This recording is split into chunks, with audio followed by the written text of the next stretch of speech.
왔는데요? 자 그래도 루시드 이거를 각자 있으니까 루시드 해줘. 하면서 시간이라도 끌어야 예. 되는데 루시드 해줘. 그게 될까요? 안될 것 같은데요? 브라움이 상태 세우는데요? 네, 와한테 해줘. 어떻게 될까요? 이거 아, 어떻게 해줘요? 되나요? 이거 안 되면 어떡해? 아니 앞으로 들어가. 지금 앞으로 들어가. 자, 이렇게 들어갔어. 장고 그러니까 브레스! 브레스. 다시 한번 브레스. 또한번 라인. 도전자 있었고요. 라인 스매시. 벽에다가 라인 게임 끝내.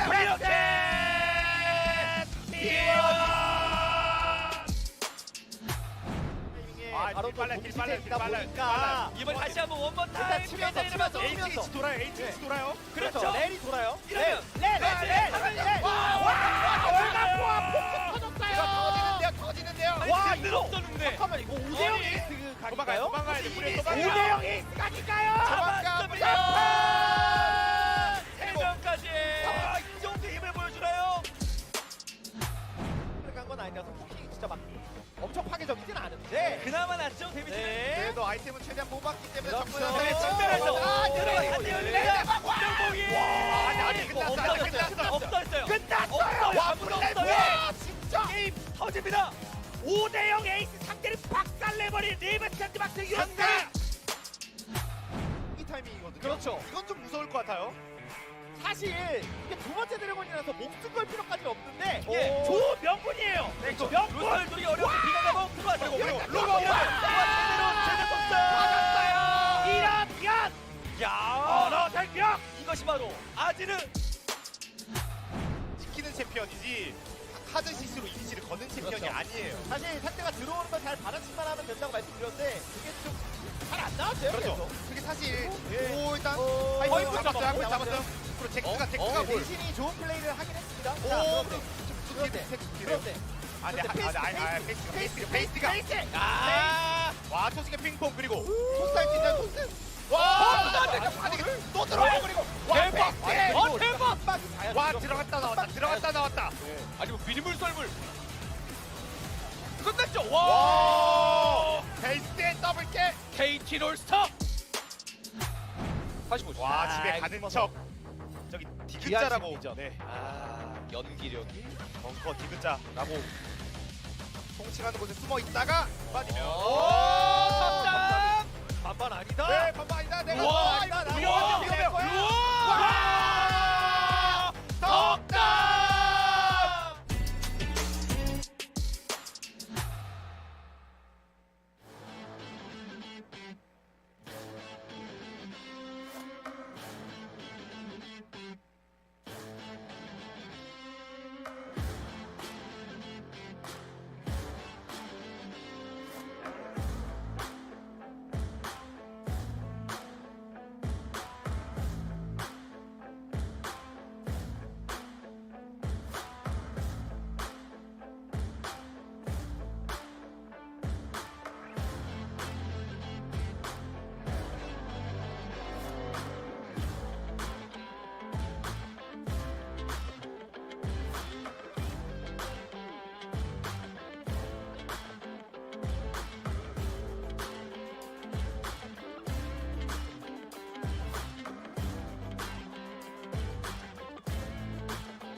Good howdy, oh wait, no, I'm not Alice. Hello, everybody. I am here. Valdez with me is Wolf, and we are here at the LCK Challenger League, getting ready for a great day of video games. And you know what, Wolf? Today's going to be four games. I heard. I talked to my sources, and I really dig deep on this one. I spent a lot of time yesterday trying to find some information, and it's only a 4-game day. That's word on the street. as we do have a very one-sided matchup in our first series with T1 Esports Academy struggling a little bit this season. And then on our second series could definitely go to 3, but Valdez's word on the street is it's not. So no, it can't. that is the report that we have. But yeah, he's Valdez, I'm Wolf. We're here for more challengers. I'm feeling pretty good about moving into a new patch that's not broken, supposedly, this time. Yeah. Mostly working. Surely this time. And hopefully no issues will occur. We had a lot of gameplay yesterday. For anything weird to happen, it didn't happen as far as I know. So we're coasting into 13-13 for just a week here before we go into 13.14 next week. And so maybe LeBlanc Shiv, or Shiv LeBlanc, is dead. LeBlanc was Shiv, Shiv LeBlanc, Yeah. LeBlanc who is shiving. Please no more. I don't want it anymore. So that's what I'm looking forward to for this week of LCK on both sides, challengers and regular season. You know, we've had many metas where stuff dominates and it's really good, and then eventually teams figure it out. Oftentimes before changes happen, especially when you get a really long patch like 13-12 was, people just figured out LeBlanc by the end. It wasn't super dominant. Teams just had less success with it. They were trying to make it work. I also feel like as the meta shifted, the teams that were still picking LeBlanc kind of forgot where its strengths lied, right? And they were like, I'm just going to team fight with this and do poke damage and like do only that, and they weren't drafting correct comp. It was weird. It was getting weird, and now teams are like, it's just don't play it. It's gone. It's over. We've done it. No more LeBlanc. I mean, LeBlanc will always be in the meta because of her kit, as we have seen. But not for the items in her inventory, hopefully, this time. As take a look at our standings. T1, you know, they turned the season around a little bit, you could say. Did go up to 4 wins, but playoffs seems unlikely for them. They are a full 3 wins behind Gen.G at this moment in time. Hanwha Life still kind of up there challenging with D+, who have taken a few of their own losses now. Who's the best team in Challengers, Wolf? Is it DK or is it Hanwha? I think it's Hanwha, to be honest. I think it's Hanwha Life Esports. Yeah, I think it's Hanwha right now in terms of current form. They're my more favorite. consistent nowadays, Yeah, they're my favorite to win the whole thing, I think, at this point. I think some of the talent for especially the solo laners on the Hanwha has been unlocked.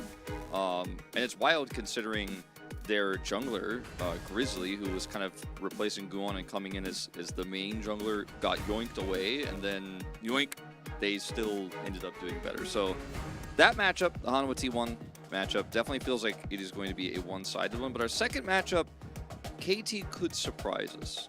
They could.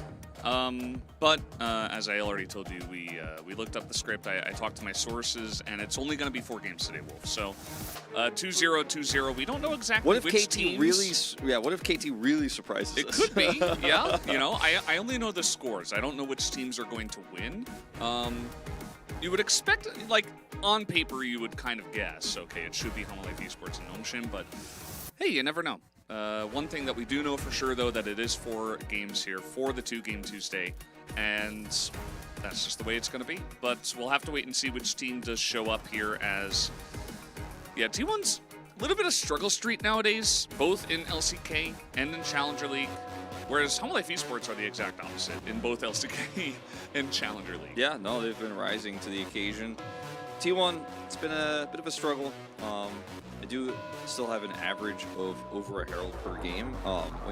When that number gets as low as it does, though, that's when you start to worry. If you have a sub 1 Herald per game average, that's when you're really struggling. That's when you're losing both objectives almost every game. So first blood percentage is actually quite high.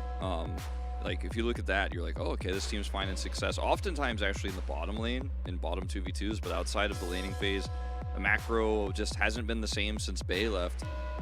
Words I thought I'd never say, and obviously Poby getting pulled up doesn't really help them either. They finally were starting to find their footing with him, and now he's in LCK. Yeah. As, you know, some chatters a little bit sad about T1's current form.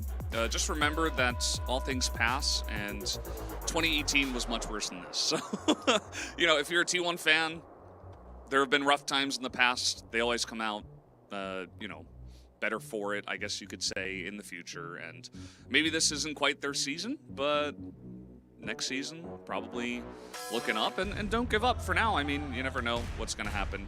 As Loki is starting in the mid lane here for Hanwha Life Esports. Yeah, this has been kind of discussed and hinted at a few times. Like there were a few days where I had heard rumors that maybe Loki was going to start, didn't end up happening, but we'll see what he ends up doing here, as Roamer is, I think, his greater counterpart at the moment, and I think, in my opinion, the strongest player on this roster.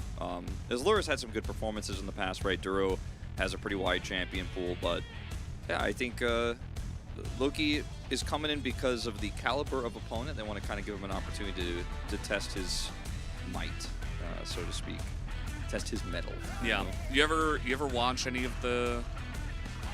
Isn't Loki from like Thor or something like that? I mean, he is like a Marvel character, but is he from that universe? I think he's just a Greek mythology. Like he's a troublemaker. Like he's not like a poltergeist, but he's essentially like a poltergeist. Like he's the guy who just like messes with stuff. He's always creating chaos and like messing with people's plans. Norse mythology. Greek? Greek? Duck rank? I don't know, guys. I'm not a mythology person. Mythologist. Yeah, I'm not either. There's there's two types of mythology, right? There's the old mythology, which is, you know, what all of the old history of Greek, Norse, etc. is. And then there's the mythology that people have nowadays where they just worship Marvel characters and watch every Marvel movie that gets released. That's like the new gods that are out. And Loki's in both, What is my personality? It's a Marvel movie watcher. Oh, okay. So like 90% of the population. All right.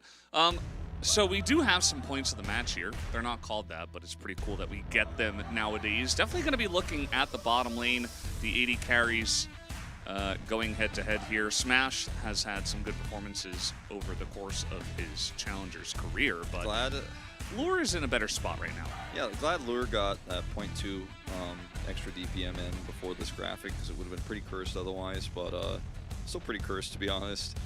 Smash, I think this graphic, it shows that Lure is the stronger player, right? But obviously Smash is pretty close to him, which is incredible considering the team he's on and the team's record. So we've talked about this pretty much every time you and I have commentated T1's Esports Academy roster. It's just a team that is reliant on Smash carrying in the late game. Kind of like spring and early summer Hanwha Life Esports and Viper, right? It's just like, okay, does it go late? Maybe Smash can carry. Does he have items? Like, we'll see. How did the early and mid game go? I don't know, but does he have items? Then maybe we can win. Yeah, I don't know. I'm curious to see how Loki is going to do, just because, I mean, he's got a cool name, but also if you are getting a chance to play instead of Roamer, like you said, it could be, you know, they're trying to give him a chance, but maybe he's also really, really good. So let's see what he's got. Yeah. Challengers, always a fun time. You never know what you're going to get.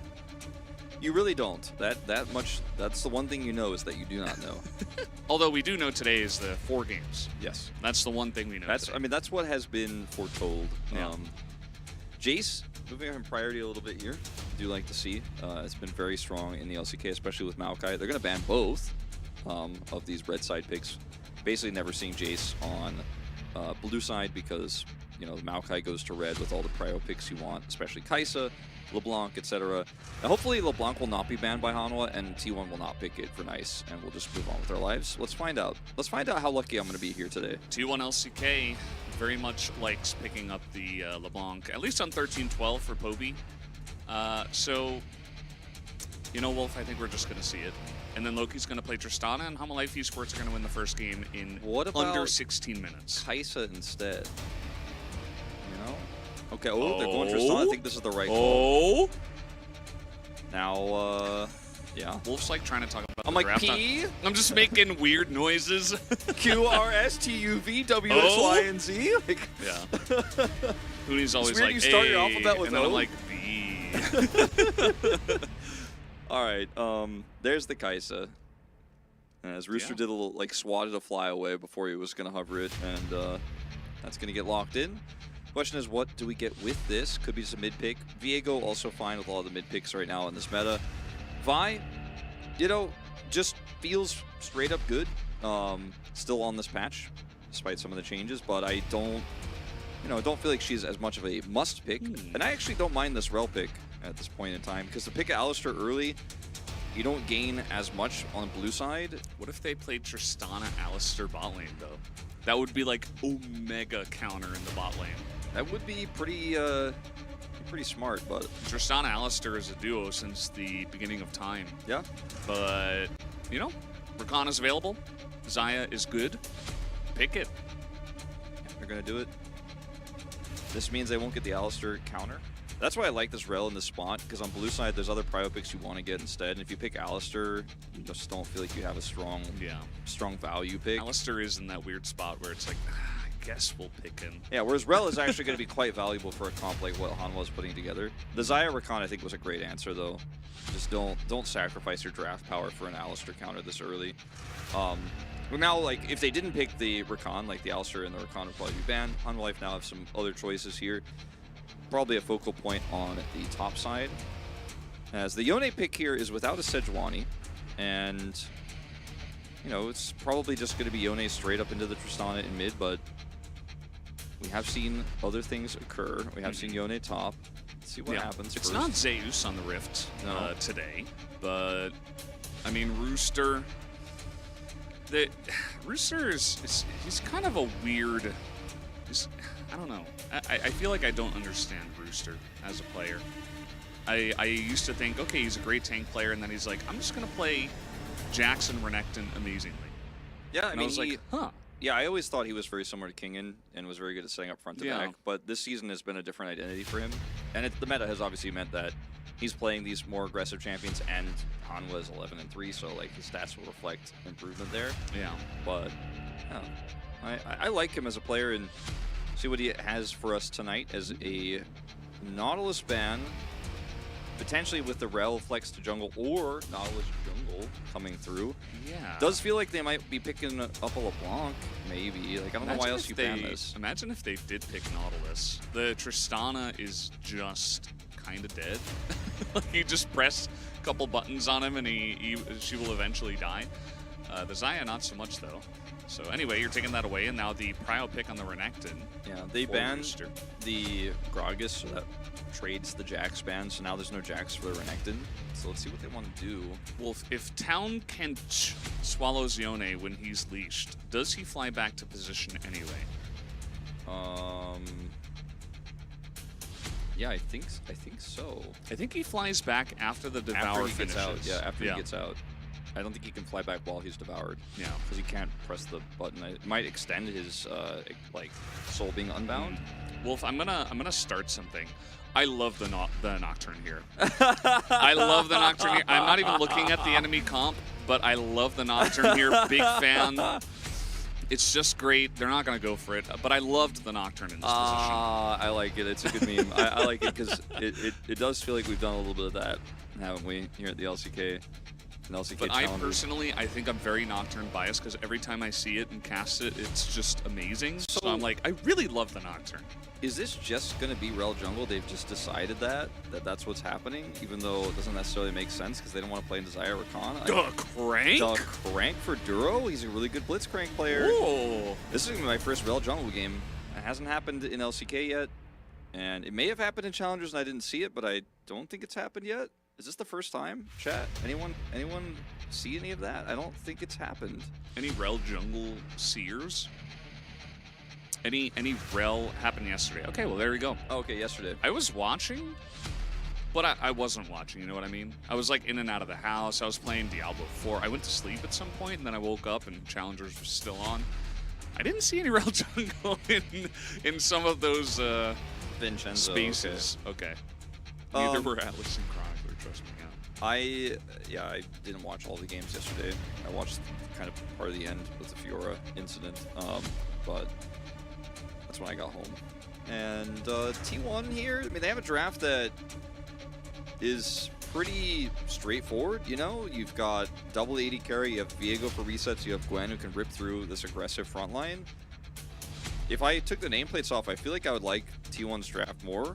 But Hanwha Life Esports do have a lot of combo potential, a lot of pick potential as well. And I think that they, because they are the stronger team, will be able to find those angles and find that setup, but their draft is harder. And if last week of LCK and Challengers tells me anything, the harder draft is not winning a lot of the time these days. You want the draft that's like, okay, we press our buttons and we get the win. So Hanwha Life Esports, the best champion in Challengers is Blitzcrank. You press your button, the Q is like, okay, I got a guy, we attack him. if I miss, we all run away. It's very obvious. Like, I thought we weren't doing that anymore. But well, then Valdez it gave me happened. the thumbs up. No, to but like, it happened after the fan chants. all right. The fan chants came out really quickly, so we had time. Oh, okay. All right, I'm just trying to catch up. You know? They were doing doo-doo-doos yesterday, and I was like, But I didn't hear a lot of fan chants, and I could hear the doo-doo-doos, so I'm like, I think it's just still a thing. We said we doed our last do last week, but we also said that if like fan chants kind of like weren't happening, then we could kind of fit it in. I mean, I'm down to do it. You know, I'm following the trends. You know, I'm not the leader of this. Like, I wasn't the one who started it. You know, I was just the one who followed what the patterns that were happening. All right. No flash, Quinn. No flash, Gwen. Yeah. This reminds me of the Ouija board. Luigi board. Luigi board. Yeah. I mean, Gwen does have a Q. So. Look, I mean, if my G key was broken, I'd use Q. Yeah. All right, we go press some buttons in the bottom lane.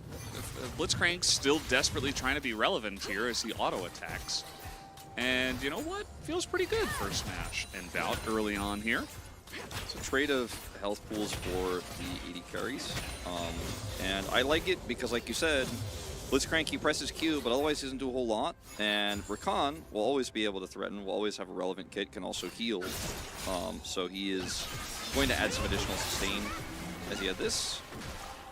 I'm going to be honest, Valdez, you know, we memed about like loving the Nocturne and stuff like that, but I love the Nocturne. Nobody's really saying that they love the Yone every time, but I feel like there's a lot of enthusiasm around it right now in the LCK, and I'm kind of like, yeah, it makes your comp easy, but... So what's going on here? Yeah, what's going on This up is here? like some weird tech, okay? And he went over a ward, and Dahl, for some reason, still has no idea that this is happening. Sisterhood of the Crashing Pants. Yeah, and you know what? He doesn't have flash, so Dahl is just dead eventually. And one just decides that he'll use his flash so that they don't waste too much time here. Rooster going to collect first blood. About as straightforward as you can get it. Level 3 Rel gank. She's very good at ganking, and that he did. Yeah. I like how it was handled by Dahl. Like, he just tried to push forward and, you know, drops his Ignite. He's like, okay, if you mess around with this too long, like, I'm actually going to threaten Rooster, and I'm just going to keep pushing this wave. Like, he knew he was dead. He wasn't going to, like, run it out and try to get away and then lose even more time. Like, he's just like, nah, I'm just going to teleport straight back to lane after dying. So No replay. I want to watch the... Nah, we'll just watch this again. It's very long, and it's going to happen. There's a fight in live. It's happening. There's a knockup. Yeah, no, there's a fight in live. Those guys are dying. Hold on, let's watch Rel Flash again. Oh, no. Okay, so what happened here? Bout flashed, Forest flashed. Who else flashed? I think that's it. No, obviously, Guan flashed earlier. That's it. Alrighty then. So they got caught in the jungle. Yeah?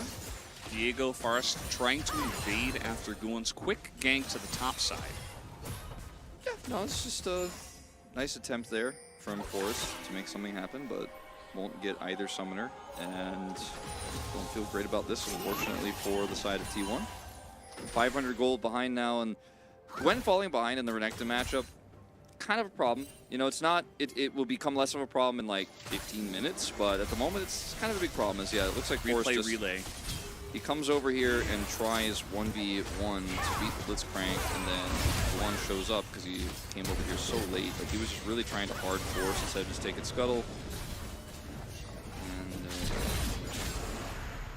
I like that we got the replay, because we usually don't get replays when there's no kills, actually. I think sometimes when we're in replay purgatory, it's good to tell the story of what did occur when summoners are used, especially. Yeah. Bout just, you know, helping out the team, had to pay for it with his flash, but he is Hex Flash Rakan. All the supports realizing that, hey, Hex Flash is pretty good. And now everybody takes it for a good reason. And if you ask Atlas, it's because it's better than Flash. That's not really the reason.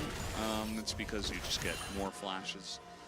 Yeah, it also gives you additional engage opportunities, especially if you're ahead. It's super fantastic. Super fantastic. I'm just so awesome today. Super awesome, great. Wow, that hook was actually super fantastic as Smash is going to have to flash away from this one. Holds on to his ghost. Meanwhile, there's something happening in the river. For some reason, Forrest decided he would donate a kill over to Home Life Esports, so that did happen. Yeah, Forrest is foresting a little bit this game. But He left in the his river, sword it's behind. really weird. Yeah, left his sword behind in there, and 400 gold, or 300 gold rather. Just left it over there, and dropped it off, and he's not going to be able to go pick it up. It's been claimed, actually. And he has no proof to it. He doesn't actually have any proof that it belonged to him, so hey, he's over here, and then suddenly you run into some enemy champions. It's a Rel over there. Maybe I could tackle the Rel. Well, let's see how that one goes. Bold move, Cotton, like, you know. Yeah. So the idea is, okay, the Tristana is going to have first row. Instead, he gets ulted by yeah, But he also kind of like didn't really hit anything, and it was it's not a happy replay there. So yeah, like I said, he dropped his sword and some money in the river, and sometimes you just gotta take, you just gotta be like, oh, that's just gonna take a loss on that one. Okay, okay. Hello, casters. How has your day been going so far? Oh, it's been great. You know, I woke up at 6:30, and then I played some Diablo, and then I went back to sleep. And then I woke up at around 2, and then I took a shower, I came over, and here I am. Yeah, for me, watching Diablo VODs always helps me get back to bed. Yeah. So I totally feel you on that one. He's doing it again, Wolf. Like, Forrest is just, he's like, I will kill this Rel 1v1. And he's like, it's not fair, they keep bringing other people over. Yeah, it really isn't.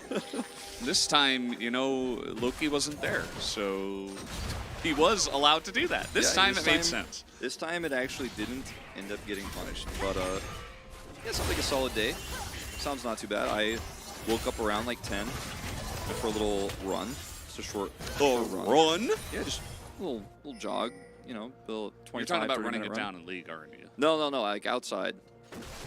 Outside, little like cardio, in yeah. the sun? In the sun, that's right next to the little river next to my house. Little run, came home, ate some bude chige. Because I was gonna eat bude chige, man. I had to make it make it okay. I don't know, man. I wouldn't do that if I were you. I didn't go touch any grass. outside in the sun. I'll let you guys know there was no grass involved, but Okay. I was touching a lot of pavement and like turf paths that are good for your feet, so you don't hurt your ankles. Well, the kids are saying like you do you, right? So we gotta respect each other's you know, thoughts, I guess, and whatever they want to do. So you do you, Wolf.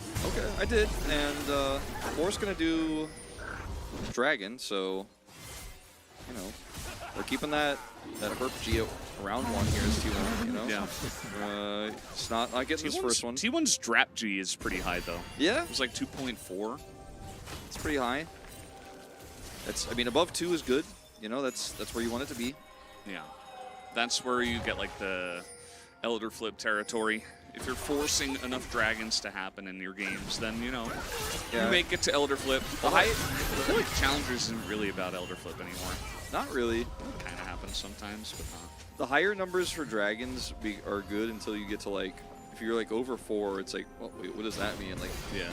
bro and LCK, like, it could be, we're probably getting close. I would I'm say like, there are wait, at wait, least how are you 3 supposed to be drap over G. 4? Like, that's not supposed to happen. That's not a good thing. Why is T1 struggling so much without Faker? And also, do you think when Faker leave T1, they will struggle so much like they're doing now? When Faker leave T1, it will be a different team, and we'll judge it based on the roster at that time. But I don't think we can. If Faker is not there, it's a completely different roster. Like, how could we know? If Faker's not leaving this roster. He's just at the moment trying to rest his injury and recovery. So he hasn't left. He's just simply recovering, and will not be leaving this roster. Bye-bye. Ult, Loki, he's like, give me this spot. Roamer's good, but I'm better. That was pretty clean. Yeah. Well, oh, God. Everything about All it right, except please, the cannon. do you have, like, the Men in Black thing? Can you erase my memory from the last last 5 seconds, please? Look, just he Now got it's 10 seconds. got flash. Okay, he was able to then turn the third Q into a knockup as well afterwards. So he got maximum damage there. Then he missed the camera. It's okay. No, it's not. It's okay. It's not okay. I think it's all right. This is how Rel Jungle works, by the way. She casts her E, and then she does it again. And then she does it again. I mean, the cool thing about Rel Jungle is that she can get over walls really easily. She has insane engage. She's very easy to play. She's great for team fights. It's kind of like unfair that Rel can have such a great impactful kit and a really impactful team fighting ultimate. Junglers usually kind of get one of the two. But if you have both, like Maokai does, for example, you know, you're gonna be potentially meta as long as the stats line up. And the stats for Rel, you know, got there in the end. They were a little bit high for a little bit there, right? We had those pretty high for a minute, but now she's in a very strong place, and I'm glad that LCK teams are finally trying to experiment with something that the rest of the world is doing for like 3 months. not that long, maybe like 2 months.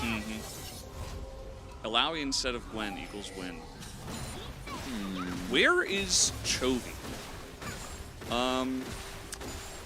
You know, he's probably at the team house practicing, I would guess. Valdez still answers this question in the chat every time. Yeah. Where is Shomi? Well, he's probably at the T1, or not the T1. He's probably at the team house practicing, I would guess. Or maybe he's still sleeping, you know, it's... I think they're asking because you're answering. Maybe. So, like, any other questions? Where is Fanker? There we go, that's the one I was waiting for. Fanker is, he's at the banker. There was once a Overwatch tank player called Panker. That was an actual ID. Panker? Yeah, it's very close. Where is Valdez? Certainly not here. Are there 2 LCK English channels? Yep. Yep. There's one on YouTube, there's one on Twitch.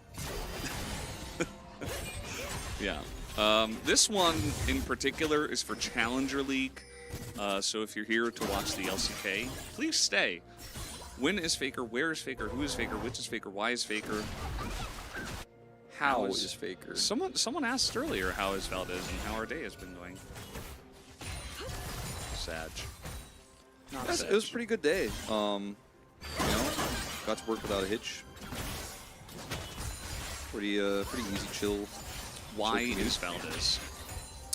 You probably have to ask my parents about that one. Yeah. Yeah. I don't know personally. I haven't asked them, but yeah.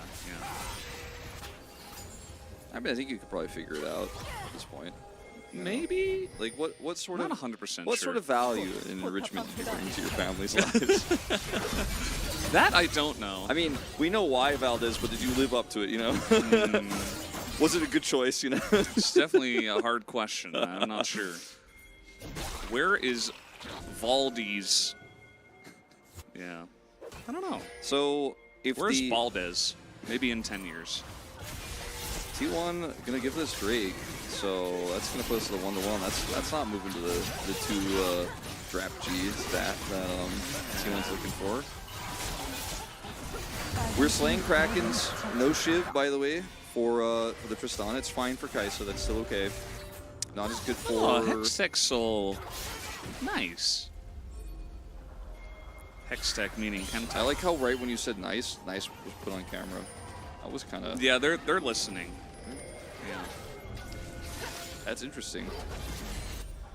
Well, you see the item diff in the top lane. We talked about how it's like, yeah, not so good when Renekton gets ahead against Gwyn. We're getting almost to the point where it doesn't matter, but it does have this item advantage for the second Herald of the game. T1 gave the first. So you need to get one of these 2, or that Herald percentage is dropping. Wolf, what's your favorite farming game of all time? That's a really good question, actually. Is it Harvest Moon? I think it was, but I don't know if I'd say that anymore. Stardew Valley, maybe? Yeah, probably. Yeah. Well, we got a fight here. T1 say, well, I think we can take this objective. The answer was no. They cannot take this objective. The Zaya's doing a decent amount of damage with the hook. Whoa, very wow. nice, but guess what? Kai'Sa more OP than Zyra Khan. We already knew that, but we got a nice little rendition of it here. As Home Life Esports are absolutely smashing them into the ground. And that's going to be the end of that. For put some him in reason, the- Nice is still in the mid lane. Not sure why he wasn't in the fight. Maybe he got zoned out on bottom side. But yeah, Hololive Esports pretty happy about the way this game is going. They just put him in the mortar and grinded T1 down to dust, and Yeah. now they're gonna sprinkle it over whatever meal we're gonna eat for dinner tonight. Yeah, this is. You do not have control. Tristana is not here. Bout in this fight is caught, dashes in zone, like gets grabbed again, has to go away. Like Duro just out. I mean, that was support diff on display, man. Because I wasn't super sold on the Blitzcrank pick in this draft, especially for what it means for lane, but you know what? He's hitting hooks. Yeah. Bout, he's doing it again. He's Full dead. passive, that was the last shot of the passive. He got killed by the Invictus logo! You know, he probably got No! hooked, I would say. Yeah, again?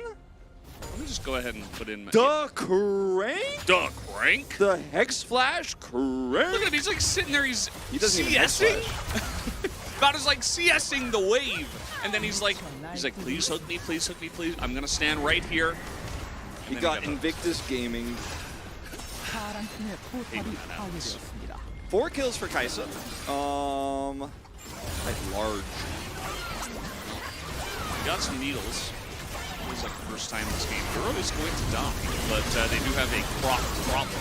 As you can see, the one getting pretty low at the same time. Rooster's just going to give himself up to the team. Is now Nice looking for the resets, actually hopping back in just to harass a little bit more, and finally T1 get a nice little So would little you fight. say Duro POG stocks went up or down after this moment? Like, I'm not sure. Like, because the rest of Hanwha really kind of just face planted in I'm mid. gonna say down.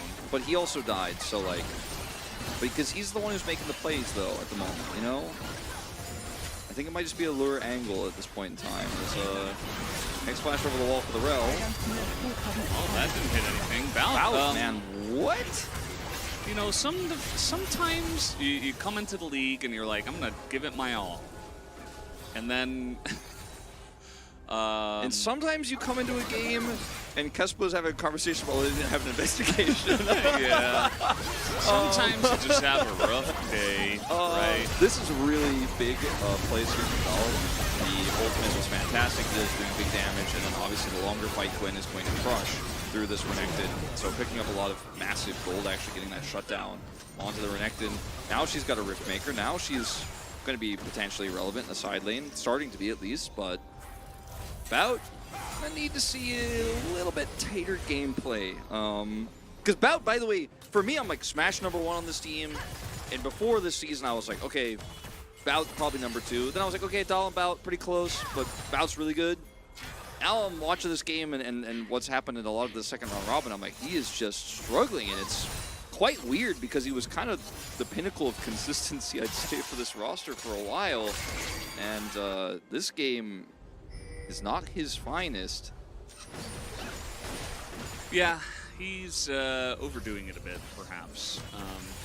Happens to the best of us. And T1 are not really in a good spot right now, but they still have a shot at playoffs, I believe. It would be very difficult, but you'd need Gen.G to lose like all of their games, and for Bro to lose all their games, and for you to win all of your games. Someone asking Zane, asking actually in the chat a pretty good question, like, is it like he's expecting more of himself, so he's trying to overcompensate?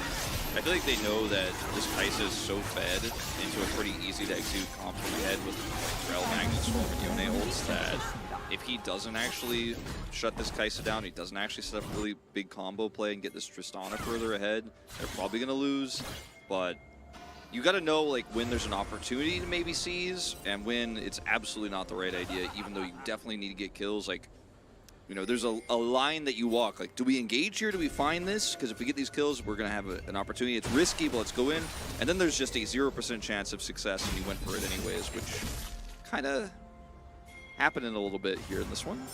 I mean, the times he got hooked, that was not that situation where he was overcompensating. That was the early game, but that last play in mid, yeah, a little bit of a... Yeah. I think, like, not that he's stressed out by his performance or anything like that, but I think opportunistic at best, let's say. At the end of the day, T1, they're like, okay, that was weird.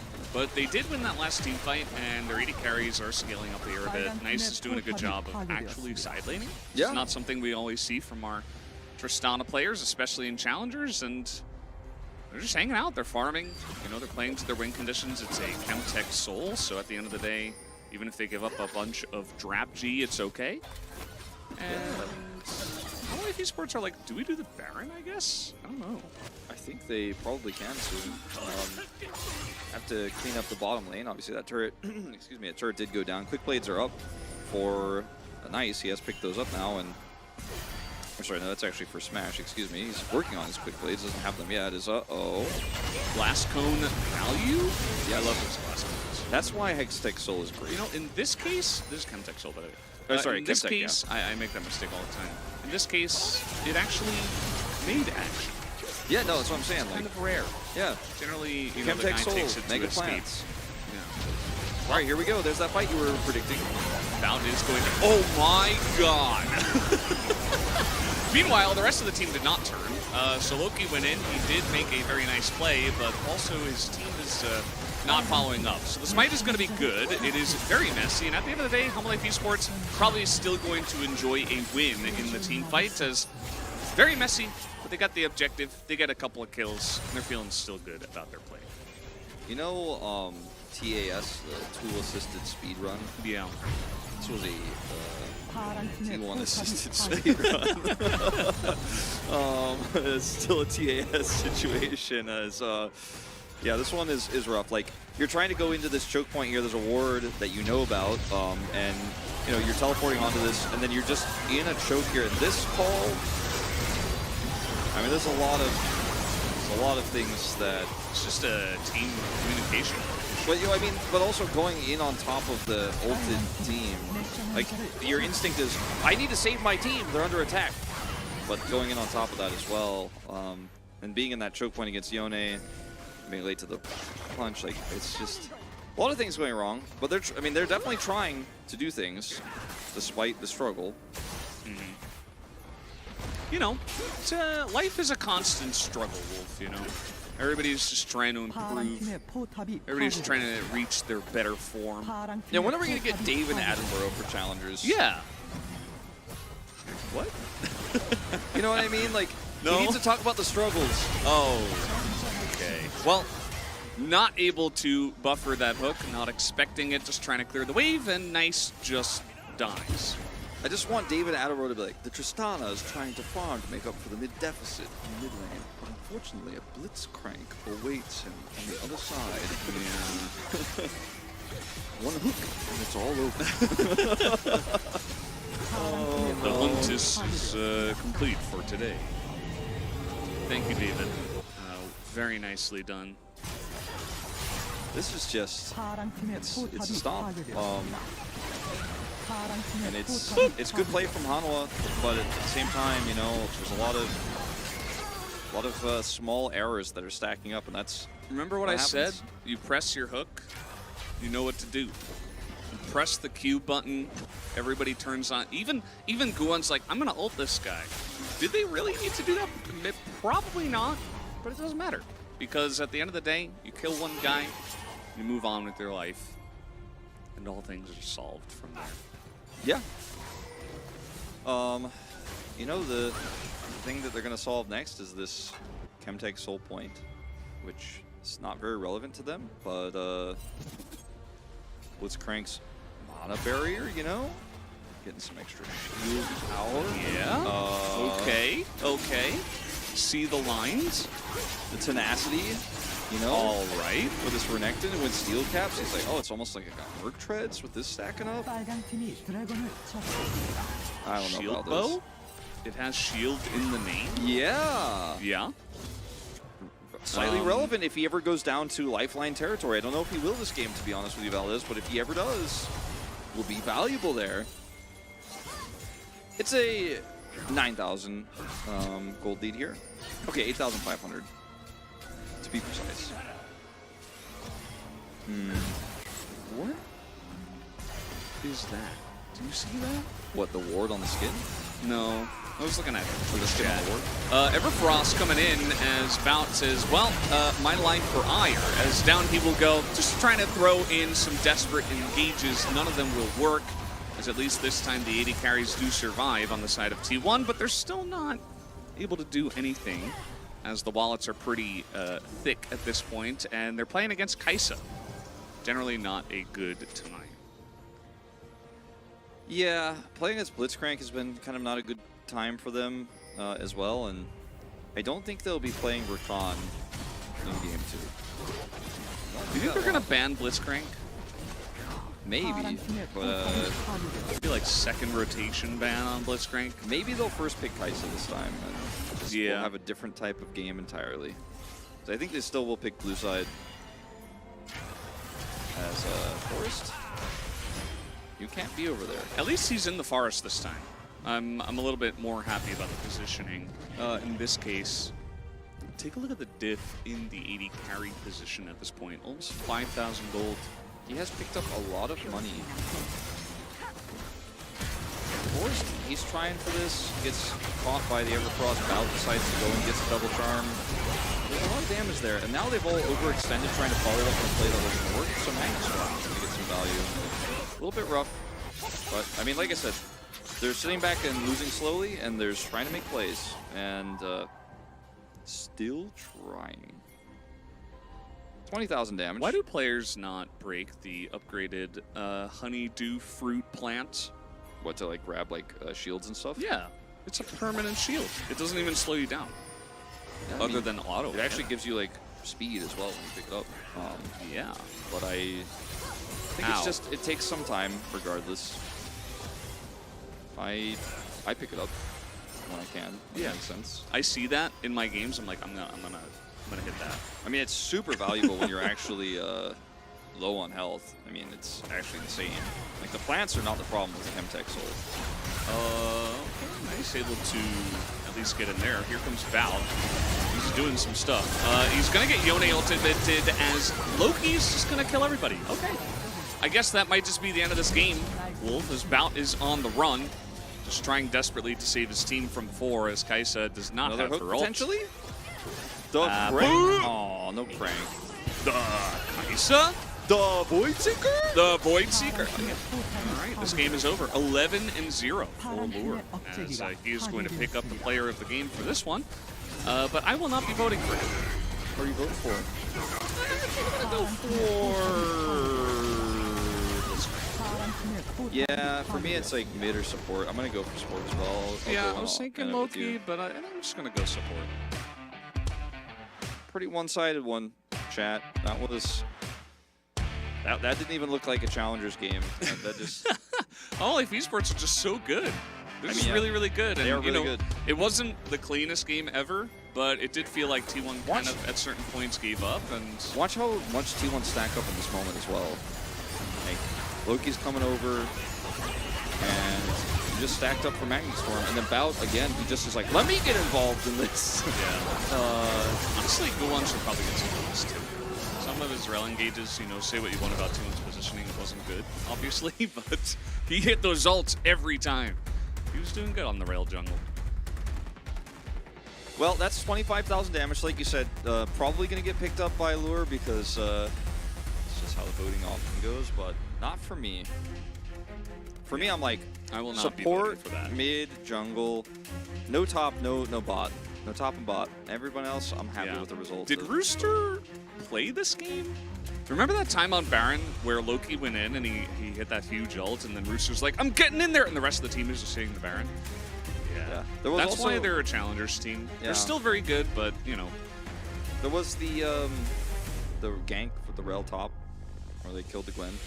That was when he was at his most relevant in this game. Level 3. Yeah. For He the jungle, at least. did not do a lot, but that's okay. He was a frontline. He did some AoE on top of the circles. It's okay. It is all right. So Rel Jungle, my first experience, pretty good one. Pretty good, feels yeah. pretty nice. Feels pretty good. I like that he used it well. I'm worried that like some of our LCK junglers would be like, you know what? I'm just gonna farm up. I do extra damage to minions. let's farm. But he was like, no, I'm just going to clear the top side of my jungle, hit level 3, and then immediately gank the top lane, which is really juicy because it's when, without flash, next to the turret against Renekton. Free? Yes. Free. Viego also in this game, like a lot of chat saying Viego wasn't a good pick here. I think Viego's actually fine in this comp, but it needs to not be massively behind for him to do his job. And Yeah. I think it's actually really good for this comp. Forrest just didn't have a great game, and T1 just fell over, fortunately. So, yeah, I think the Viego was not a problematic pick. In fact, I think this draft was overall pretty good for T1. And it will be Duro. Hey. Turns out that the Blitzcrank has enough Sorry, has I have enough to do it. magnetic pull to pull over enough votes to attract enough votes away from the Boom Boom damage. So Boom Boom damage's mass is pretty large, but the magnetic force pull from the Crank was actually stronger. I wonder if, like, we, through Duro, pulled Yundo, you know, to our side, because Yundo is probably also considering some other Yundo, votes. tell us the votes. Give us the inside information. He said boom boom. I don't know what it means, but I think I know what it means. Duh, Crank. Duh, crank? Look at his vision score. It was pretty decent because they had map control and he just kept clearing boards for free. 1 vote diff with jungle. Okay. Very nice. Oh, I like that. Yeah, I like that. that's good. That Good makes me happy. representation. Was there any media votes for? We don't have media votes. But was there any media votes for Lure? I don't know. Just curious. Duh, Crank. I'm glad Carl that Clur? collectively the LCK votes in both challengers and regular. Challenger voters are based, man. I mean, but I think just collectively, like, we're seeing people not vote for Kai'Sa because they know that she's gets the last hits and she follows up on all the engage. She's not does really like a the lot star. of damage. Yeah, she's not really the star of the show. She is the very oppressive champion that looks really broken and is really broken, but she's not the one expressing the skill. Yeah. All right. See you guys after the break. Dudadunga.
Hello and welcome back to Challenger League. We are here.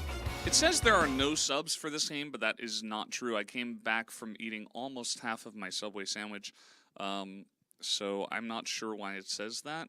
Also, No submarines. Yeah, Maybe that's what they mean. definitely true. So we're getting into game number 2. Game number 1 wasn't much of a game, Wolf, and we still talked about it a lot. That was weird. Why did we do that? I mean, it is our profession, but yeah, but like, I'm looking at so what? looking at game 2. I'm hoping for a little bit of change in the draft. Maybe some higher priority on the Kaisa, some lower priority on the Rakan based on what we saw there. Obviously, tough game to play out. Getting hooked by Blitzcrank a lot and being that far behind, you are going to look silly, but if you try to do things, but maybe finding opportunity was not what T1 was able to do there. They kind of tried to force a Rakan-shaped peg into a Hanwha-shaped hole, let's just say, and it did not quite have the fit they needed. Yeah. The diamond-shaped block goes into, that's right, the square hole. A foot long or larger. Should be a foot long, although I don't know if it's actually a foot long. I didn't measure it myself. Could be like 11 inches. It's generally what it is. We do 30 centimeters or 15 centimeters here in Korea.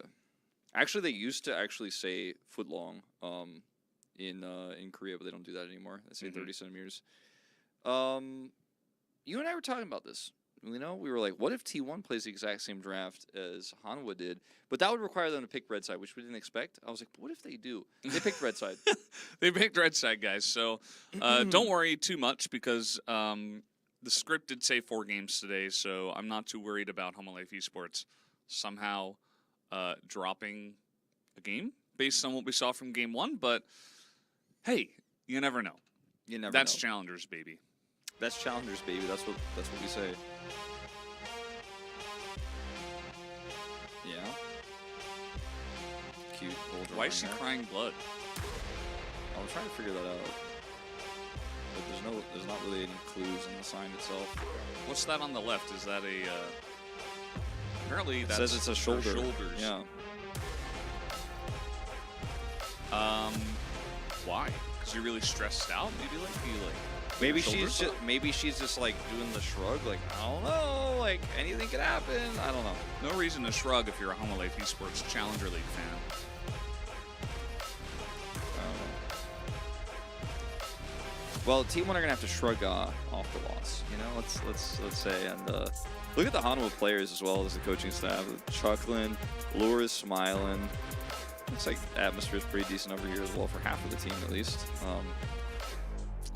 Lads, hello. The state of T1 is just in taters. Do you think management needs to be reviewed and changes made? Maybe. ... Question mark. I'm gonna say no. Sorry, I just had to take a picture of that. I hope you guys heard my camera sound. Yeah, I don't think that anyone. Oh, that's a nice little Home Life tomato train. It's James from Thomas the Tank Engine. Yeah. I think it's an orange, Valdez. It It's- doesn't that's look a like tomato. one, but I think it's supposed to be. Clearly, She tried. I'm aware of it that it is a tomato because it's red. She tried. I think the lighting made it look red, but I think it's dark orange. We don't always get to this part of the song where it gets a little Starts barking at us. Yeah, the song starts barking, but who let the dogs out? Bark, bark, bark, bark. Yeah, I don't know. Wolf and Valdez cast better than these guys. True. Who are these guys? I hate it when Wolf and Valdez are casting. Yeah. Then the Fury mix. The Nasus mix. Well. Guys, what's gonna happen in game 2? Is game 2 going to happen? No. Oh, Rooster's back. Well, maybe a little quick toilet issue. Maybe a little had to go outside for some fresh air issue. A bathroom break? No, we wouldn't say Just that. going to the bathroom really quickly? Like the guy What in the kind sign of who's going issue out is the it, exit? Wolf? What does the exit sign above T1 symbolize here? Something about running through an entranceway pretty fast. Like, the guy looks like he's running pretty fast. Wait, but there's also an exit over Hanwha Life Esports as well. Casters, do you think that Kai'Sa after the nerfs is unplayable now? I'll let you No. answer that one, Wolf. No. The answer is no. All right, there you have it. I let Wolf answer. I didn't have to let. He could have answered without my permission as well. Yeah, He is but I'm glad- a I think free man. I appreciate like that you were like just gonna let me do that and not make me feel guilty about it, or like I was sneaking around and answering things that are happening in the chat. Felt like it was good. And he got banned. Whoa. Where So- Timo? Here's the thing, Valdez. I think Hanwha are gonna first pick Kai'Sa, and then T1 can't play their draft. I think they're gonna do that. Tristana is banned as well, so they couldn't even lock that one in if they tried. I tried to perform a satanic ritual. Nice try, Matt. Maybe try harder next time. Maybe just send your well wishes instead. Is actually No. what recommend. I think satanic rituals are the way, actually. I don't know. Personally, I think that's the way. I don't know about that. So, big fan. I love the Nocturne here.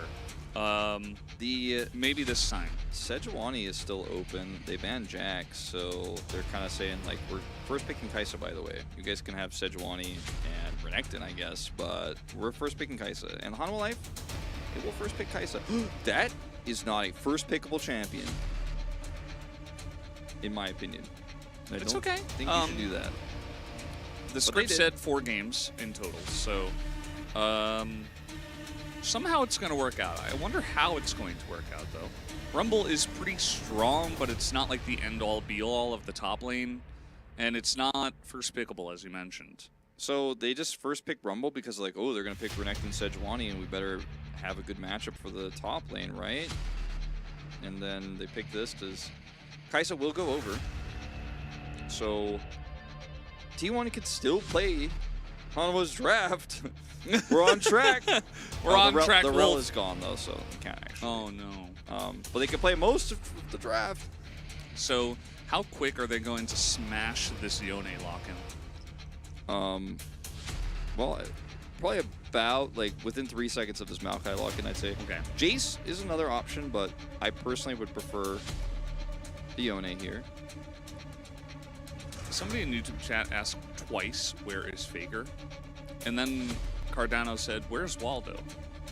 All the Where's important Wally? questions being asked here. Loki Let's just see, 1 said, second Mohai left. Ka, which means he's asking, what should I play? Well, And then he's listening. he's listening. Let's see. He smiled. It's gonna be Jace. Aw. No Yone. I thought he was gonna lock it in. Well, let's see if T1 grabs Sejuani. It's now or never. Like legit, like right now, or they will ban it. Yeah. Maybe like next series you could play it. As we're gonna play Ahri. What did they mean by that? They were just asking for Vi Viego bans. And I don't know if Hanwha Life will allow that. What did they mean by that? Why are you picking Ahri on 13-13 Into into Jace when you don't even have your jungle pick available? And it's like not even a good pick with what they already have. What are you doing? What are they doing? What do they mean by that, Wolf? What did they mean by that? I I'm don't about know. to blast off into the atmosphere right now. I don't know what's gonna happen. Okay. If we ban Jace, everything's Blitz Crank. Sorry. We don't even Then know what everything's the fine. bot lane is gonna be. I mean, they're just gonna play Rakan support, I guess, and they're hoping that, or maybe they'll play Nautilus. I mean, It's big brain.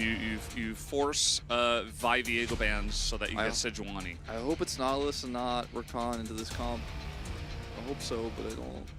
I'm not confident. I'm not sure. Trying to There's, understand challengers. Yeah, it's- my bad. Okay, Yeah. if this fifth pick, if this R5 is Wukong, I might just walk out. I might just leave. Hey, at least they took Nautilus. Okay. Right. All right. They took Nautilus, so now that we're gone. Okay, it's going to be Draven into this. A lot of setup to get the first reset. Lur's like, no! No! No! No! He's like reassuring his coaching staff he's not actually going to lock it in. He just wants to put fear in their hearts and then lock the Xayah. Which I think is pretty good in this comp against the Renekton Ahri. Ooh. Kha'Zix. That's not Wukong, so I guess I'm staying. I'm staying for the cast, Valdez. Was You're not that gonna have sound to really solo. weird? I was just mimicking Lure. I thought that's like kind of similar to the pick that he was to the sound that he was making. Maybe not. I don't know what. Yeah, I don't know. But this comp here for T1. I mean, there's no tank for Hanwha. Technically, I mean, Maokai could build a little bit tankier, but it's not a like real strong tank pick. So if they are able to lock people down with CC, if they get ahead, if they have map control, this comp is pretty strong.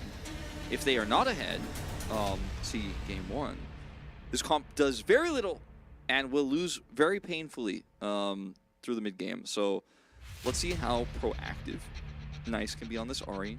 See how the Renekton goes. If Kha'Zix gives any attention to the top side before Maokai can just press R and say every team fight is ours. Because they have the better scaling AD carry. They have setup for their poke. And it's a good matchup in the top lane. How much value do you think this Kha'Zix is going to get? My guess is on a scale of 1 to 10, but lucky to see 3. Yeah, on a scale of 1 to 10. Lucky to see 3, lucky to see 3. I'm going to be honest with you guys. On a scale of 1 to 10, I'm going to say Apple. I think that's about as much. So we're not even on the same scale. What I'm trying to say is even if he does do a little bit of damage or like has some impact on this game, it won't matter. It's just not on the scale. Oh, Valdez, this one's going to be a rough one. It's going to be a toughie, as Chronicle likes to say. Bit of a toughie. Yep, but that's challengers, baby. That's challenges, baby. That's what Chronicler right. also says. Even if we don't have the crank, I'm Crank here ban? for it.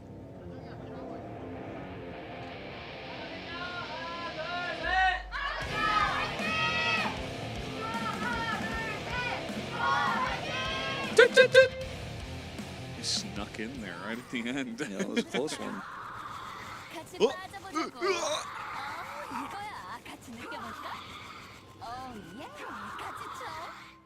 That's challenges, baby.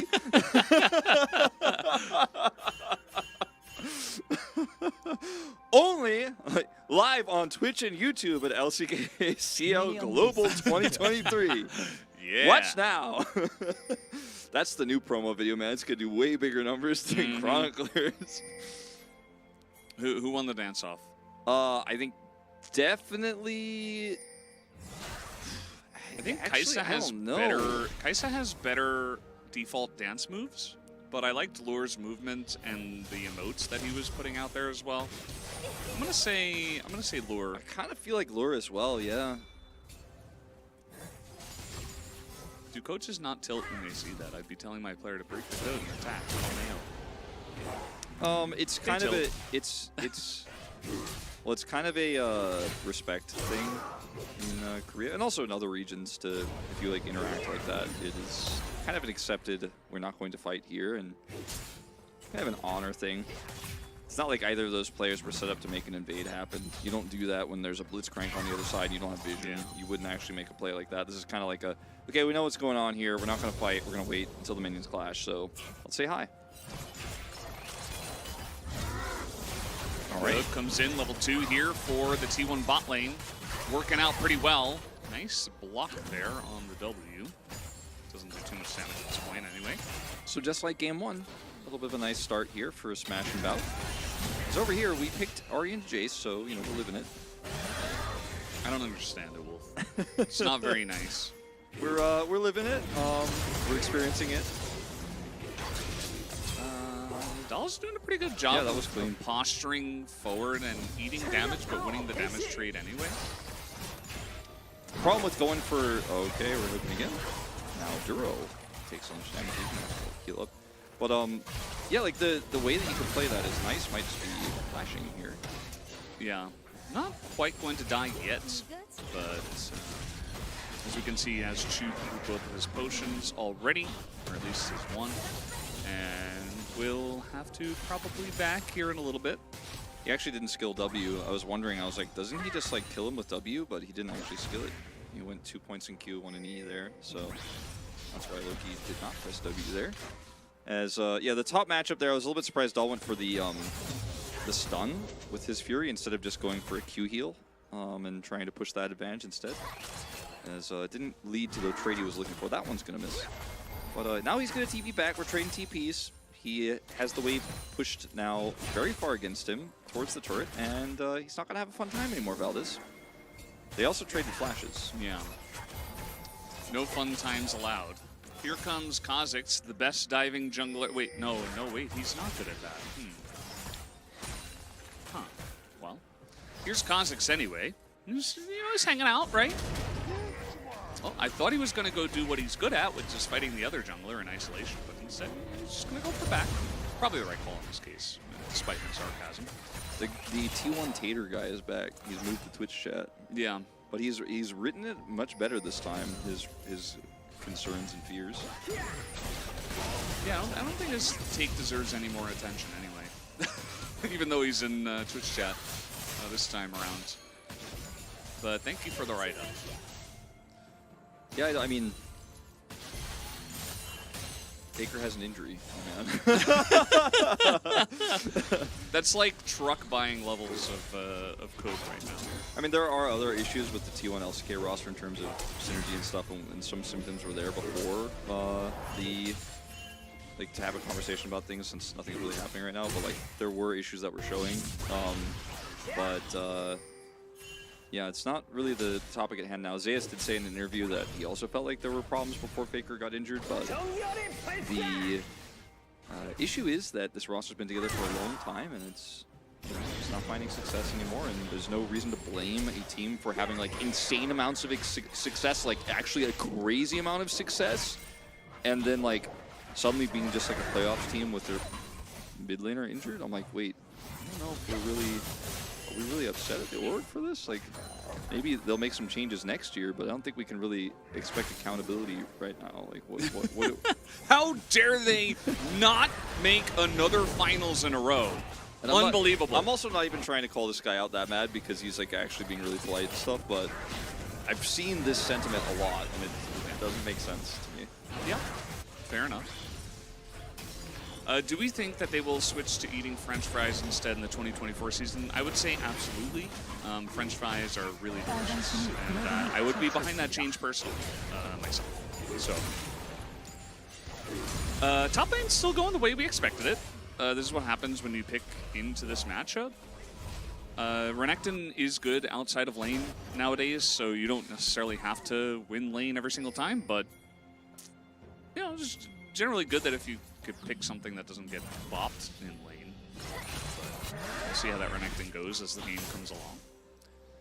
Yeah, it's not heading towards a happy place with the current trajectory, but that's not the only thing they've got in their compass. Forest is gonna make a play. This is what you got. This is what you do if you're Kha'Zix. You know, you got Nice. He's making some moves. Didn't work out though, because Guwon, he also understands that this is what Forest wants to do. He's down a level. He's like, no, I'm just gonna flash. He just flashes, doesn't allow any potential pick to happen there. Nice. Obviously, if he doesn't flash, maybe Nice gets over there, but Nice can't charm because of the Raptor camp, so he actually kind of just tossed his ultimate into the nether. Unfortunately, won't be able to make a follow, but at least they're trying to do something together.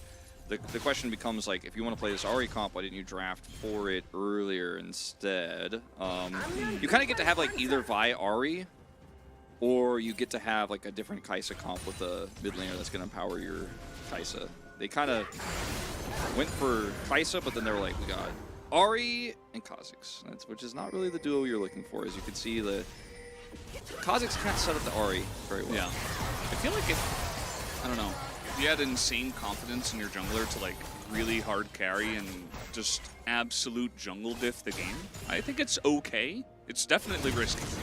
We already know that. But if it's like Canyon and Showmaker, and you're like, okay, this 2v2 duo is gonna absolutely bob, then yeah, sure. But to be honest, I don't feel like the T1 Challengers team is in that same position, so that's kind of why we're not. Yeah, I mean, confidence is a risky. good thing, but sometimes know your limits. Yeah. Guwon's just going to drop an ult. Any R button pressers? As it seems like Bout is going to go down underneath the turret here. Nice little dive comes in after level 6. Guwon has taken a massive amount of damage. Nearly does go down as the knockup doesn't hit. Lore's still holding on to his Featherstorm, so he's just fine, but not the cleanest of dives we've ever seen. That was just a really good reaction from Smash. Sees an opportunity there, knows that the Maokai is overextended and used his kit, so to be able to do anything there as a flash is expended here topside. Doll trying to make a play. We've actually missed 2 of those now, but this time, last time it was traded. This time it's just going to be Rooster losing his flash, but no massive advantage going over. Rooster missed a harpoon right before he went to the bottom side, and it looks like Doll was able to trade back after that and be like cut away from the flamethrower, like going off but not hitting anything because there was no slow from the harpoon. And yeah, looks like that's kind of like what started that all off, and then he just probably looked for a double slice and dice into stun. Rooster had to flash it. That's my expectation as what happened, but the end result, as it's shown, no flash on Rumble. Not a champion that's very reliant on his flash when you're ahead. Yeah, not really. And with this prio from the top side, T1 actually will be able to pick up the Rift Herald, so nicely done. Wolf, what's your favorite GBA game of all time? Fire Emblem. Just like the original one that was released as a... Oh, look, he's dead. Trying to stop the Rift Herald. No, wait. Did they even drop the Rift Herald? No, they didn't. What? Trying to posture for it? Well, that was successful. Okay, this time the Kazakhs Ari working out, and Loki is picked here, and that's going to be a lot of plates going over to Nice. As yeah, I'm referring, of course, to the first time it was localized for the North American audience. I do think the previous GBA one, Blazing Blade, or sorry, Sealed Sword, excuse me, is the better one, but it is, you know, it's not my favorite, I'd say, because I didn't have the same childhood memories associated with it. What about you? As we'll watch this one more time, Loki just greeds for the minions there. And Charm.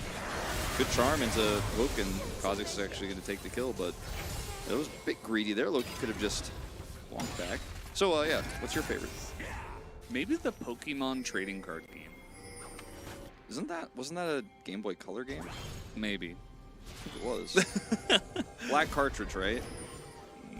Where you build your own decks? Yeah. Yeah, that was a top tier game. That game was really, really good. I probably spent like at least $200. Yeah.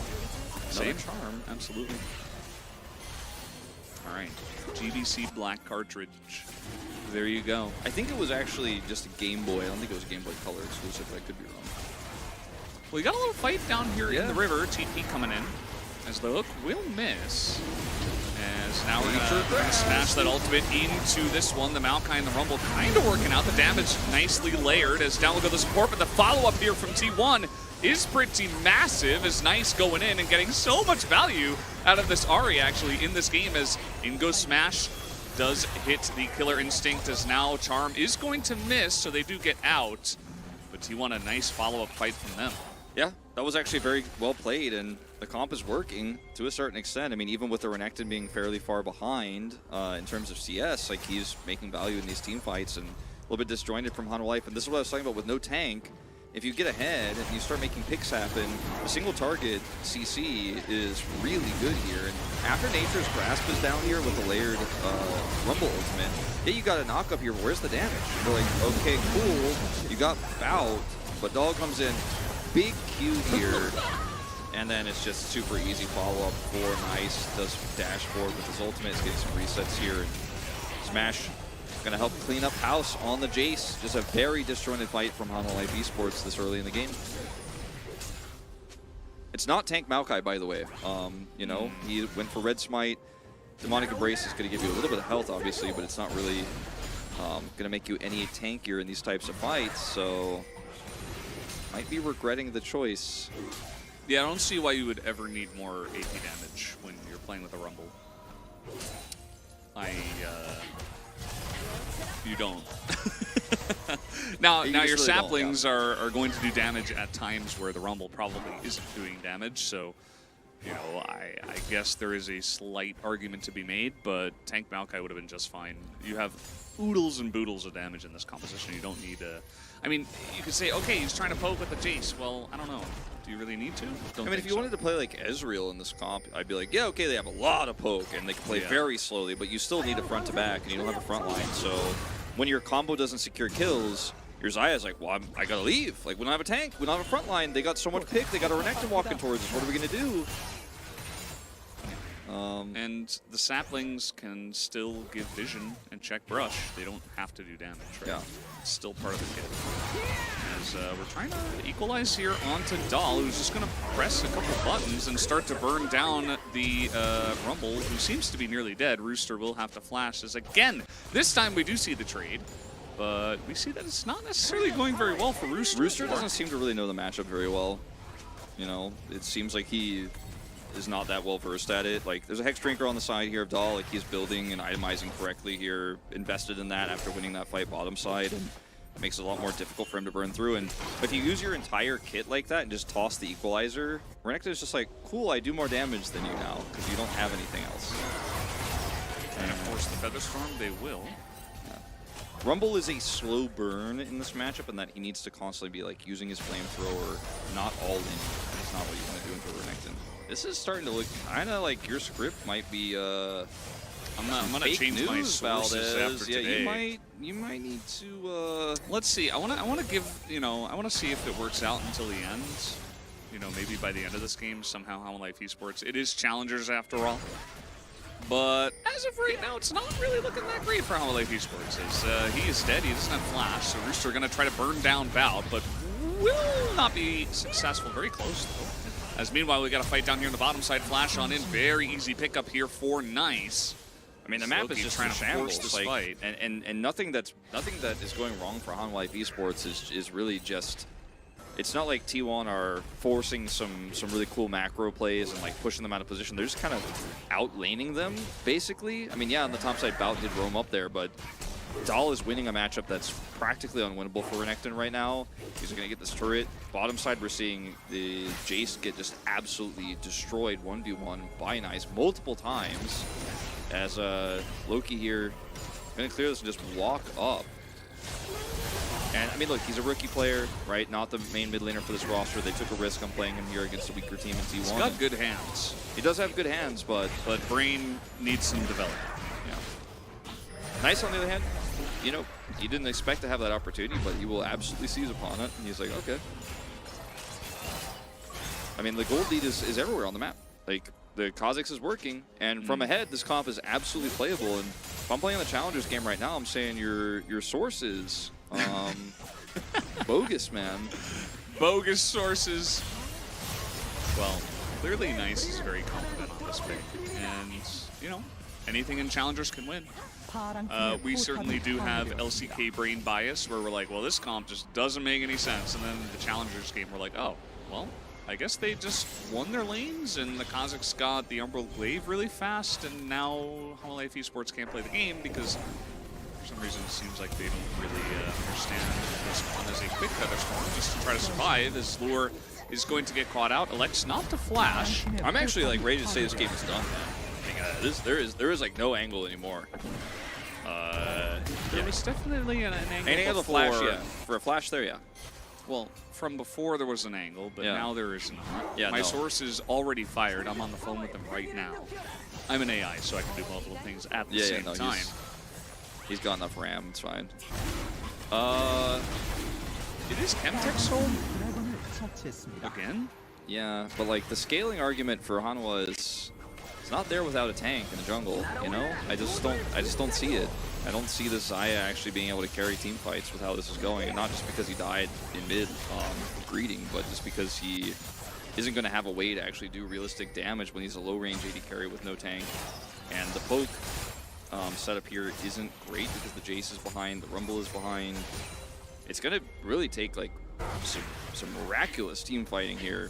And T1, because it is Chemtech Soul, like They don't even have to opt into weird skirmishes they don't like. They can take every fight they want with all the vision control this Umbroglaive is going to give. This just feels really doomed to me, Valdez. Just saying. And I think you and I both very much strongly agreed that the draft was better for Han Malai. Oh, yeah, of course. The execution is leaving a lot to be desired. And that's Challengers, baby. That's Challengers, baby! That's Challengers, baby. Who's the baby? Wolf? Chronicler. Okay. Mr. Wolf, are you a Mosquito Mancer? What does that mean? TT1? I miss TT1 StarCraft player. I hope he's doing well. Do you control mosquitoes with blood magic? Is that what it says? That's what it means. Oh, I mean, then no. Okay, I mean, it was just a question from the chat. I mean, But I he do- thought maybe you were, so I just did. asking. I did have 2 impressive mosquito eliminations yesterday in my house. So you're like 2-0? I was yesterday. Yeah, I haven't encountered any yet. No today. losses? No losses. Okay. Both of them were like first attempt captures as well. It wasn't like I was flying around, I missed, and then I like got them later. Just No first try. failures. Both of them first try elimination. I'm pretty good in the house because I know the environment. Like I know better than the mosquito You've like you've what played the on that map terrain is many like. times, Yeah, right? exactly. Yeah. In Challengers, you know, I mean, I know this room very well, but I'm attached to my chair. I'm immobile. I'm attached to this microphone. We're actually chained here to the casting desk. If you guys didn't know. Yeah. So really difficult to capture the mosquito here, but we were successful eventually, me and you, last week. We did it eventually, but it was not on my first try. It was probably on like my 8th attempt or so. Speaking of 8, So we're getting close to an 8,000 gold lead here. the players are just running around like headless chickens. Yeah, I mean, That's a copy pasta from yesterday. Ah. Somebody put it in seriously, and then I copy pasted it, and then the entire chat just went off. As you do. How much ward gold does Forrest have? let me look at he has 87 ward score. By the way, 220 of Kuan. It's okay, he's got saplings. I'm guessing he's probably got like upwards of 500, 550 maybe. Nah, that might be a bit high. Maybe like 400. Yeah, I'd say I was thinking like 350. He's got 90. He's got 90 ward clear. 90 score here. It's actually insane. Umbroglaive, pretty good item. I mean, when also you have this much of a lead and they're just having to like try to leapfrog vision out towards you, and you're just like, thanks for money, like No equalizer? Question mark? just let the turret go. Rooster? There's no objective to fight over. He definitely should have just. He definitely should have just tried to use it to save the turret. He doesn't seem very well versed on Rumble, and this is actually true of a lot of our top laners. I was talking with Huni about this a few days ago, and it's just very obvious that the Rumble top meta it was not something that a lot of these players played through or experienced. And now that he's suddenly relevant, even though he was very relevant in solo queue, he wasn't being seen in pro, people are suddenly like, oh, we have to play this, and I don't know how. And who won? Do they have the damage? Nice with the Spirit Rush. I think he gets away. So close. He trades Flash and Spirit Rush for, I guess, the Flash of Guan. We'll buy some additional space around this Baron. But Rumble is not here. Rooster heading back up. Picked up a Dark Seal. I mean, he's so low eco this game. It is a rough time. Yeah, I think a lot of the players who've lived through the last 3 years of LCK, like Rooster, for example, has been playing in Challengers, just aren't that strong at Rumble yet, and we're able to avoid practicing it, playing it, understanding the matchups. Whereas Renekton, we all know how that works. And Dahl is just on a much more impactful game here. And T1 have played a lot of Rumble themselves, actually, weirdly enough. We saw them play that strategy in playoffs last season. Let's see if that push out of the Ahri ends up leading to anything. So far, it's looking like the answer is no. Nice just returns, has his ult back up. Didn't even have to teleport. T1 are going to group on the Baron, take the Drake. The free forest is Kha'Zix, so he's going to kill it very quickly. Got him. Man, that wasn't a very even fight. I mean, Chemtech Drake is just trying its best. It's not very fair. Yeah, who would win one big, scary, cloudy, poison-ridden dragon scaled up at 23 minutes, or a little squishy bug. Apparently, Well, a little squishy bug. if you ask Riot, they'll say the squishy bug. Yeah, apparently the squishy bug. Huh. Why aren't our objectives just little things so that they make sense lore-wise? Yeah, why isn't it just like a bouncy ball Yeah. that, like, I don't know, shoots confetti at you? I wouldn't mind that. That sounds pretty fun.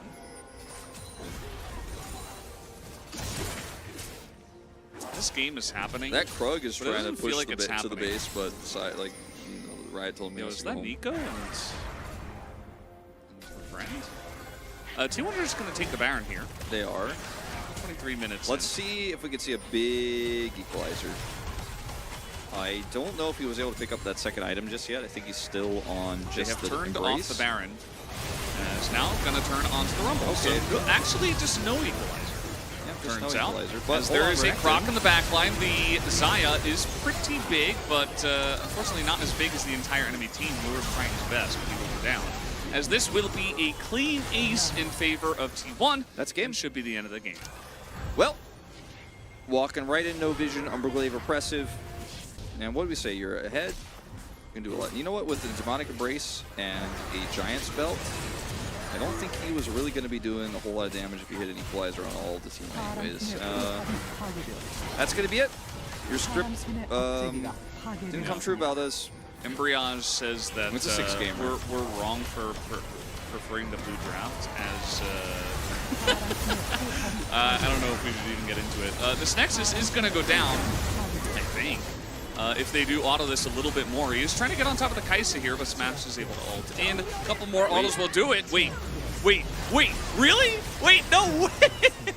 The game is not over! Baby! That's Challengers, baby! Yeah! Ah! And it's bot lane where they pushed through, so the fact that this Nexus Duke Baron? has no turrets, maybe your script was right, Valdez? Wait, hold on.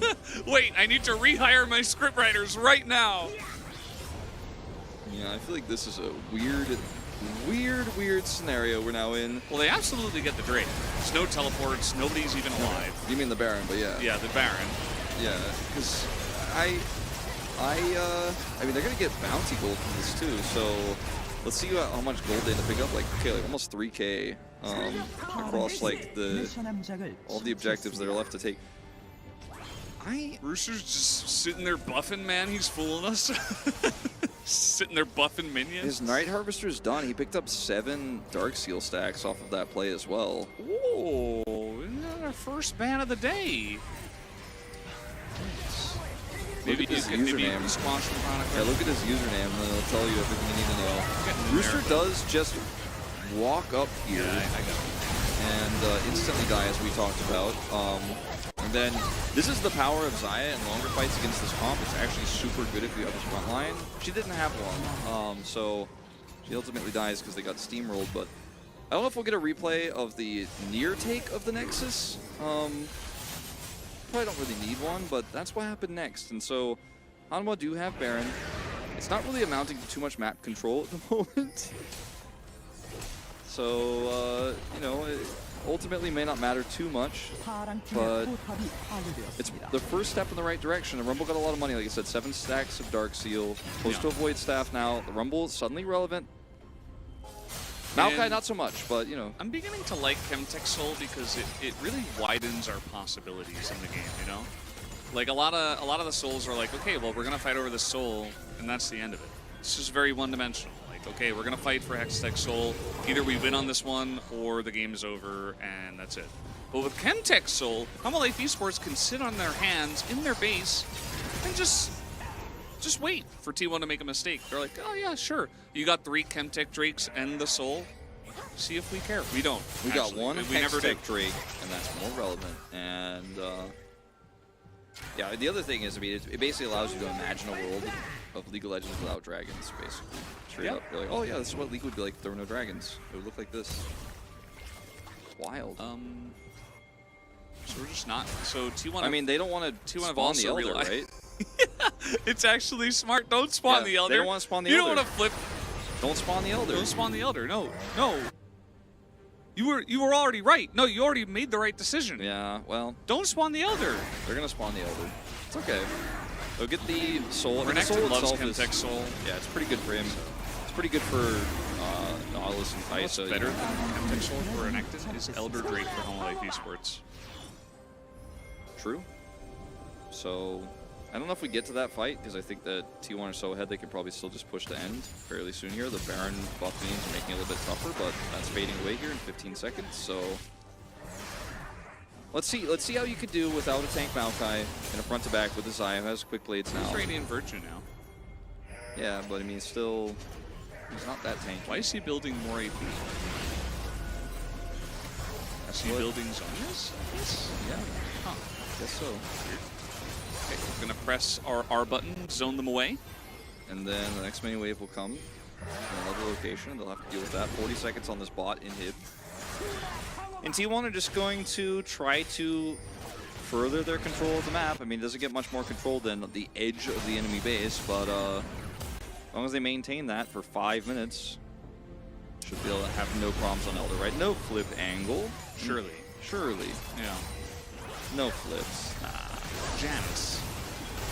I'm just saying, right? You know, Oh, just okay. now. All right. Shirley, Janice. Beth, yeah. Bit of an older one, but yeah. Alice. Alice, yeah. Gertrude. All kind of in the same vein, sure. yeah. Kelsey. Okay. Kelsey, oh, okay, okay. Yeah. Boris. What? You don't like Boris? No, I mean, just thought it was a bit different from the other ones. Yeah, that's fine. No, I think it fits right in. Boris kind of fits in any situation. It's still an 8,000 gold lead. It is a soul, I guess. And It's good for Renekton. T1, they backed to buy items. Yeah, it's good for Renekton. It's like decent for everybody else, kind of ish. I mean, they will get the benefit if they go low. They won't. This Renekton build, did you mention this? Yeah. The Maw of Mount Mortius, he picked up the Hexdrink early. And the Guardian Angel, it's just like tank Renekton. Not really. But It's kind pretty of. common to It's go like third tanky item Renekton. GA on Renekton. But he has like no Black Cleaver, no fist thingy. Sterix. Yeah, no Sterix. No like other slightly more offensive item. I think this is, I actually think it's correct because the GA also gives you attack stats, right? Like it's a good in-between for just being a front line for this comp because they don't really have one. And I guess that's probably what you were highlighting, you know, what you're getting at. But they have a Edge of Night for the Kazakhs as well. And there's kind of a lot of fail-safes for T1 engaging and just forcing fights to be going in their favor. It's kind of just like, do you hit all of your abilities? Do you actually get the Xayah? And if the answer to those questions is yes, like, probably win. Also, do you stand on Equalizer as 5? Like, if the answer is no, like, probably feeling pretty good. Majai's for Nice is, does feel like a bit of a gold sink at this point, but especially considering that this game shouldn't go longer to where you're going to actually get value out of that. Is But 5 stacks Majai's better than another the item? first rod of Yeah. your death cap that you should be building? Probably not. Don't think so. No. Because as you're kind of Alluding to? there's probably just going to be one fight and the game's over. So this Baron is going to go down. This bout goes in. The ult will be pressed from Guwon. Bout pretty tanky at this point, and Home Life Esports not really finding an angle to one, considering whether or not they want to fight here, as in goes the Kaisa. And in goes Nice as well. He is a little bit alone. The rest of the team trying to follow up from here, but Nice is probably dead. Yeah, flash on in as Nice equalizer right on top of Dahl, but over the wall goes Forrest, does get the kill onto the Rumble as the flash on in, but that is Maokai, so not necessarily ready to go, but Dahl will be able to TP into this one. It's an Elder flip, man. I'm telling you guys right now, like, this is what this game's going to come down to. Bit of a trade of kills here. TP coming in the bottom side. He wants to try to force down that inhibitor. They've got a lot of top pressure. Let's see what Hanwha Life could do with the time they've been given here before that Renekton shows up. Not a whole lot. Without Nature's Grasp, which is just thrown to the wind on that Baron fight, in air quotes. I think T1 have this, but Hanwha trying to posture against it, trying to fight back without ults. wave clear here from Hololive Esports is pretty pitiful, so they don't really have a chance. I mean, Dahl could even just stand there and it's good enough, so yeah, they're going to get 2 inhibitors, and with the Baron buff, it just makes it almost impossible for Hololive Esports to clear out the waves. There's no Nexus turrets, T1. Just reminding. I mean, they can't hear me, but I would like to. Dahl is going to go down to his GA. Everyone's so split. Like, where's the Kha'Zix? He's running away from the ult Jace. in. Lur's in a little bit of a rough spot, but he still has the Featherstorm. In comes Nice, and now they're just going to press their buttons and roll their face on the keyboard.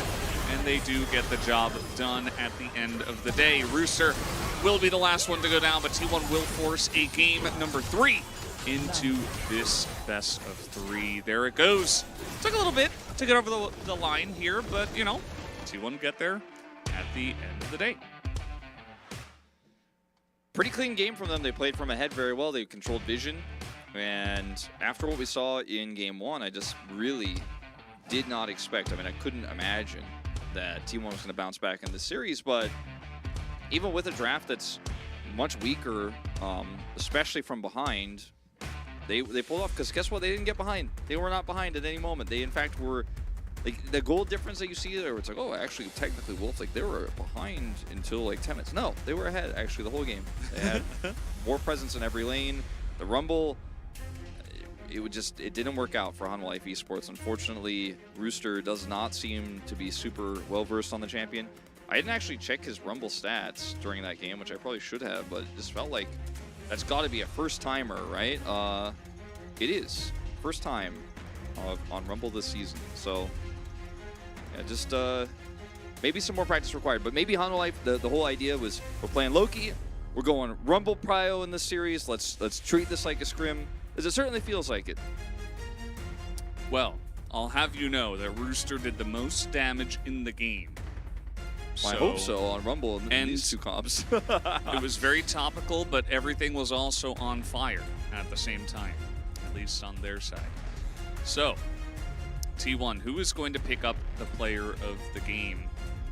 My vote's on Chad. I voted for Jungle, Oh, but I think it's between Jungle and Mid. I voted for top. Really? Yeah. That was pretty bold. I think there's nothing wrong with it. I mean, he won the matchup regardless of how Rooster played, and then he was insane in team fights and did some big boom Renekton things. Even though his damage wasn't there. I don't know. Media pick W? No, I actually think it's a solid vote, and I think you backed it up really well. That early Drake fight, he was like the main character. Like, it was won by his massive Q. It's Forest. That's okay. Wow, first time this season. He's had a bit of a rougher one, and you know, his game 1 performance wasn't ideal on the Viego, but we were skeptical about the Kha'Zix, but you know, I keep going back to, like, if ahead, it's very powerful. Yeah, I think this was a clean game from T1 where they definitely knew what the draft's win conditions were and how to play around it. And we don't always see that in challenges, especially at the win rate that T1 is at, let's say. Yes. And Wolf, I do feel like we kind of flipped a coin? And T1 landed up on heads this time around? That's Challengers, baby. I don't know, man. This is it's a wild ride every single day. It's a wild ride. I think it's a 6-game night. At this point, I'm not allowed to make any calls because my sources were wrong. They were absolutely wrong. No 4-game nights. That's it. Just might be the 5-game cringer. We'll have to wait and see, guys. We're going to take a break and be back for game 3.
Hello and welcome back. We are here to start comment for the third game. And you know what?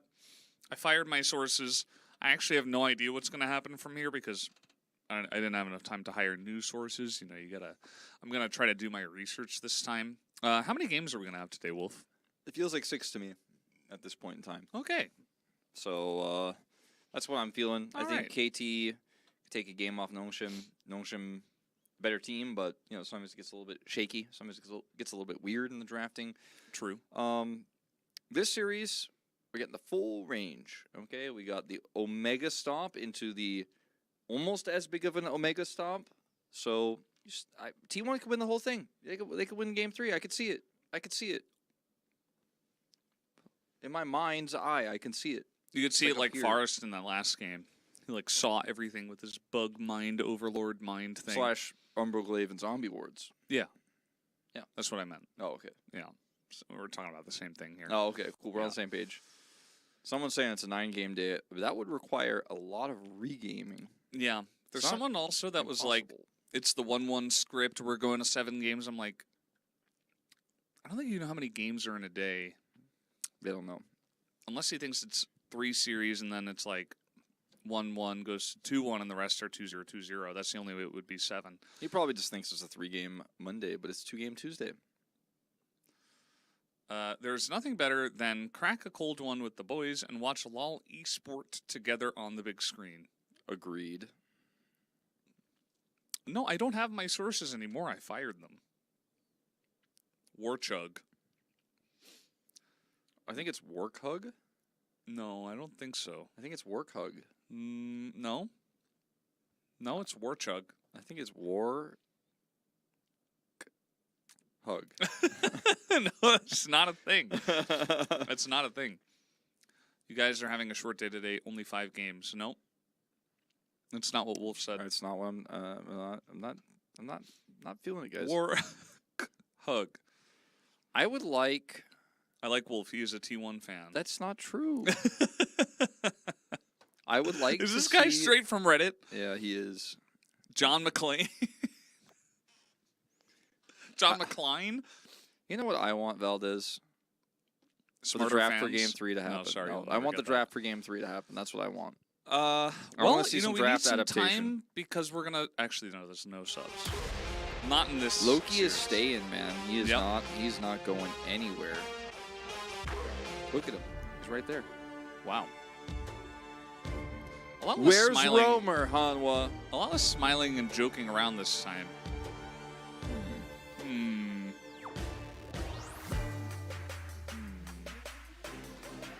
Well, I don't think we'll be seeing Hanwha Life Esports first picking Rumble this time. No.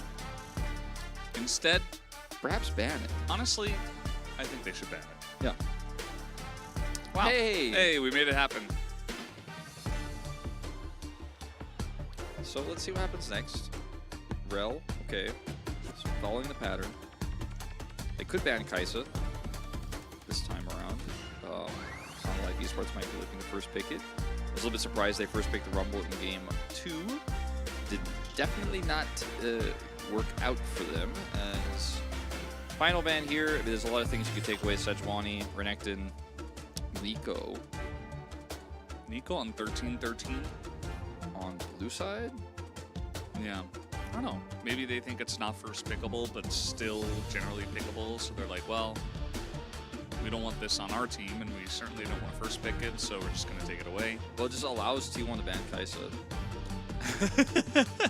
They will ban Sejuani instead. So Hanwha Life Esports could be like, okay, now you don't have Sejuani for when we first pick Kaisa. Yeah. There's not even the Tristana beat. There's like nothing in their way. They're like, okay, we're absolutely first Yeah, picking that was- Tristana, or Kaisa rather. That was a draft mistake, I would say. Let's see if they just want to play Vi Ahri, because maybe that's what they want to do, and they're just going to do that. And you know, with how game number 2 went, I mean, I wouldn't really put it past them, and I wouldn't hate it that much, because the execution was pretty good jungle mid between Forest and Nice. Renekton first, and then maybe the Vi, and they could take that Ahri away. That is not... I was a little bit worried when they banned Sejuani. I was like, oh, they want LeBlanc, but I just don't think that is what I'm asking for. That's not what I want. That's not what I'm about. We're not big fans of LeBlanc. Not even little fans, in to this be honest. current year. Yeah, no. LeBlanc Ludens, please. Yeah, maybe next year. It's okay, Forest Lee. I mean, Lee Sin LeBlanc. Very, very, very, very, very, LeBlanc? very good. Lee Blanc. Huh? Why? Well, I don't know. You hate her? What? No. Embryage is just, he chose violence today. He's like, you guys said this draft was bad. You don't know what you're talking about. He's like, you hate LeBlanc. Well, actually, we do. He's right in this case. Vi Jack's going to be the choice here. Well, we'll force some bans. Lee Blanc? I think it's a pretty good chance. They could play Kha'Zix again, but it's not the same kind of power in this draft. But it can be very oppressive if you get ahead, similar to how it was in the last game. And then maybe we will see Ludens LeBlanc, and maybe it's going to be that kind of game. Nope. Just going straight for Xayah instead. All right, so Xayah versus Kai'Sa. Ahri playing banned away from Loki. That's my expectation. And then Annie will probably follow. Remember when you hated Renekton? I never hated Renekton. I don't really know what time you're talking about. Yeah, we didn't like Renekton when it was bad, but nowadays it's good. I also so didn't we think it don't was- dislike Renekton anymore. Weirdly, I was the guy who back Strangely, then, we can change our opinions, Wolf, based with the on meta information that happens, yeah, and things Huh, that change, yeah. Strange. I also like didn't hate Renekton that much back then, to be honest. That was like everyone except me, but it was fine. Gen.G went pretty deep in that tournament, you know. All right, Viego instead of. Well, I guess Viego's fine. The Lee does kind of stand out, but should be Ahri. Okay, I was gonna say T1 like. You just did this, like you just played this type of comp. I think you should probably know what is good with it. They do. They figured it out. Is it just going to be a Lee Sin ban? I think it's pretty solid. Yeah, I think it's a good idea. What is the idea here? You would have to imagine like this jungle ban. as well. It could be an There you go. option, yeah, because Xayah Rakan. Rakan, pretty strong, works well with the comp. We get reprogrammed. So even though we're AI, we are able to have. It's kind of like This guy's like, are these casters AI? Can't they evolve and change like artificial intelligence? Like, yeah, I mean that's what AI does. It evolves, it gets information. We're and, just and like humans. It has intelligence. Like what? Yeah. No, we're I being don't very know. open. AI About does our not equal AI-ness. program robot. I don't know. Who's the Chatter. master programmer though? I don't know. I don't know what I know less about the master programmer or this Pike. It's exactly what an AI would say. Exactly. See. Haven't evolved since season 2. Why is Atmog's no longer meta? The Leona is pretty good here. I like the Leona. I love the Nocturne here. What are we doing? I don't know. Nocturne mid. Imagine trying to play LeBlanc into that. Why don't we just play Ahri? Or sorry, Annie. And he was banned in game number 1 or 2 rather, and they are going to play it. Thank you. Thank you, Loki. I really love the Nocturne there, but unfortunately they're not going to pick Turn it. mid. How about Nocturne here for Forest? Love the Nocturne here. He's gonna play Kha'Zix. No! No! Why? I wasn't gonna say anything because I didn't want to get anyone. You know, I wanted to keep the hope alive, but it seemed like it's Well, Kha'Zix. Embryage is happy. He's a big Kha'Zix fan. And, you know, Kha'Zix worked out really well in the last game. I think T1, you know, they were able to make the Kha'Zix work due to winning a bunch of lanes and getting him ahead, and Forest having some good angles, so maybe he can get them again, and perhaps they make it work a second time. I think Rooster is a much better Jax player than he is a Rumble player. And with Vi, Annie, Kai'Sa, Leona, the engage opportunities are massive. They could, you know, I mean, T1, if they get ahead, could have a similar oppressive draft of the ones that we saw, or the game that we saw in Game 2. But let's see what Nice does on this LeBlanc. I don't feel like, even with the lead that T1 had, in that previous game that it will be enough to push them across the finish line this time with this draft, because the Ahri and the Kai'Sa were much stronger at just like continuing to constantly apply pressure than the LeBlanc and Xayah are in this meta. And maybe it won't be Shiv LeBlanc. It's definitely going to be Shiv LeBlanc. Yes. It's going to be Shiv LeBlanc. And Embryaz was asking, why? Why is it bad? Why don't we like it? It just takes very long to scale. We don't feel like the teams play around it very well, especially in Challengers. It's going to be really rough, I would say, to play around a Shiv LeBlanc correctly when even pretty much all of our teams in LCK can't do it yet. It doesn't have AP scaling on this patch anymore. That too has been removed, so it's just it still does wave clear. We'll see if she goes DMAT. I don't know, Valdez. Not feeling great about it. Yeah, let's see. We are ready, guys. Let's hop on the rift for game number 3.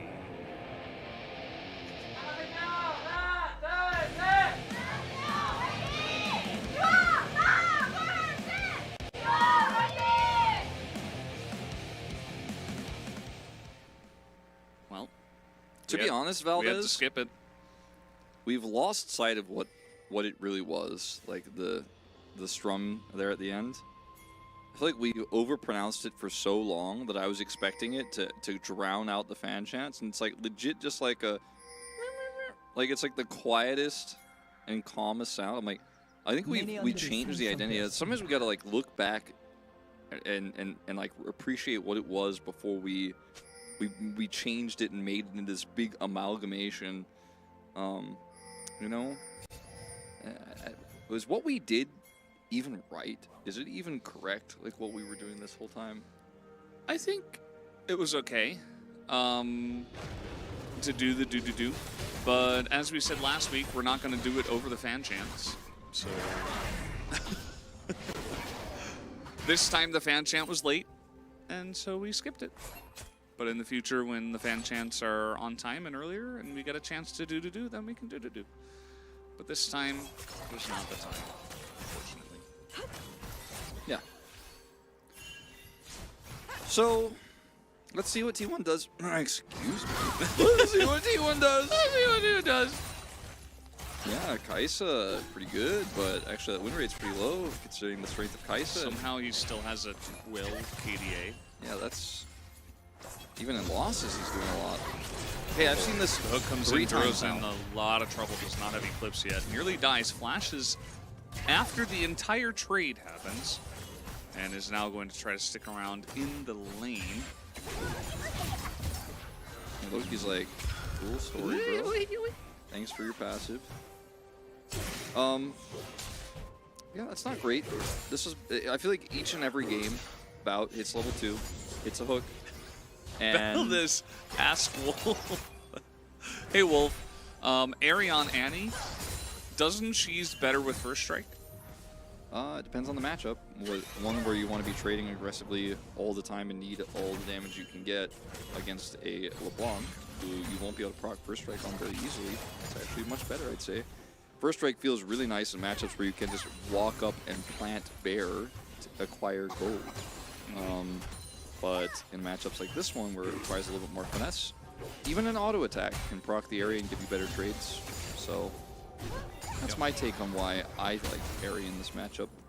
There's a big trade from Nice there. And yeah, you're exactly right. I mean, imagine in that case, like the LeBlanc's going to hit you first as your very slow auto attack comes out, and you just don't get to have a first strike. Yeah, bit of an because she issue. will get you first. Exactly. So, really matchup dependent. Unless she makes a mistake. Guan wants to do something here. Oh, that's the distortion. You got the distortion out of the LeBlanc. There you are going to go in on this. Just waiting for the stun. In they go. Nice. Very low, and Guan will pick up the first blood. Just hits her in the back, and very nicely played. Very nicely done. Wait for that distortion. To be around because his jungler was just here. So Annie is just going to walk up and press her Q button. You wouldn't flash that normally, right? Yeah. Like maybe if you're looking at exactly where Guan is coming from and you see him, Guan, it just looked weird on his flash, but he flashed a short flash to get the last hit and make sure that he got the kill before Nice flashed away. There was nothing wrong about this trade at all. Yeah, no. pretty standard. No mistakes there. It's a short flash, as mentioned, just to close the gap. Didn't look like she flashed if you weren't really honed in on it. As Hanwha Life going to try to come over here and contest this. I do not suggest. I do not. Well, Duro is getting a lot of value out of his Eclipse, but again, Loki just got here. He's not even level 6 as Spawn. T1 is going to win this series, Valdez. I'm watching this happen, man. The upset is happening tonight. T1 are playing well, yeah, to be honest. And I think that after Game 2, Hanwha Life Esports didn't really... Okay, trading some flashes here. Nice, really wants to go in on that, but Forrest says, well, I don't have flash, so I mean, not going to continue. It's still a good trade for Nice here. It was a nice gank in mid, right? Like, nothing wrong with that. Like, Guan secures the kill there, flashes down, whatever.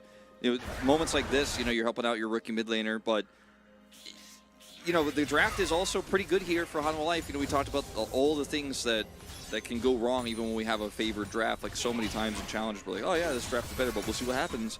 But consistently, after Game 1, Hanwha Life have just been making some puzzling decisions, and you know, maybe they should be the ones playing the pick comp again, because contesting this, and like, look at how many times they happy feet like, do we go in? Are we going in? Are we going in? And then they're just like, we have to go in because we're this far gone. I'm like, no, you actually don't. But you've donated some additional gold here. No flash on the Vi, of course, as mentioned before. And T1 are massively ahead now. Not just like slightly ahead, not like, oh, it's going all right. It's like, okay, well, Kha'Zix is a problem again. He's going to be able to now take away your vision, and they have a Blanc. Yeah, and you still have the prio from top because Renekton should be winning this matchup at this point, which he is, by the way. Forces the flash out of Rooster. Dahl is winning this once again. And so they get the Rift Herald as well, nearly on spawn, no doubt, as Forrest is going to go back and already has an Umbral Glaive. So just a really early 7-minute Umbral Glaive that allows you to get even more map control and allow you to pick up the objectives. So T1 in a really, really good spot. People were asking, you know, are T1 playing well or Hanwha Life Esports playing bad? I think it's a bit of both. I mean, Hanwha Life Esports are much better than what they're showing tonight, that's for sure. Yeah, that's for sure. And I think T1 are overperforming, I think, in this third game. Hanwha with a, again, basically mid-sub. Having a little bit of a struggle. I think some of the shot calling is fallen by the wayside, and into the comps that are in this meta, especially like what T1 is running here, you can't be affording to give gold away like that for free, basically. And the question becomes like, what was even the thought process? Because Drake is gone. Like, you're not even close to getting there. You don't have the numbers advantage. Your team isn't grouped. Speaking of not being grouped, I was scared that maybe Forrest was going to go in there to an Annie who's about to have that stun prepped. No one else to help him out, but and then, you know, Duro's like, I'm gonna die here, so I guess I'll go in, and then the team is like, he went in, so maybe, and then it's definitely not planned. It was a freestyle choices. He is gonna drop a bear. He does get the bear. Guan going for a very similar gank where he just hops over the wall into the bush. We'll see if it works out. He's level 6. I mean, nice, no flash. Should be pretty straightforward, even with the distortion here, as the follow-up from the stun is going to get the correct one. And there it is. Very nicely done. Forrest does pick up the objective, as we expected, but at least Hanwha Life Esports are getting other wins while that's happening. Yeah. So, second kill on the little Blanc. Feels really nice, no pun intended. And it's just a clean gank from Guan, who did get caught in that last skirmish, but it wasn't really his call to go in. And he's been making a big impact this game. The Renekton is a big problem. What? What did Loki mean by that? The crying bear emoji? No. But Renekton's up, like you said, in the early matchup. And I think if Nice had respected the gank potential here both times and wasn't, you know, didn't actually die here, then it's a lot better. It's tough. The wave's in a really aggressive spot, or allows aggressive plays. Yeah, Tibbers bait. He got that 50 gold. And, you know, I mean, it's still a decent spot here for T1, but could be better.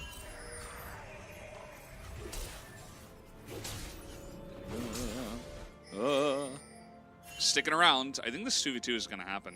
I mean, Guan doesn't have ult, so they're trying to bait this one in from the Esports. They don't know Forrest is here, but now Forrest is going to show up as the Vi going to miss. No ult, as you mentioned, as now I think T1 recognized that. The ult here on the Kha'Zix. Dahl not really able to get in range to do damage. The follow-up here flashes in.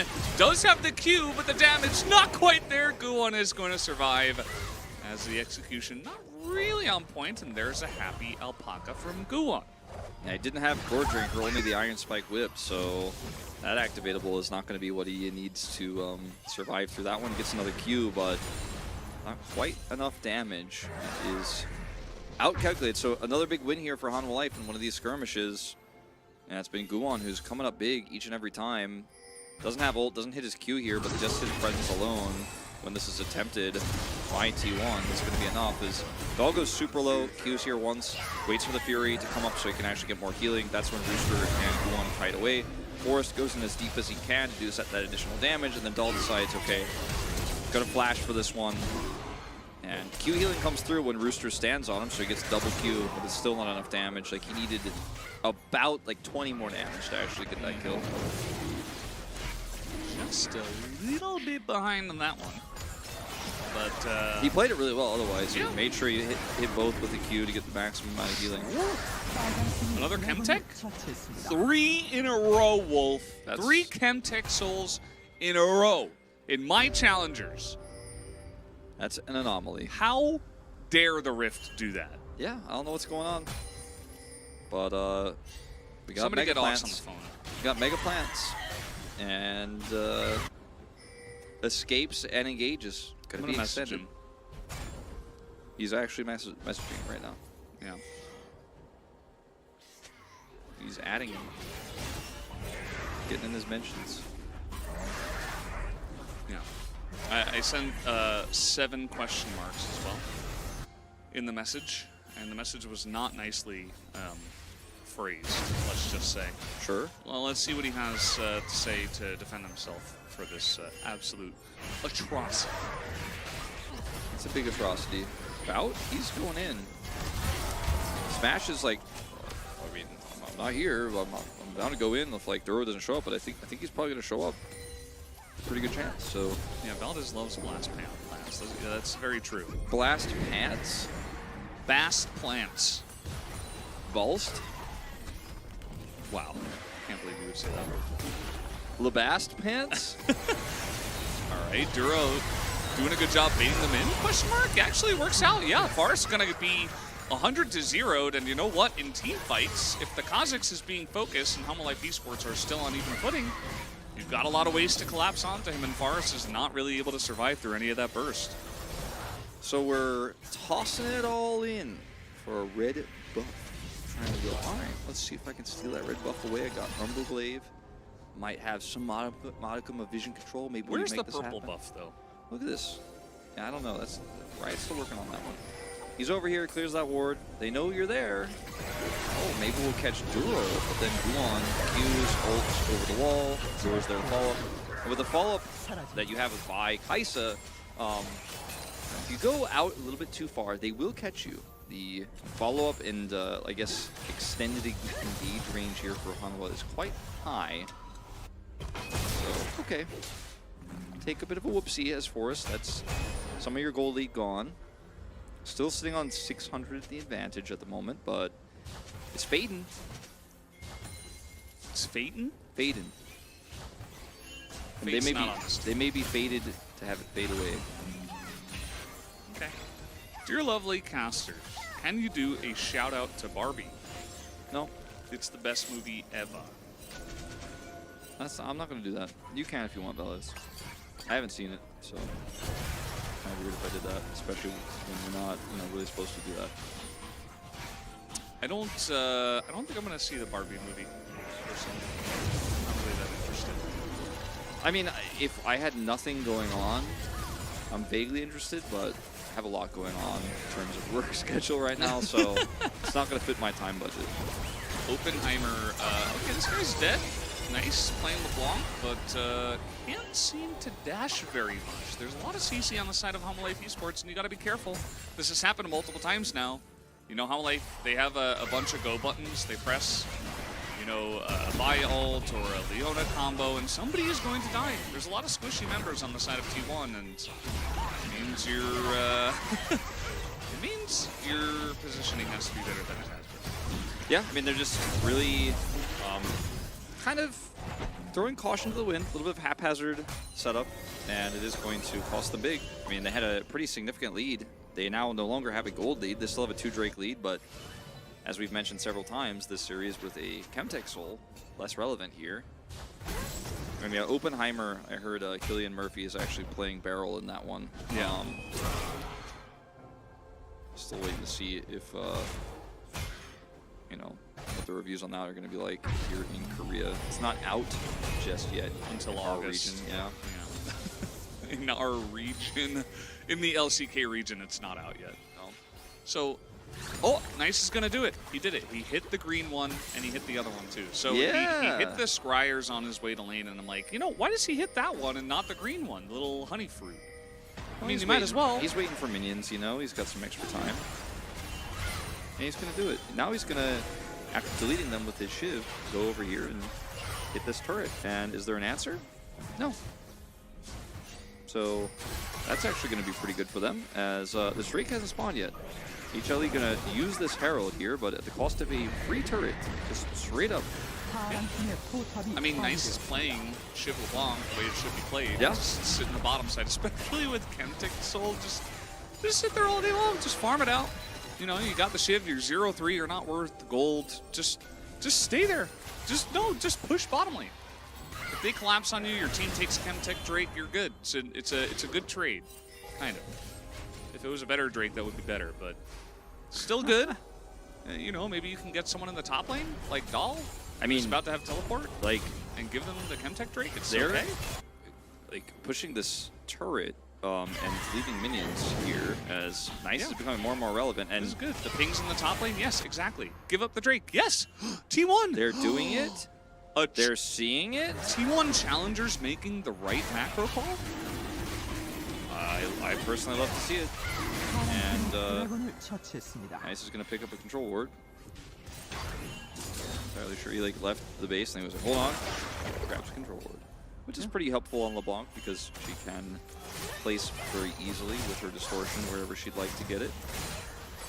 And you know, as Hanwha Life here, still a winnable game. Have a lot of good, very good engage opportunities, but going to need to, you know, kind of hit those benchmarks when we get to a team fight that's relevant, which will probably be, you know, around like 23 minutes. When it's Baron time, because right now both these teams don't have enough damage to do it on spawn when it comes up to 20. And Chemtech Drake, nobody really interested in that. So, Well, Tony Orez has a question for you. yeah, Was Poby right? about what? Was he right? That's the question. I need further context to answer the question. Okay, I don't think it's a very good question. We'll see. Was Poby right? We'll never know. Safaris gonna upgrade that W. Here is the Vi over the wall, thinking about an engage. And yeah, I mean, keep that Renekton in the top lane. Dahl, you have TP, okay? There's no objective. Go sit in the top lane. Stop wandering down in the mid lane, being like, oh, are we going to play the game at hand? He's been a top laner for a while and he still hasn't figured it out yet. And he's just kind of like, oh wait, it's just you hit the turret. I'm like, yeah, that's what you do. He's like, all right. He pinged it now. He's like, I'm hitting it. He's like, I'm doing it. He is doing it. And Rooster is not going to be able to do anything to this LeBlanc, so significant turret damage bot. Dog gets top turret. Where's the macro at, Hanwha Life? You know, falling apart a little bit here. The mid lane turret also fairly low. What did Troy Pika mean by that? Is he blaming the Challengers player because the mid laner of the LCK team got injured? I have no idea what he's even saying. He's struggling, man. Chat this entire day has been just a big struggle with us. As meanwhile, just gonna get Blade collared in the face. I mean, he's Not even to the knee. That was just straight in his face. How about that flash from Force? I guess scared that Loki was going to flash Tibbers him. Better safe than sorry, but I mean, Lure just like went into melee range of that turret. That was that was not ideal. Okay, we got another fight down here on the bot side. Nice, in a bit of trouble. Has to flash away. Does he get distortion again? No, he does not. Not before the leap comes up, but maybe they can turn on this Baron. Nope, not quite. A little bit early in this one. I mean, 4 deaths on this LeBlanc now. Nice. He's been doing side laning very well, but, you know, getting a bit stumped in some of these exchanges, and he's given over a significant amount of gold. I don't know if we can actually start Baron now, Hanwha Life, but 2-item Kai'Sa, clearing some vision. Forest is looking for a potential opportunity here. No vision to be had on the other side of the pit because of Umbral, so Hanwha Life are kind of like, Kha'Zix could steal. I don't like it. I'll walk away. Glad to see that, excuse me, glad to see the chatter left. I don't know if that went on mic or not because I tried to pull away, but the chatter left? Yeah, no, he got forcefully... He disappeared, is what I meant to say. He got forcefully kicked out of the chat. Yeah, he's gone. Don't worry. He's gone. It didn't take very long. But it's okay. Miraculously banished. He got left. He got exited, okay? But he's not over with Poby on right. He's on left. I don't know. I don't know about that. Got deported. From the chat, yeah. I guess so. Could be.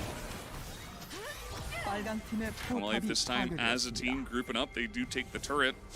Really working up to their second Chemtech Drake of the game. A huge wait, no, it's not.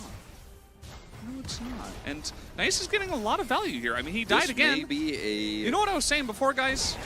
It's actually right. As, okay, Forest in a lot of trouble. He's not right. He's trying to help out Nice when, in fact, he should be letting Nice do his thing. And... Nice hold up. Yeah. Nice should be in the side lane pushing as hard as he is, especially because he died 4 times without Forest getting clawed by you don't need a Shadow of LeBlanc generally. No. Actually, that's like one of the only champs that doesn't need help. Is Hanwha Life are just going to turn this into a Baron take. Dog coming over. Nice is over here. He's honestly doing a lot of poke damage. He's doing a good job. The turn here is good with the Featherstorm in position as Smash trying to carry this 1v4 essentially, but Lord does get in on top of that 80 carry and takes him out. So Hanwha Life Esports will win in the turn. I don't know if they can actually finish this, though. Yeah. Okay, no flash on Dahl, but, I mean, the Baron reset. Forest is coming over. I don't think you can do that. So, will be a win in the team fight, but a loss of the Baron. So, the tempo advantage that they had before is now gone. The Ice is kind of having a pretty legit game, to be honest, Valdez. I mean, he's 0-4, but this is the best 0-4 game I've ever seen. Yeah, he's pushing turrets. Like, it could be a, was it damage to turret or delta to turret? Delta to tower? Delta to tower situation. Something like that, yeah. I hope so. Okay, checking it. We're going for the steal. Are we sacrificing our life for Chemtech? I guess. Well, T1 or not. Because they know. they know exactly where their bread is buttered. And it's not on that Chemtech Drake, that's for sure. Is it? Where is it buttered, though? Generally on the more toasted side. Oh, okay. I don't know why. Maybe to cover up some of the burn bits. Could be. Is Texas toast buttered in Texas? What is Texas toast, anyways? Like, let's actually define. What is Nice's Texas former toast? IGN is Breadman. So we had T1 Soup, and we have Breadman. We should have stuck with it. He and Thumb, man, could have been great teammates. Breadman and Thumb. Valk goes in. Loki is completely zoned out of this fight, but this is the power of Kai'Sa. You know? And once the LeBlanc is pushed away, there's just no way you can actually front to back anymore. Yeah, nobody knows the answer to Texas toast, huh? I guess chat just doesn't know. Thickly cut bread with garlic that people eat with spaghetti? Yeah, they do. Okay, so there we go. Thanks, chat. Chat did know. They were just a little bit slow to let me know. I think if T1 can catch Kai'Sa once, it's GG. I mean, it feels like a lot of their consistent damage outside of the Jax, but I don't know. I think that Hanwha Life Esports they're still in a spot to win team fights. I do think that T1 have the tools to play like a really guerrilla warfare type of game. As really nice turn here from Rooster onto Forest, and he will be able to get away with a flash. So that is flash forcefully taken away by T1. Yeah, that was almost a rough situation there for Forrest, though. Thought for a second perhaps maybe he was going to have to flash, but he's got his little weak delay. And so it looked like action, and it was action, I guess, but not leading to really anything here. This is a bit of a lull state at the moment, with the Sorelda is now picked up for Forrest, which is actually a huge spike if you are ahead enough on the Kazakhs to pick that up, because it can help set up some of those picks to really slow down the opposition. Great if you catch a target in a side lane. And eventually, we will see one of these teams group up for Baron. It's gonna take a little bit longer. Forrest has his flash back up, you know. And so he's in a position to steal if Hanwha do try it, so being very aware of this. Honestly, they're aware. Yeah, I think they are. Yeah. It's a very even game 3. It does feel like our challengers teams, once they get to game 3, they're like, okay, now it's real business. Now it's real OPH business in this one. We got to make sure not to make any mistakes. I still like that. Nice. Again, he knows where his bread is buttered. He goes to the side lane. He's pushing it. He's not trying to just randomly team fight. That's what Shiv LeBlanc does now. She has to push. He's not doing a ton of damage in fights, not being super impactful there. His T1 just haven't really been able to 5v5. Like, that's just the issue, is like, if you 5v5 and win it as T1, that's how you know you have a massive lead, right? I mean, it's a 1,000 gold lead right now, but they're getting picks with the Kazakhs and skirmishes. The side laning has been pretty good. Even though they're up against the Jax, they're just kind of out macroing Hanwha Life here, and the Jax side issue is not really an issue. Yeah, Rooster doesn't have flash here, so gonna try to hop over the wall, but there is a teleport in from Nice, and now we get a teleport from Loki. And they're just gonna back away. They're like, well, we traded teleports. I guess now we'll just, I mean, I feel like that's better for Hanwha Life Esports, though. You'd like to keep that teleport on Nice. I think the idea was really good for T1 there, but like ultimately at the end of the day, this Jax is not a problem in this game because they're shutting him down, and even though they didn't kill him, I do think that's important. He's actually close to getting his Zonias. So saving that turret, yeah, you'd like to get the kill, but saving the turret is pretty good. Obviously in terms of the teleport trade, hugely favoring Hanwha Life in terms of utility there, but I actually like the play and like the call from T1. If that turret goes down, you know, Jax can start pushing your inner, which is worth more money, of course. I don't know how close he is to his Zonias, but the fact that he has a Codex online means that probably coming up pretty soon. Zonia's not a very expensive item. Nice doesn't want to teleport for team fights. He wants to push side lanes only, sure. But at the same time, you want to have that option. People are always going to be in this type of games.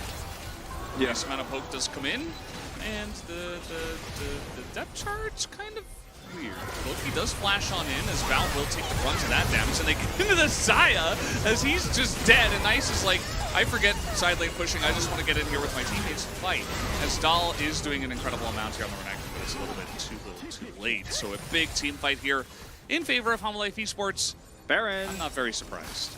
No, not really. It's hard to team fight this one, unfortunately, as T1. And the people back in the chat was kind of saying like, yeah, he doesn't want to TP into team fights, but you will eventually have to do a team fight. And because he did not have TP, he just kind of came with that one a little bit slower there, made very little impact. Unfortunately for him, takes his 5th death of the game. Baron goes over. Chemtech Soul Point. Looks like it's going to go to T1 here, but I don't think Hanwha will care a little bit. And they're just going to go for this turret instead. Rooster will finally pick this up. Maybe he could actually even push for the inner. With no vision here. Think better of it. Yeah. I think with Dahl and Nice down, I think you definitely could push for that, especially if you absolutely crush this Kazakhs. This is a pretty tricky move from Forrest because, yeah, you know, at the end of the day, like, Jax is pushing, you're one of the only answers with both solo laners down. I'm a bit surprised neither team really sussed out what was going on there. And then Nice series with the team, didn't have teleport, kind of grouped for this, but Nautilus ult doing nothing, and then how do you front to back here? Featherstorm needs to be big, right? You need to actually have a really nice blade fall. They don't. He dies very fast, and Forrest, the bug waiting to be squashed in this case. Pretty straightforward fight. or lack thereof, honestly. Yeah, not much of a fight. Don't really have a mid laner, don't really have a 80 carry if he just dies immediately. If this Kha'Zix replaced by Nocturne, will the game be different? Not really the way it's going this time. Probably a very similar situation. I kind of disagree in that at least the Nocturne can help chase down the Jax and kill him, because they kept him at bay for a while. Now he's got a bunch of money from team fights, but if they have a Nocturne, they can really punish him if he's inside, and maybe they can actually turn that. Remember last time they committed teleport, maybe they actually end up getting a kill with the, you know, Nocturne ult coming through the paranoia. But there are obviously other problems with the Nocturne. He can't build Umbreglaive, he can't give you that vision control, so I'm kind of just like, I'm not sure if any different picks would matter. I mean, they would lead Does to a the different draft outcome. really matter in challengers? I don't know. I feel like I'm still doing research on this. You know what I mean? I mean, if we're only looking at WL, then it's hard to predict what's going to happen. WL. Yeah, win-loss. If you're looking at how the game is going to change, of course, it will change a lot, right? You know. True, yeah. I mean, the LeBlanc in this game has made a pretty huge impact, but she hasn't been able to make an impact in team fights. Could have been Azir. You know, this game looks totally different. But, you know, they can actually team fight 5v5, but not with the LeBlanc. So Lure has a death cap. Definitely a really good pickup. Probably could have even gone for Ludens, but doesn't have to. Obviously, the Guns is going to do a lot when he does hop in. And now, 4th item. Death cap means that people will not have health bars, especially Nice, Smash, and Forest, but just anyone, pretty much. And they have a pretty easy fight from here on out. Just chill out, throw in W's, control for the objectives. Now, they don't really have the Elder Drake angle yet, because, you know, we're still a couple of Drakes away from that, so just waiting on that. As in goes Lure, a huge amount of burst, but he does use the Killer Instinct already. Yep.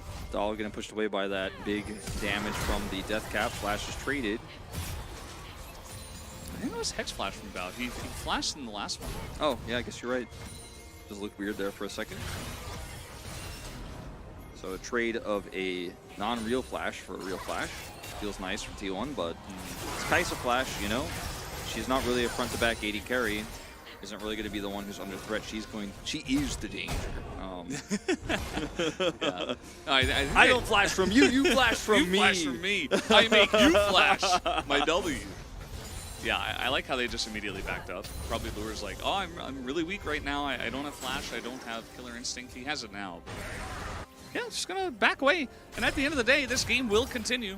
I mean, we are probably in for at least a 40-minuter, and that's not very common in challengers. I think that we're at a position now where this could be anybody's game.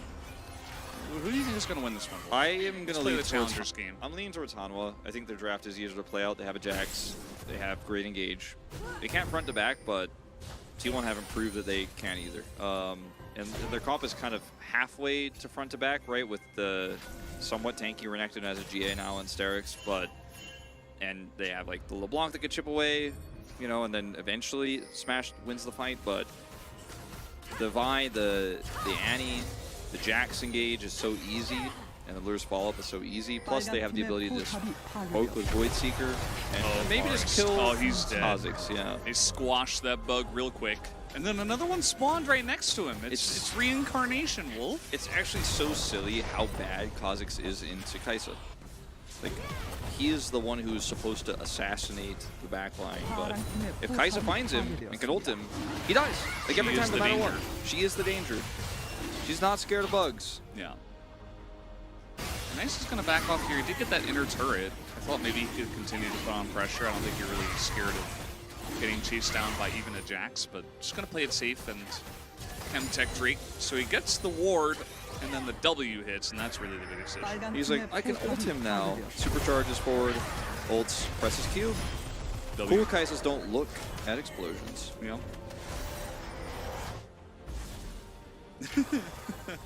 He is nothing but damage. He provides nothing for his team and actively has to be alone to do damage. He also just disintegrates when anybody breathes on him. I don't know if that's what I'd call what Kai'Sa did, but yeah. It kind of looks like that, you know? It looks like that, but it's also a 4-item Kai'Sa, you know? On a squishy bug.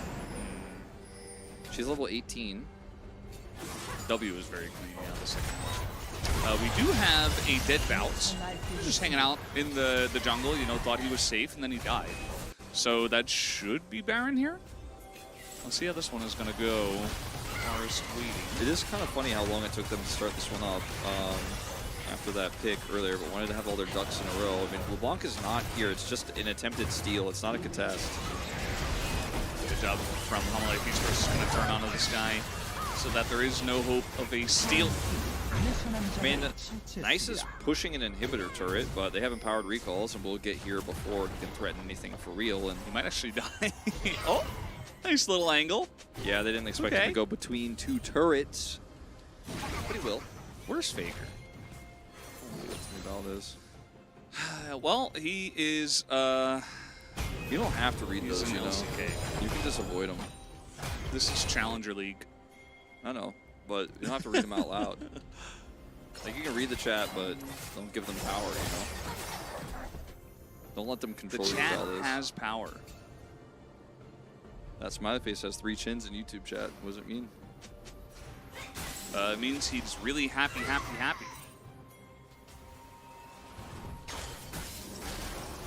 Well, Baron is going to be big. This is a Jax that has a 4-item setup. GA on the way. Don't really know what to say about... Nice is about to hit her Void Staff. Yeah, I don't really know what to say about the chances here for T1 anymore. You really needed to push that Blanc angle farther, I think. It's just, unfortunately, not a strong pick, in my opinion. They used it great in sides, but you drafted Xayah, so can't team fight. Don't have power for your Xayah. Renekton's falling off. What are you going to do? Look at that damage. Bye-bye, half your health we bar. have a Croc behind enemy lines, and now a lot of low health bars here on the side of HLE Esports, and maybe Bout goes down, but who cares? As the flank is huge, Vars is getting in there. He's not doing much, and honestly, Dahl also not doing much. Trying his best. The angle was cool, but it wasn't good enough. Flash on in after the GA. Nice try, but Lure is better than that. Indeed. Nice try. I feel like that's how you could describe this LeBlanc. And the player who is piloting her. Nice try. It was a nice try. Execution inside is pretty decent. But T1 trying to out-finesse HLE Esports. They have the more well-rounded composition. And even with these crazy flank attempts, they're just not able to do it. As it takes so long for the Renekton to get here. And so much damage is done. Bout is out of the fight. Smash is so low. There's no follow-up here. The Renekton is just going to be essentially avoided. Look at the shield on Lure. He just doesn't actually care.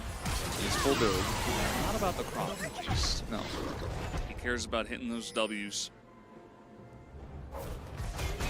So the game is still happening somehow. The game hasn't ended. What is happening? It is pretty weird that the Nexus is still standing.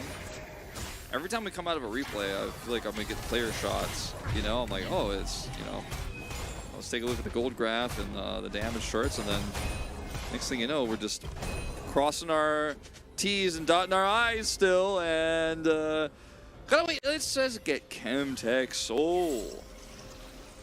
Man, I got like my 7th ban today. You're Whenever on a T1 roll. plays it, it's just, oh man, it's just great. So much action in the chat, so many angry betters. It's just a great time.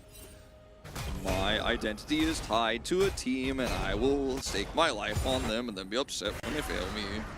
That's my better impression. Yeah. And when they bet like While like $50 walking in on it, place. they're angry. All right, HLE really want this Chemtech Soul. And you know what? Wolf, they'll get it. It's theirs. It's theirs, belongs to them. 4, so the tenacity, the shielding power, like Lure shield on that ult, we can now explain it. Like I was like, that was pretty big. Like, does it really get that big at 16? I mean, with these Chemtech Drakes, I guess the answer is yes. Like, is that a full AP build Shen Shield? Nope, just Kai'Sa R. That's a little bit big. That's a little, that might be a bit of a problem. Yeah. T1 comeback is real. T1 comeback is real. Like, yeah. Omega Copium. Copium truck. Have you seen that emote? No. It's where it's a guy sitting next to a truck full of copium. Oh man. I haven't seen it yet. Very apt. They are going to find Guwon in the jungle, but there's a Kai'Sa on the team. Remember when Kai'Sa was left available for first pick on blue side? I remember, Wolf. Yeah. Remember when they banned Sejuani instead of banning Kai'Sa? Yeah, Dapwell, that's part of it. That's certainly part of it. Guwon's still getting in there. And at this point, you know, he's pretty happy to do so. He's got GA. Nice little ult there onto Smash. There is the bear. Smash is like, do I press my R button now? I guess maybe he should have. Down he goes to his GA as everybody's just moving. And that's going to be the end of this one, guys. Humble Life Esports finally to get in there, and it looks like they will finally knock down that Nexus. They will. And it took a long time, but better team fighting here, stronger composition. Humble Life took them 3 games. Game 2, a little bit rocky, but ultimately it will be 2 one-sided games that push them over the edge. 3rd game, you know, it looked close for a moment, but ultimately no team fights. Yeah, we do have to vote. I'm feeling like, is it just the Kai'Sa angle? You know, it might be. I think it is, weirdly enough. I don't think it's like a mid or support vote. It's like bot or top, I think. I think I'm gonna go for bot. Yeah, you said bot. I'm gonna say ADC. That way we cover the spectrum. Don't confuse bottom them. Damage dealers. Kai'Sa angle. Yeah, this is Series 1. It's 2-game Tuesday, which means we'll get 6 games, and we will just basically play it out throughout the entire day. We are going to get 15 games as 41,000 damage in a 41-minute game. Honestly, it's kind of low.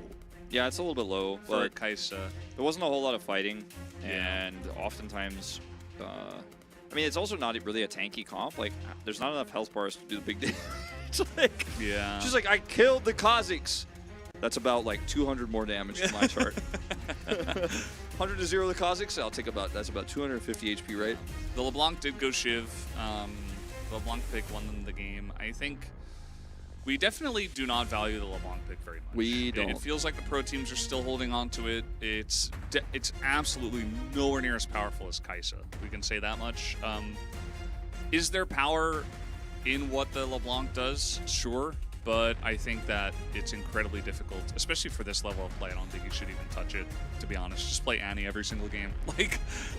Like if it were me in the mid lane, it's not. But if I were coaching one of these teams, I'd say, you're playing Annie, you're playing Azir, maybe. Yeah, Azir's about the it pick. For me, you know? like, you know, even with the Kazakhs pick, I probably wouldn't play with Azir. But if you're trying to front to back, just play Azir. Like, pretty straightforward, you know? Like, we've already solved it. We already figured it out. Lure will pick up POG with 40% of his team's damage share and almost twice the value in damage to his gold. Not a big shocker. Low DPM because of what we were talking about before, but Whoa. I mean, it is. It's low. It's low for a 40-minute Kai'Sa game, but it is. It doesn't matter. The game was about him. The game was about the fact that he could just blow up the Kazakhs and they could take objectives. That just kept happening. Yep. Kai'Sa's an 80 carry and an assassin and a poke champion, all in one. Not a tank yet. The full package. Riot might add that later. Yeah. Imagine if we had Corki Kai'Sa. Everybody's so obsessed with like Tristana Kai'Sa. If you get both of those 2 picks, you should not be playing. You should not lose. Actually, is what I mean to say. Like Tristana and Kai'Sa together should not be allowed in the draft.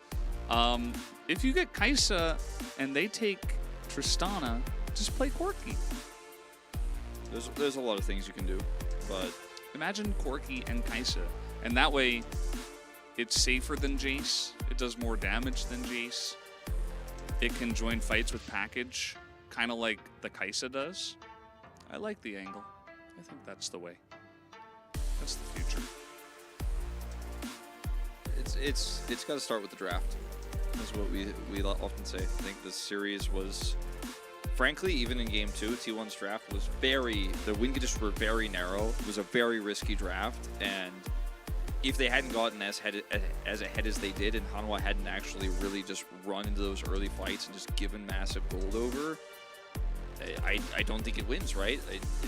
It was fairly weak drafting from T1 throughout the series, and it brought us to 3 because they did get that lead and they knew how to play their comp, but I just want to see a little bit more safety, you know, a little bit more well-rounded, good old classic, evergreen League of Legends.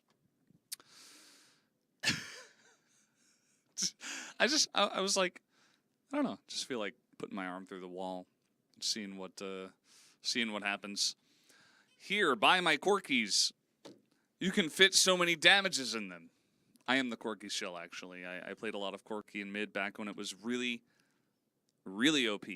Nowadays, I think it's fine. I think it's on a good level. But everybody's like, this is the meta. It probably does feel pretty rough into Tristana and Annie lanes, I would guess. But you can go Hex Tech or Hex Drinker first into at least Annie and just kind of hang out, you know, not die, and then scale up. And if you hit a mid game to late game on even footing with like Corki Kai'Sa, you will win almost every single game that you play. My problem with Corki is the same problem I have with LeBlanc, but in a different way. Corki at least has the ability to do big poke damage, whereas the Shiv is small damage, so Corki can obviously burst targets down, and he also has CC because he can ult in, but it's relatively low impact CC, and only when you have package, right, was when you're really going to make that happen. So I don't like Corki as much because he doesn't offer any utility. It's all about utility. You do damage, you do CC, but it's like Tristana. You're a top mid. Tristana, I mean, she has her ult, right? But that's like somewhat comparable to a package, I guess. Tristana, though, also somewhat reliant on getting a pretty early advantage. Otherwise, isn't really making that much impact.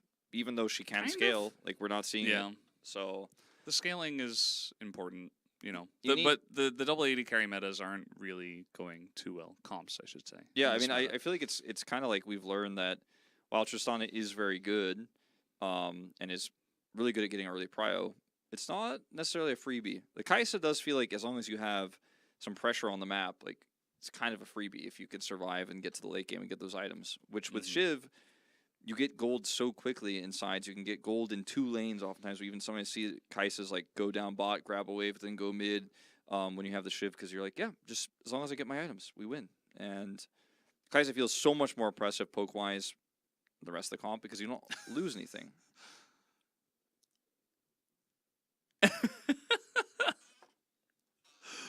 All right. Well, somebody needs a timeout. Man, chat's really struggling today. I don't know. This is just not the day. Yeah, I think like the day I want to turn chat off, man. Yesterday, I was in chat. It was a really fun time. We had 9 games. It was crazy. I think everybody's just kind of hung over from yesterday. Yeah, maybe. You know? Whenever we get 9 games the next day, I remember 2 weeks ago we had the 15 game week of challengers, and Tuesday was like a struggle, whereas Monday was great. It was a long day. Yeah, it was. I understand. But, you know, keep it together, chat. Come on. So, what did you do yesterday? You know, you have any fun activities yesterday during the Monday 9 gamer? I went out and I got some food and did some errands, drank some coffee. There's this new cafe we found yesterday, or not yesterday, but a couple weeks ago, and we went to it yesterday. That was good. And then I went home and I played Diablo 4, and I watched Challengers a little bit. Then I went to sleep at like 11, really early on. Cool. Just kind of hung out. I went shopping, got some new clothes, played some video games. No, it was pretty straightforward day for me. It was a long shopping type of scenario, so I didn't go to the gym yesterday, sadly. The AC unit is having a struggle. So it's okay. He recovered. So it sounded like someone was drilling into our little room we have here. You mean our dungeon in the Castor Castle? Yeah, that's exactly what I meant. This is definitely just. You know, like in the I tried to go up the wall there and follow the lines that go up, but I couldn't. minor Full didn't Metal take me with Alchemist them. spoilers, but like you know the underground place where Father is, like where all the energy is getting like pulled down. Like that's actually like what is happening here, except we're pulling it all up to Faker, where he has ascended. That's what we do in this dungeon. We like send the Wolf energy up. Atlas, would you like to propose to Uncle Freak to return Jungle Camille?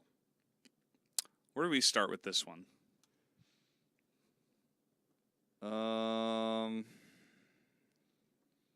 No, I actually kind of like how Camille is right now. Yeah. Also, I'm not Atlas. I'm Achilleos. Please get it right. Chat is struggling. It's just struggle, man. It's just really rough times today. No, it's okay, Embryage. Embryos, you're like a veteran chatter. It's it's a little bit of a struggle. He knows like You're a veteran everybody's a little chatter. hungover from yesterday, right? I would say We had Embryos some, is some rough times. probably has top 3 messages sent in the channel. Have you ever seen Echo and Pro? Yes, in fact, Faker has played it. It's pretty rare. But yeah, We saw it in I am Canyon playing played Druid it in because 2021 as well. Sorcerer is no longer a class for now, but Sorcerer will be my first alt. But for now, Druid, because it's not nerfed into the Omega ground, unlike some other classes. Mm-hmm. Have you ever seen Kai'Sa in Pro? No, that will never happen. That champion is really bad. 2018 when Faker played it. Yeah, maybe. 2021 Canyon played it. I think we might have seen it like twice that year. The Echo. Pretty What's rare. going to be the big champ of 2024? Any wild guesses, Wolf? You are the prophet. Crystal ball. Aatrox. Aatrox? I feel like Aatrox. Going back to I feel like Aatrox? Aatrox is coming back. They like gave him a bunch of buffs. He's going to be really strong, and then Isn't that just it's going to take Riot a long 13, time to figure 14? it out. Yeah, no, but like I I was think talking we're- about 2024. I know. Hear me out. Because I Okay. think Riot's, they gave him a bunch of buffs. He's going to be really strong and oppressive, but it's really cool, fun champion to watch, whatever.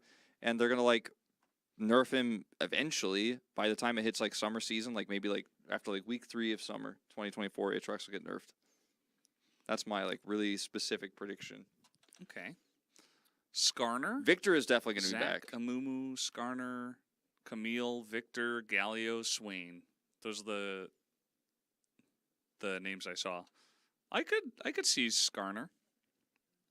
Skarner rework. I mean, he's kind of Zeri back at the troll moment. despair. Zeri aware. Oh God. Skarner remake, yeah, that's a good call, but Skarner's he's kind of relevant right now, actually, already. He's being played a lot. So Shyvana has not really been relevant since I joined. There was like a time where she wasn't solo She queue needs to before rework. LCK. But I hope Shyvana comes back because it's another champion on my list of champs I never got to commentate, like Elise, which I got this year, obviously, but ready for Shyvana. Were you Oh, no, casting Shyvana the top. Diana Shyvana game top with did me? happen. That was you and I, right? The Diana Canyon. Yes. Yeah. I was not great. No, actually, I wasn't casting with you, but I was on the desk. Oh, you were desking. I was Okay. desking. But yeah, that was not... We're forgetting Lysandra. Yeah. Well. Lysandra's coming back, like, Yeah, next 13, patch. 14 is going to be a lot of the champions that we mentioned. The Aatrox, the Diana, maybe the Lysandra. Yeah. When you do what Riot did to Aatrox and you like change him that significantly and he becomes so part of like just natural top progression, he becomes kind of like an Azir type where it's just like, oh well, he's just gonna be there for a while now, and Riot like might tweak the numbers a little bit, but the buff is like so huge that Yeah. I think even if he gets nerfed back to like almost what he is now, all players will be like reliant on him, and he's just going to be played no matter what all the time. Like that's what I think is happening because it's happened with Aatrox before, just like Renekton. Like was Renekton's buff that he got to put him back in the meta like that huge at all? No, actually not even really that much. Yeah. I mean, And now, and even if they put him exactly back to the way he was, I guarantee he's played, for the rest of the season. Just 'cause he's one of those types of champions. Everybody knows how to play him. Already plays him a lot. Very strong. Comfort pick for a lot of people. Aatrox versus Renekton. Yeah, that's going to be a thing. Corky and Rise always good come around world times. Come good around world's time. I'm glad that Rise has been gone for a while. Pretty boring champion. Didn't he get buffed? And then everybody's like, ooh, we might see Rise, and then we never did. I think he's in a similar place with Victor. Rek'Sai. Why is no one playing Victor right now? Because he doesn't give you utility, only damage. Only damage champs in mid. That's the thing of the past. We don't do that anymore. Yeah, well, yeah. You need something that does both.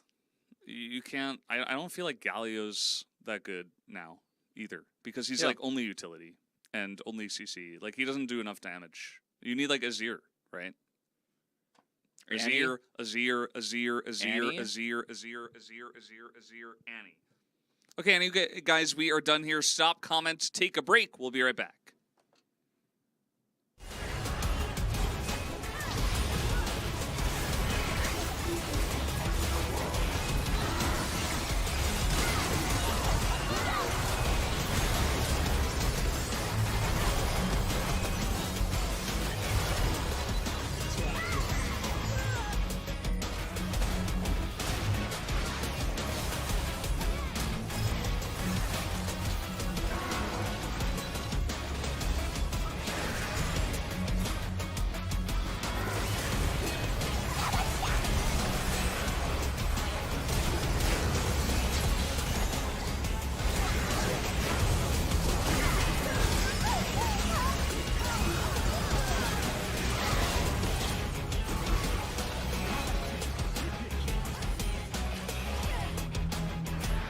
빨간 팀의 포탑이 파괴되었습니다.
진짜 거의 다 왔어요. T1. 왔는데요? 자 그래도 루시드 이거는 각자 있으니까 루시드 해줘. 하면서 시간이라도 끌어야 예. 되는데 루시드 해줘. 이게 될까요? 안 될 것 같은데요? 브라움이 상태 세우는데요? 네, 완전 어떻게 됩니까? 이거 어떻게 해줘요? 되나요? 이거 안 될 것 같은데? 아니 앞으로 들어가. 지금 앞으로 들어가. 자, 이렇게 들어갔어. 장고 그러니까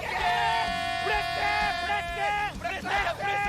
다시 한번 프레스 준비 중. 또한번 아, 라인. 도전 다 있었고요. 스매시 벽에다가 라인 좀 게임 끝내. 이렇게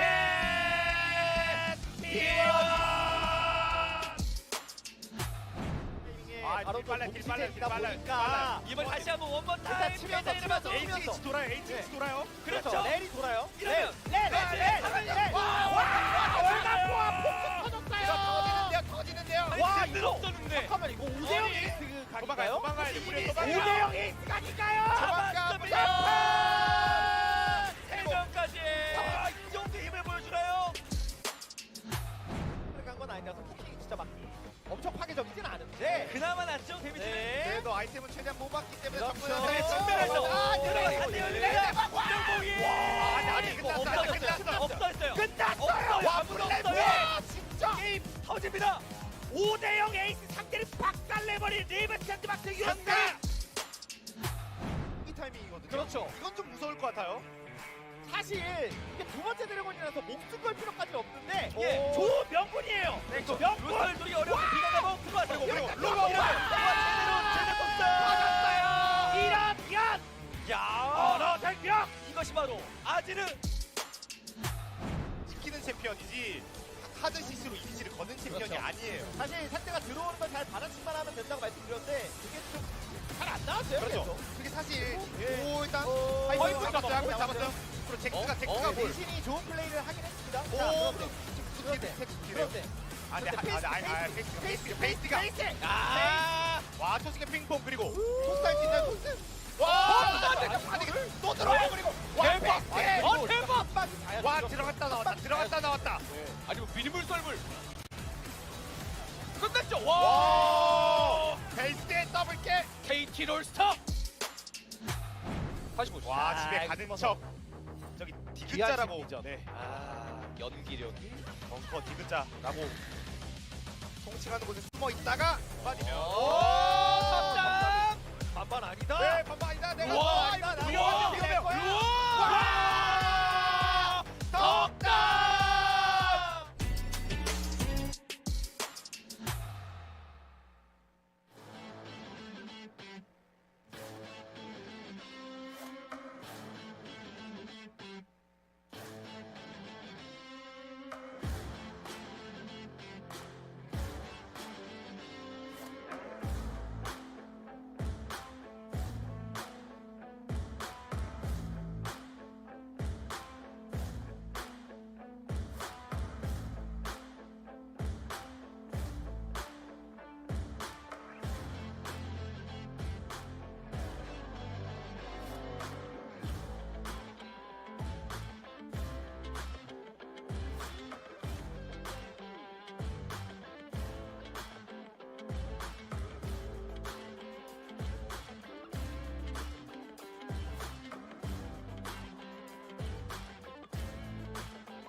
Hello and welcome back to Challenger League. We are here live at the Gen.G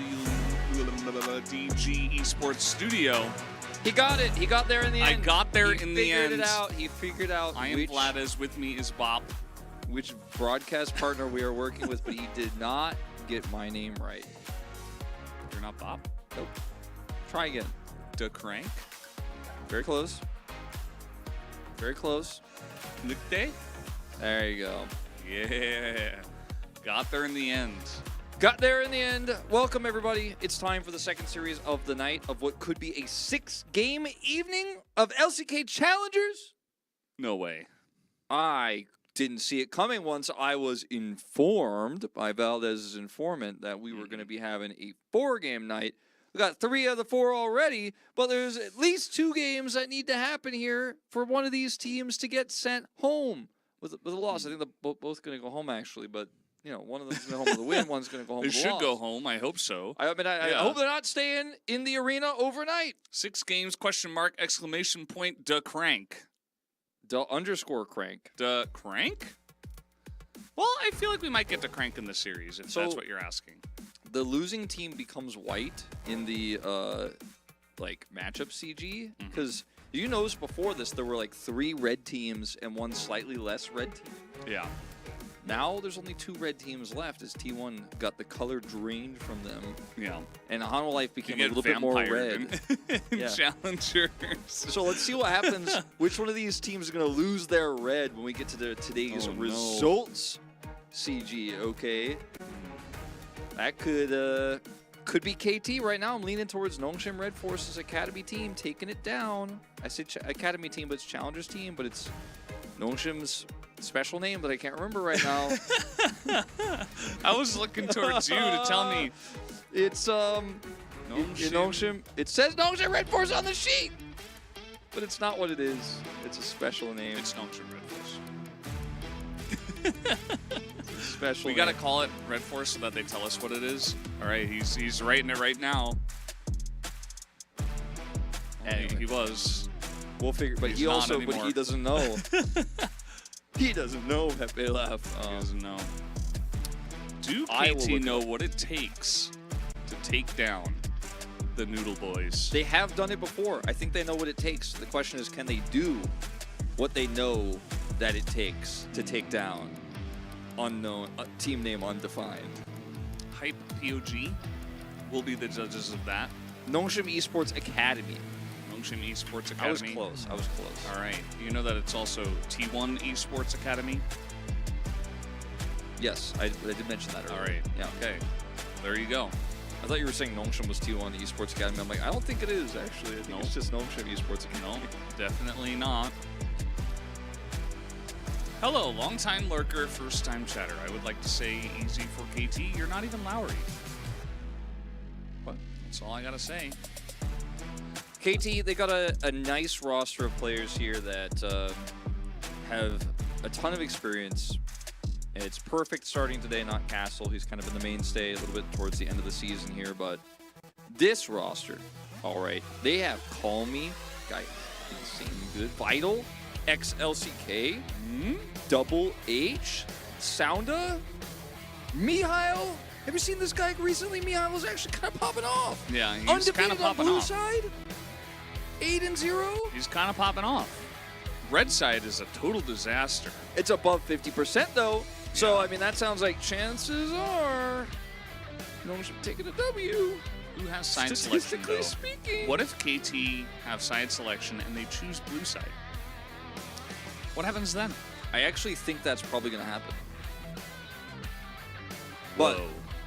bet greater than 50% chance that... Is that Rel? Yeah, I think so. Because it's HH. What's the champion on the left? What's that? Nar? It's Viego. It's definitely not Nar. I don't know, it's a bear. It's Viego. Nar's not a bear. Nar's on the right. All right, they're just taking it out of the Nar frame. is a bear, Valdez. Come on.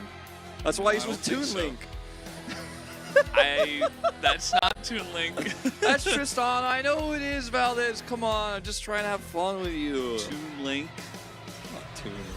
I feel like I'm in Toontown right now. Toontown. I never played Toontown. But it was You wanna all play? We can over play. the It's still television up. advertisements. Servers are still up. You want to play? Why Play not? some Toontown? That sounds like a Valdez game. I honestly, You wanna Ox, level our pies. Ox seems like a player to be into Toontown. You would play. Yeah. I'm All a right. Professional League of Legends caster. Let's look at the current form of these two teams. Very strong recent results. Nongshim only losing to DRX in their last 5 matches.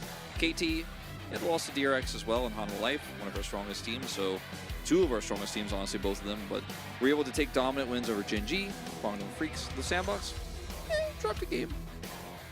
I want you guys in the chat to read the top part for us. Too late. Sorry, a little bit too slow. No, you didn't Nice get try, that. chat. Nice you try. didn't get that in. What's Good he got try, on his but- on the note cover of his notebook? What is that? I think that's the Teenage Mutant Ninja Turtles. Okay.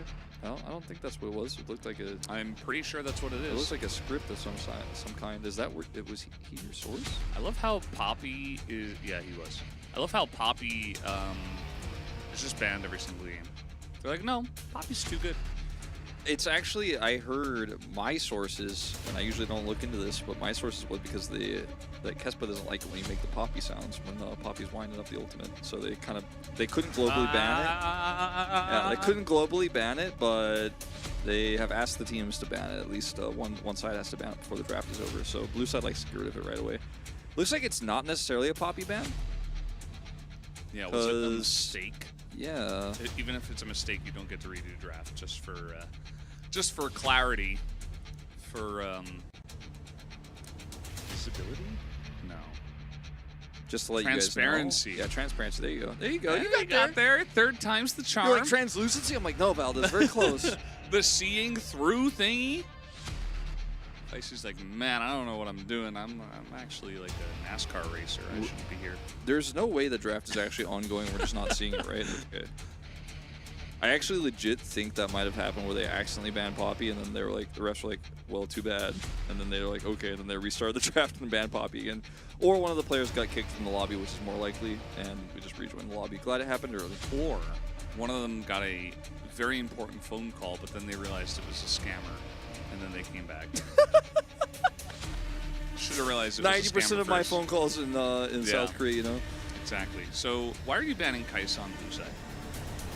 They don't like Kaisa.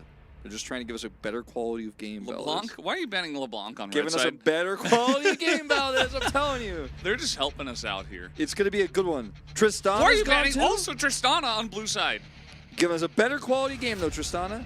This last ban, All right, are they just Sejuani enjoyers? it's going to be a Rumble ban.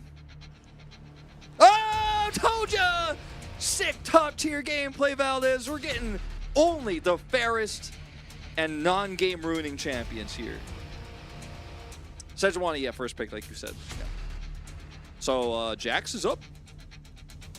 Renekton's up. You're going to steal the Jax away, but then they get the Renekton, or you're going to steal the Renekton, but they get the Jax? What are you going to do? No, show me your Renekton balls is in your here. court.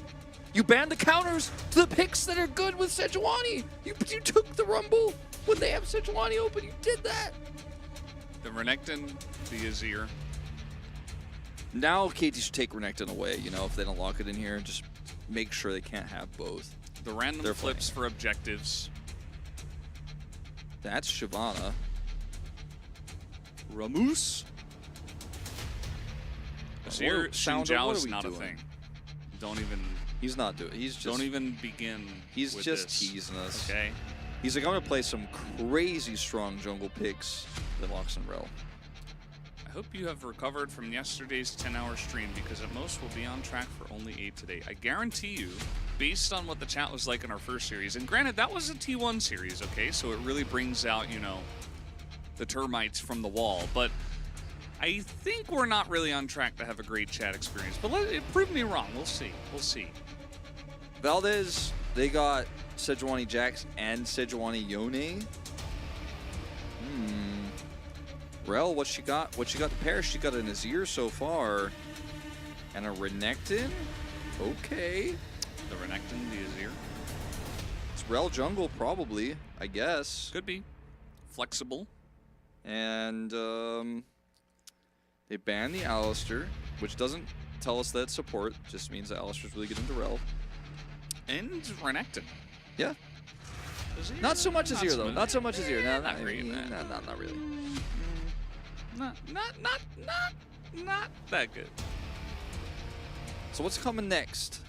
Well, they're only banning strong things without any regard for the fact that They have could first also pick. choose them, yeah. Yeah. So, Xayah, okay. Okay. Your potential at picking Zyrakan on the blue side now gone. Aphelios, maybe? Aphelios next, perhaps, mayhap. Maybe a Achilles. Nautilus ban right here. Achilles next. Naughty ban. The Astro naughty Nautilus lizer. TX, who's not been in chat today. Where is he? I think he was in here for like 2 seconds. I don't really like the Braum here. I don't like, yeah, not a big fan of the Braum here. The Crank stonks going way up. Pretty good for KT. Angry Guitar is telling you it's time to ban Aphelios. Oh, they banned the tree. That's also a flex pick, so. Alright. What's it gonna be? Aphelios?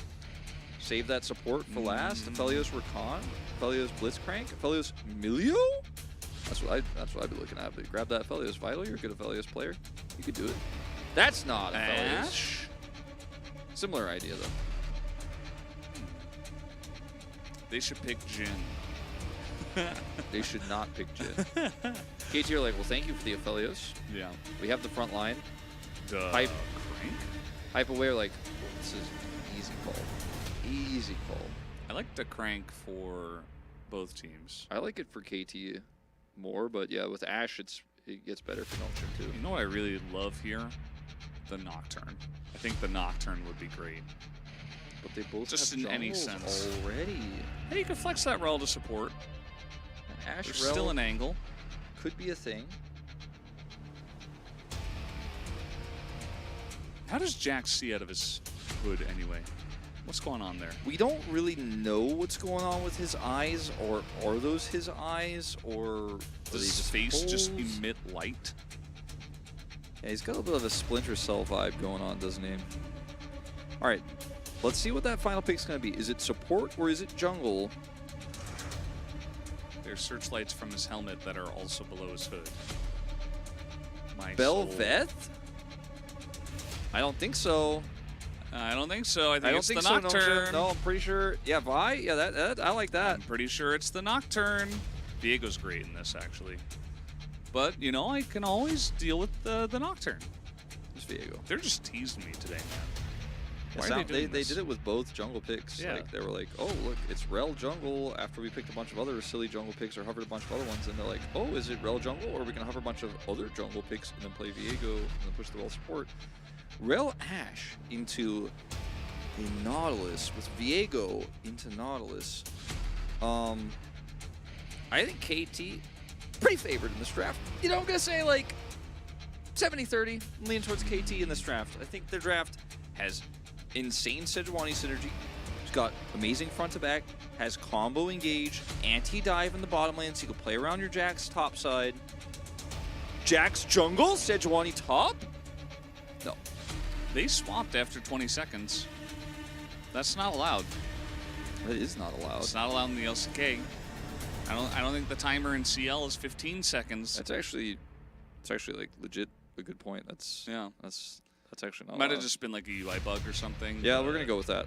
That's probably what happened. Yeah, let's say it was that. Okay. I don't want to have a redraft. Yeah, the top side of the map here for KT is glorious. Not much else to say about that. I do still think that Nongshim can win through execution because this is challengers, but KT did kind of get a lot of good pieces in this draft, didn't they? Sejuani start, red buff, go top, play around Jax early. Aphelios and Nautilus can handle themselves against the Ashe Rel pretty easily. Viego can't do anything against Nautilus for dives. Azir not going to have prio. I mean, can have some element of prio, but not enough to like affect bottom side early in the game. So I'm feeling pretty good about KT. Have played perfectly, and they have perfect on their team. Perfect. Is it time for the KT roster upset? Could be. At least in game number 1, Nongshim only a little bit over 50% win rate on red side. Could it happen again today? Let's see.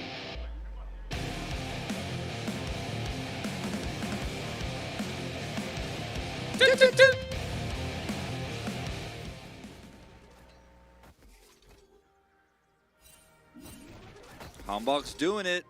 He's starting red. They know the strategy. Yeah, you know?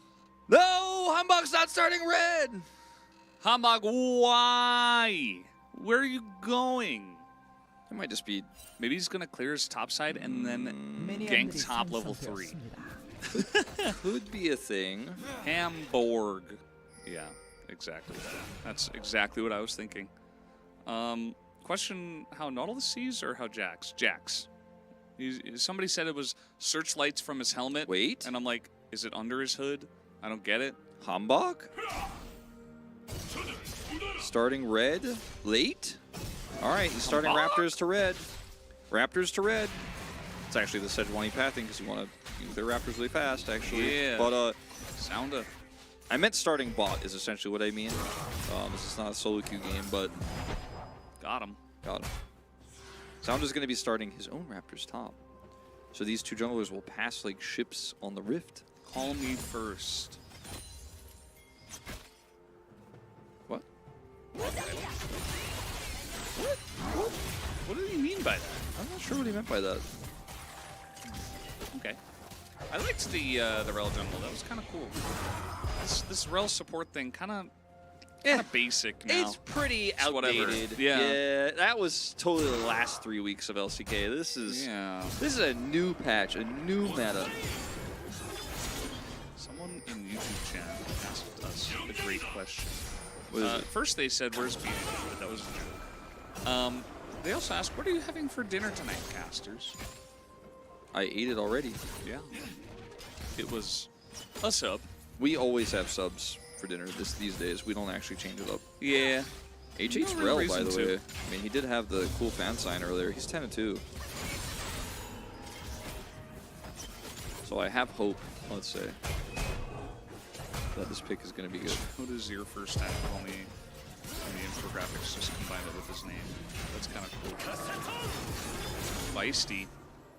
This guy's really leveled up. He's a good, pretty good player. Feisty's very good, yeah.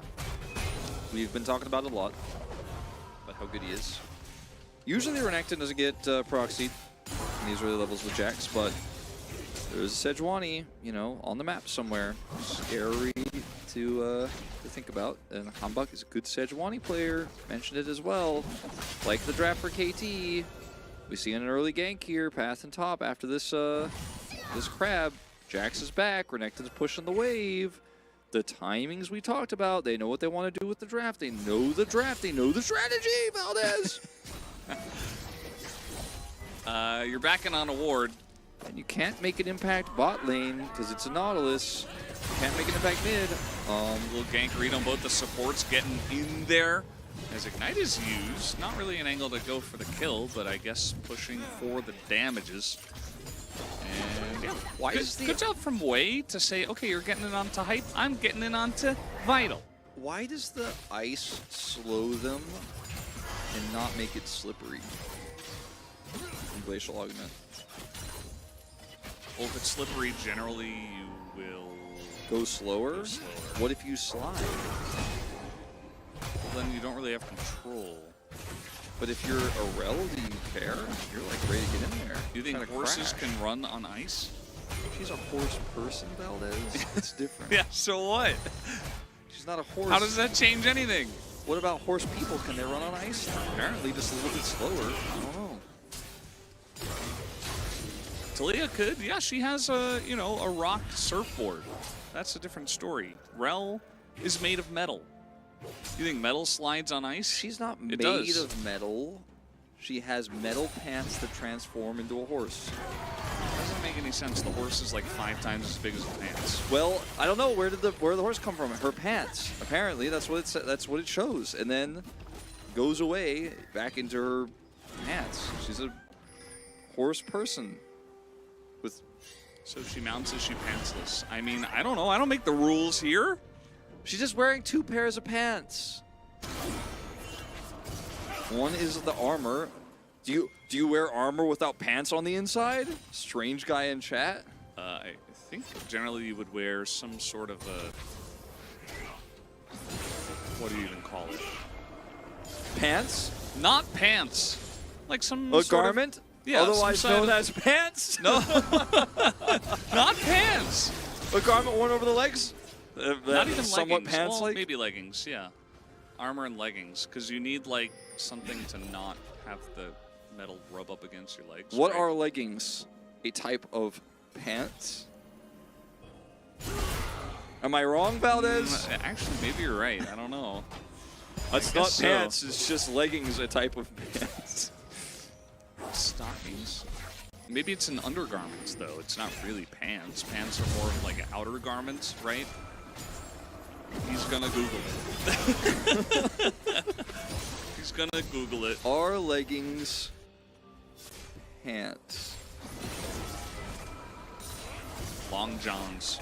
Leggings, it says on Wikipedia, and I quote, leggings do in fact count as pants. What does Wikipedia know anyway? Definitely not as much as, guess what? Sejuani and Jax synergy? What? Imagine that. Imagine that. Leggings do in fact count as pants, provided they are opaque enough that they don't show your underwear. Well, Well, looking you at, can looking see at through. Rel, You can see a don't lot of see long any johns. You underwear. can see through a lot of long johns. Okay. Well, I mean, not Rel's though. So, pretty sure the pants. Just saying, Valdez. Even if they are leggings, by the way, which I don't think they are, that wouldn't be great for combat when you transform to a horse. Yeah. Why is the horse there anyway? So she can crash down. Right, she's on the horse. Looks like she's wearing pants. I mean, can't really tell. But aren't the horse her Wait, hold pants, on, so but she doesn't need extra The pants? plot thickens because I think the pants are actually armor as well. I'm just looking as closely as I can. Now he's going to the flesh. I can't see. Is the but horse part of the pants? You the know, horse is the pants. does she wear the horse? That's what I'm saying. Yeah. I think we're on the same page here. All right. The Flash kind of missed, by the way, but it didn't matter. Yeah, Mihal hits level 6 as well. Maybe thought he was going to be safe there, but he... Yeah, her legs might just be inside the horse, which she's wearing. I don't think so, though. Are they? I think maybe... No, look, you can see her leg right there. She's wearing armor underneath her armor on That's her weird. pants. I don't know about that. Flash trade. Same things that happen. But Yeah, we do have some gameplay. Occasionally we do have to talk about it. The Unbound Soul is feisty is he's getting pretty feisty, you could say, as he's not going to win the damage trade, but you know, it's Yone. You press W, it's W gaming, and you go in. he really was not, but then he did okay in the end. It was kind of scary. Sound is just going to casually take this Herald and trade for the Drake while Mihail is getting out there to proxy. Why is the horse transforming pants and not a complete body armor? What is the horse like? I'm not really sure what that means. I don't know. You know, chat's struggling a little bit today. It's okay. Not every day can be a 10 out of 10, you know what I mean? I know that some days I'm kind of feeling like a 3 out of a 10, right? Sometimes Sometimes media is 3 out of chat. 11. Yeah. Sometimes media is a -1 out of 7. Humbug's got ult. He's ready to toss it in. Red-white. Ult in timing. Here we go. Sejuani. Ult straight into Vital. That's going to be the cleanse out. They do turn onto the Sejuani, and that's going to work out. Although I suppose the tanking is good. Hype here should be able to survive at least. He should be able to get a kill. Oh, the Magnustorm not good. Wei is going to save his partner in crime. A double kill here for Hype. Excellently played by Wei. It was it wasn't the cleanest of dives, but they got there in the end. Will they greed for the plate? I think they could have, but they don't know where Viego is. They're not going to do it. So there's going to be 2 kills for the Aphelios early.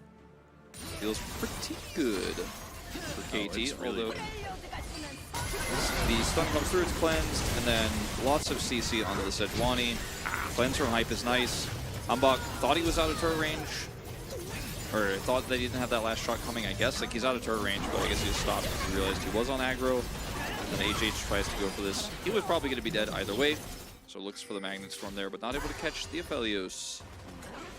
What are you doing in chat? Who are you getting? Well, some people think they can get by the ban filter by typing in a different language, so I go into Google Translate and I translate the message just to make sure. This one was This one seems to be okay, although I don't really know. What did he mean by that? What did he mean by that? I guess we'll never know.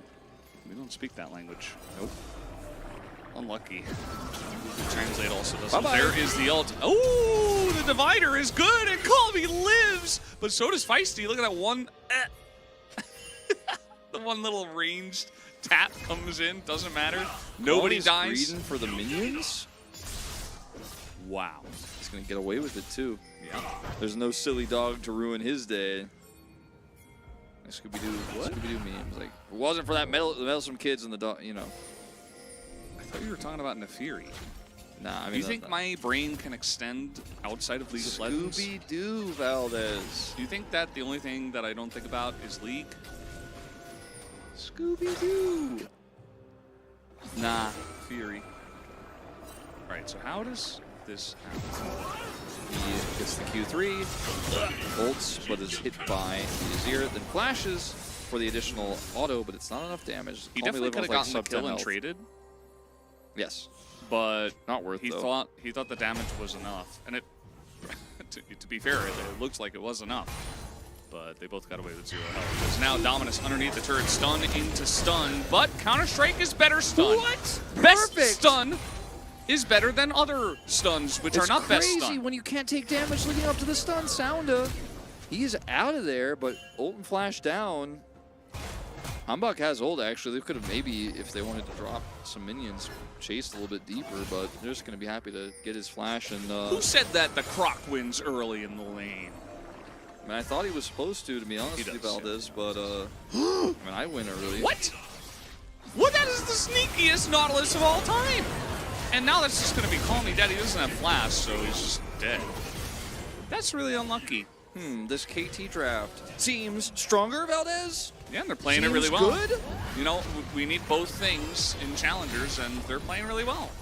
They're being very proactive. They're using their draft in a great way. This is how KT wins game 1 when we go to 6 games. That was a dead Herald right there, just in the middle of nowhere. DED. Vital. Okay, he checks those. He had the control ward spotted by his ward. He knows they're there. Just thought for a moment maybe he was going to be in trouble because he was alone with no rel. The horse person has returned to the lane. Well, there's Divine Sunderer, right? Yeah. You know the item. Yeah, Why yeah. is there no Divine Moonderer? I never considered. Is that what Silvermere Dawn was supposed to be? Maybe it is. The Divine Moonderer. Oh, Silvermere that's Dawn. right. Yeah, that's what I was talking about. That's so unlucky. Yeah, sorry, I was just trying to look up more information on that. No, I understand. I mean, your Crusade is more important. Vital is just dead. And now Sounda's like, maybe I can do something. No, you absolutely cannot do anything. Run away from the Jax. Perfect has already won this lane. Yeah, the Don't go there. Renekton is struggling. Wait, hold on. Did you wait? Rel's story actually really interesting. Yeah. Really? She's actually an experiment. She's like a horse combined with a person, Valdez. She really is a horse person, like no joke. Like a Noxian experiment gone wrong, man. That's what I read on LeagueOfLegends.com right now. That's kind of scary. It's like actually nobody's talking about this. It's a little bit weird. Like the information is out there. We should spread the word, honestly, on these casts. You know. What else are we here for? I mean, that's why I was looking up the info. Yeah. I'm glad you got to it in the downtime. She's a Ferromancer. That's not a real word. Yeah, I'm pretty sure you just made that up. Gatoran's, you know, he's a wordsmith. He always makes new words up. It's Chemtech Soul again. Again? Again. 4 in a row. Again. All right, that's a bug. That's not right. That's not normal. That is. We need to check him PC. Yeah. Okay, this is not okay. Is that why they regamed the draft? Is that why he was allowed to swap after 20 seconds? Is there something going on? Like, the Chemtech has invaded the client. I think so.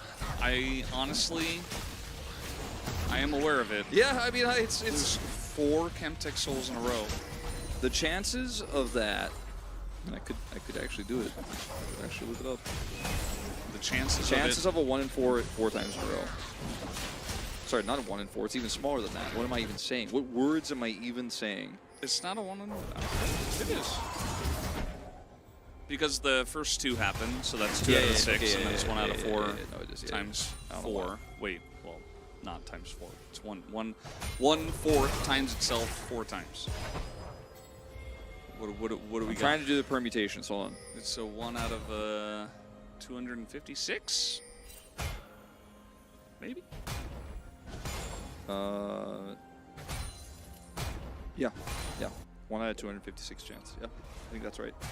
I don't know why I didn't just like think of how to do the math on that one, but yeah.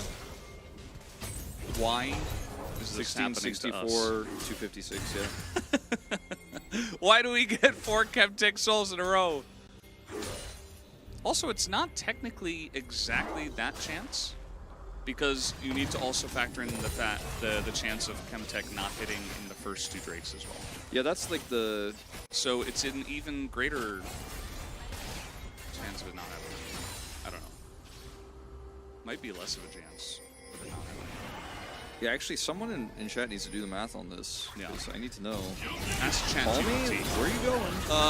He is going, and you know what? He went pretty well, but the team not quite able to follow up after that. He does live for about 7 years, but it doesn't matter, as here comes Sounda trying to get those resets, though, in the backline. Feisty does not care. He's really getting in there, and he's just going to sacrifice Hombach.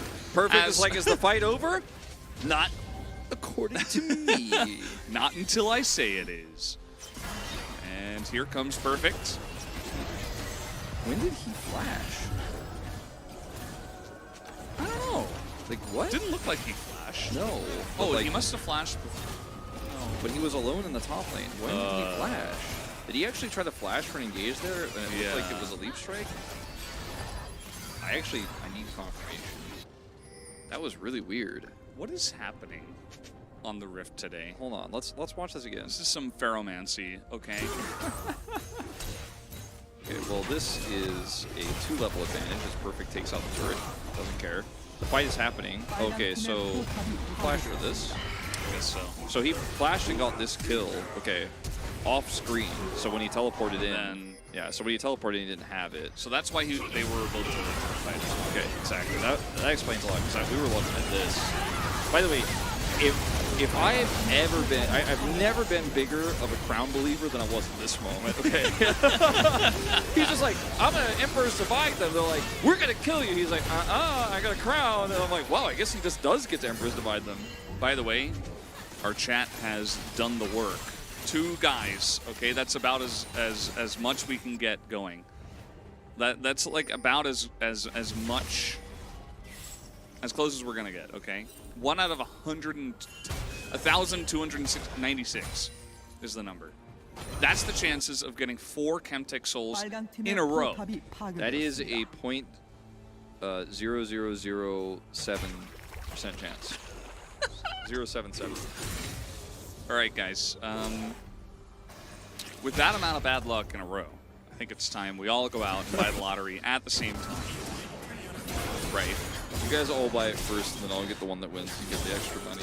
Make the big mega. What's the mega pool? What it's called? Make it bigger. The Powerball. Powerball, yeah. Mega Millions. Mega Millions.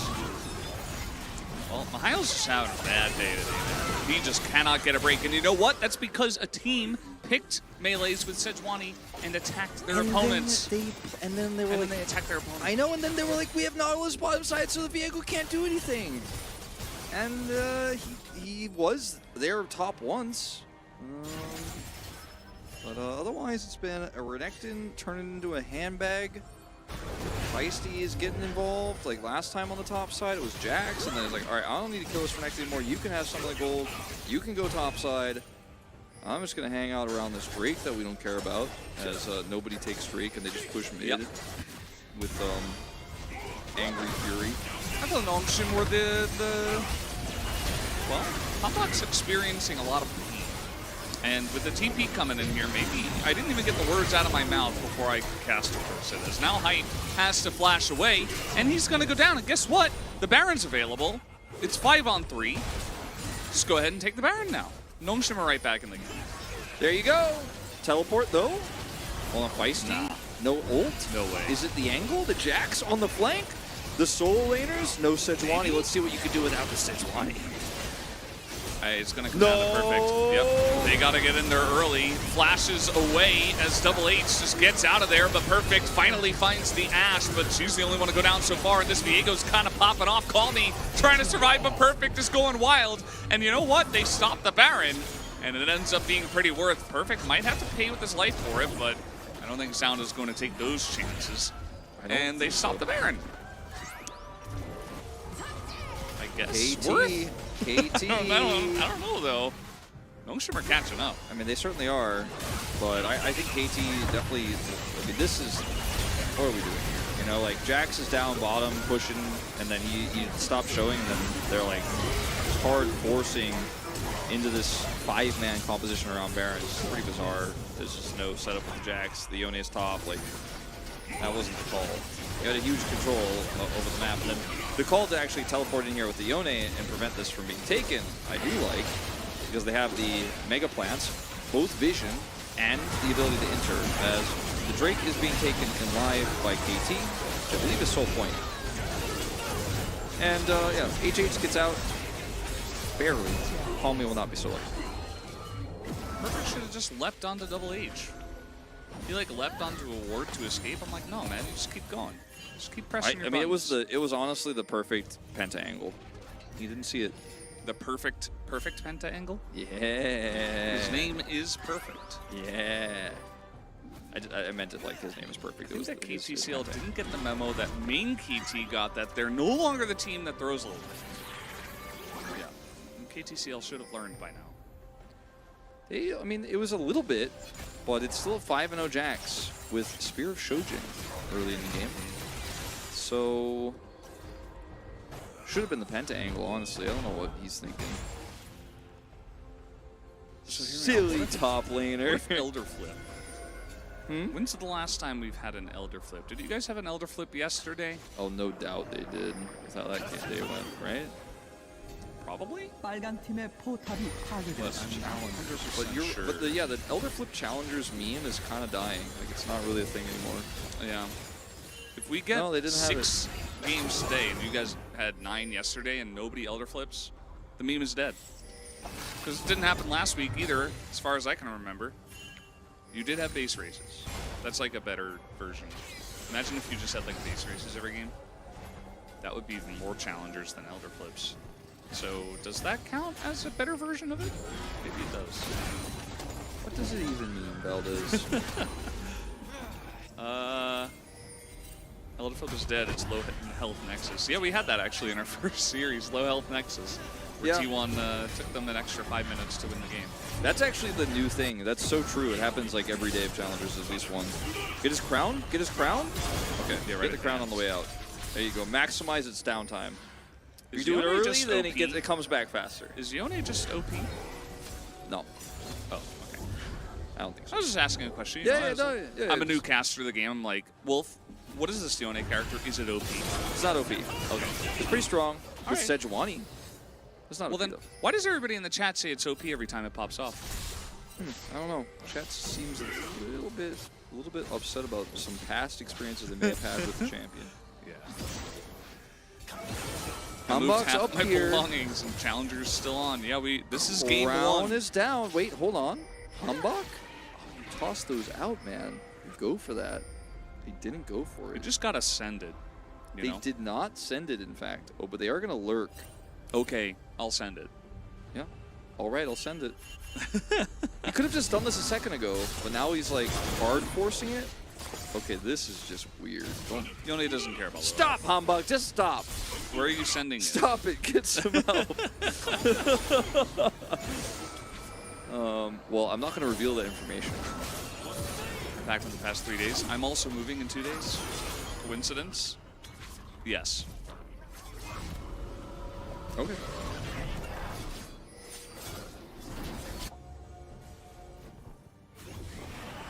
Just a coincidence. That's all I had to say. That hawk shot looked pretty dragon-like to me. Take the green plant. No, they're not going to do it. Do it. They're They're not going to. It's free. They're saving it for later when they might need it, Valdez, when they're actually low on health. That extra shield is nice, but what happens if you're like one-third health? Run straight there and get the shield. You can shield deny, yeah. Go into the enemy jungler and take their shields. Or They've been just take scried. your own thing. I want to save it. See that frog? Oh, with the Baron? Yeah. Look at him go. He's like, my master said we're doing Baron. And so I was like, no, get back to me. We're not doing Baron. I'm just checking some stuff. I'm just doing a good job of controlling the back. He did it! Wait, there's 4 more! No! Go back! Nah, he doesn't want those. What did he mean by this? He's trying to save them.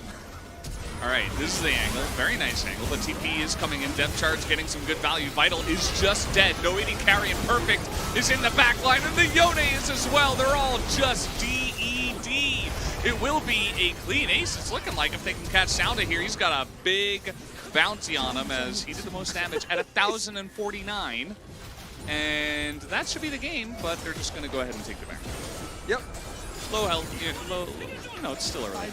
Yeah, no, I mean, that sounds like a free inhib. Bison doesn't even have to get involved on the Baron. He's just like, I'm going to take inhib. And nice. He's level 16. He's going to get a lot of money. Should be able to finish his 3rd item, which I guess is a GA. He's ready to pop off and never die again. Zhonya is almost ready for Perfect as well. And KT, they're like, oh, it's only a Nautilus. No, it's not. They realized too late. Call me. He should have been there for the peel. He hit the Jax. And Renekton. They sent it. They sent it. That was sick. They sent it. I love how the Emperor's Divide did come through, but he still got counter-struck. And it got his crown off, like, right as the Yone is ulting in. You just know he's so dead. It was He's a so really, sad really nice also. engage from KT. You know, he's not having a fun time calling me. He's a really good player, but he's not having a lot of success here. The Viego's the only one who's winning for Nongshim. Yeah. A little bit unfortunate. Remember in the draft, I'm like, I kind of like the Viego in this draft. But the rest of the draft, we very much heavily favored KT. Yeah. And, I think Viego's, or not Viego, Yone is just OP. I think he needs a nerf. I'm going to respectfully disagree, but I will say that Sejuani Yone, Ash 80 is so bad as a carry. I mean, generally, yeah, if you're going to pick Ash 80 carry, you have like a Tristana or... I mean, with the Azir and Viego, I think it's like fine, but they're just... She's not really the main carry in this one, just the team is her name. I mean, they're struggling to kill a Jax. 3v1. Perfect. He's got Counter-Strike. It's really good against all 3 of these characters. They're going to like just just kill the away. Nexus, He's like, by the yeah, way. cool story. I'm just going to leave now. Thank you. It's like Goodbye. the other way Jax split pushes to the other way Jax backdoors is by like existing somewhere while the rest of the team kills the base. He's like, I backdoored them by existing and pressing my Counter-Strike button. Hull breaker. Yep. He's breaking the hull. He's kind of, yeah. The hull's being broken. Ooh, an arrow engage. The buffer though? Oh, nice little, okay. Well, nice try. They really sent it that time around, but here's the Yone in the backline. Feisty will be zoned away as the entire team is here and the Jax is not. KT's still winning the 4v5 as some ults are going to go wide, but it doesn't matter because KT are still going to win the game. Cool team. Kang team. Keen team. Keen team. But they don't have Keen. They don't have Keen on But they're this playing roster. like it is Keen on the Jax. It's perfect though. True. Look at him. Look at him just Perfect like, I don't care. he's I'm been home great. breaking. I'm breaking it. I'm doing it. This is not fair. What is happening? That's not normal, Valdez. This is not normally. They can't kill him. What is happening? This is not my League of Legends, but it is. Okay. They're going to kill everyone too, and the Nexus. Down it goes. That was insanely one-sided. Ho Nelly. That was so silly. That was just so silly. Do you vote for jungle or top? I'm top voting. I think he really ran away with the lead that the jungle got him. You know? If you vote for jungle, I can understand you, but I think top deserves it by the end. Great game from Perfect. Made the entire game about the Jax getting ahead and winning. And it wasn't all about him, actually. I feel like that takes away from the insane Yone plays and the great Sejuani plays as well. It's just a team diff in this one, Wolf. Yep. I mean, I think that any of the top 3 players could get BOG votes. I wouldn't mind. I think if you vote for Felios and Nautilus, it's kind of weird, but, you know, pretty good game for both of them too, though. The damage graph here pretty flat for Nongshim. I mean, you look at Ash's build, she went like Triforce, Phantom Dancer, Kraken Slayer. You just don't have the, like, you don't have the range, not the setup when you're this far behind. People are saying like Ash 80 carry is not real and she's terrible, but like I think she could have actually done relevant damage, especially into this comp if it was an even game state, because she also offers a decent amount of peel. But no, not in this scenario, I'm afraid. The Rel pick, I can't help but think it would have been way better in jungle with an actual support that works with Ash. Just gonna say it. Media kick W moments incoming? No way. Is it the Yone? It's probably gonna be Yone. Oh no. Okay, he's just teasing us. Oh, that scared me, man. Only 3 solo kills. After, of course, Hambach fed him really well. So, you know, if Hambach won it, I wouldn't have been angry per se, but I would say, oh, I think that Perfect deserves it. But either way, KT just bopped them, okay? That was not close. But I still feel like it's a 6-game day. I just don't see. I mean, KT had the way better draft. There's no way Nongshim unanimous. Nice.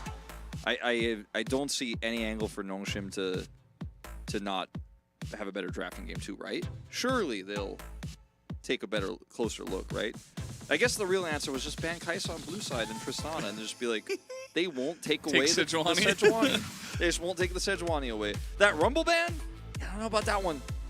Wait, we can't pick There were some issues in the draft for sure, and sometimes you see that in challengers and you're like, oh, okay, I mean, that was kind of weird, and then Nomson just wins anyway. That didn't happen this time. It was like, oh, that was kind of weird. They probably shouldn't have done that, and then we were like, whoa, wow. Ooh. Okay, we're done here for game 1. We'll be back after the break.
빨간 팀의 포탑이 파괴되었습니다. 빨간 팀의 포탑이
Hello and welcome back to Challenger League, where we only get full sets and 6 games on a day where there could be 6 games, and then 9 games on a day where there could be 9 games. So that's Monday, that was yesterday. We're aiming for the 15-game week this time. week. Just 1 game away from making it a reality. So Nongshim 100% win rate on blue side. Surely. What do you think they'll pick? They're probably not going to ban what KT banned. No, I mean, what side do you think they'll pick? Oh, blue. Me too. So they'll start with blue. What if they like do the same thing as KT? You said this last series and it didn't happen. And then, well, it almost happened. It like kind of a little It was bit similar. happened. It was similar, yeah. Yeah. We'll find out shortly. I just want to get into the draft. I want to see what Dino the Dance. Dino Dance. There's a lot of Dino Dance going on. Yeah. Yeah. What are they dancing about? They did pick blue. We got confirmation. What are these guys Dino dancing about? Yeah, like Or what? why are the dinos Why are dancing? the dinos dancing? Do they even have feet? I guess a little itty bitty feet. Oh, Yes. couldn't wear rel 2 pants with tiny those little feet. triangles. She That's actually like pretty nice drawing, and also pretty cool font. I guess like handwriting. I don't know. It's not right. It's not Font. calligraphy, but it's Not like everybody's an AI typography. wolf. That's not it either. How's our Tuesday coming along? Just fine. We are getting ready for game 2 of 3 in the second series. Yeah. We're trying to go for 6 games today so that we're not the cringe duo. Just like our based brethren on the Monday. I think even if we had 6, we're still cringe. So we just have to get 9s. Yeah. Well, 6s are better than nothing. But we'll see. The HH is trying to discover what a water bottle is. What is this That thing? was such a strange. He just. Why can't I he take really- water out of this? He like pondered water. Okay. 6 games, more cringe than 9, but less than 5. Yeah, that's true. Hopefully they don't overwork themselves. Too late. Sorely, No, we're fine. we won't overwork ourselves. Clueless. We're fine. All right, let's take a look at these bands. fine. All right, Rumble's gone again. They really just don't want to deal with the Rumble. huh? LeBlanc, too. Really gotta just get rid of that. It's way too powerful. So there's no way that KT leaves Sejuani open here. I think there's a way. No, I think after game 1, Nongshim not really thinking thinking So of Nongshim will it as a ban? threat. They might just say, hey, maybe they let it through. So they Nongshim banned Nico here so that like KT can be tested. Like, oh, are you guys gonna? Okay, they banned Yeah, Poppy. Poppy. That's those are the rules we were talking about earlier. Mickey Mouse, yeah. No, that was Valdez after working. Actually, I didn't work yesterday, but after working too much over the last couple of months.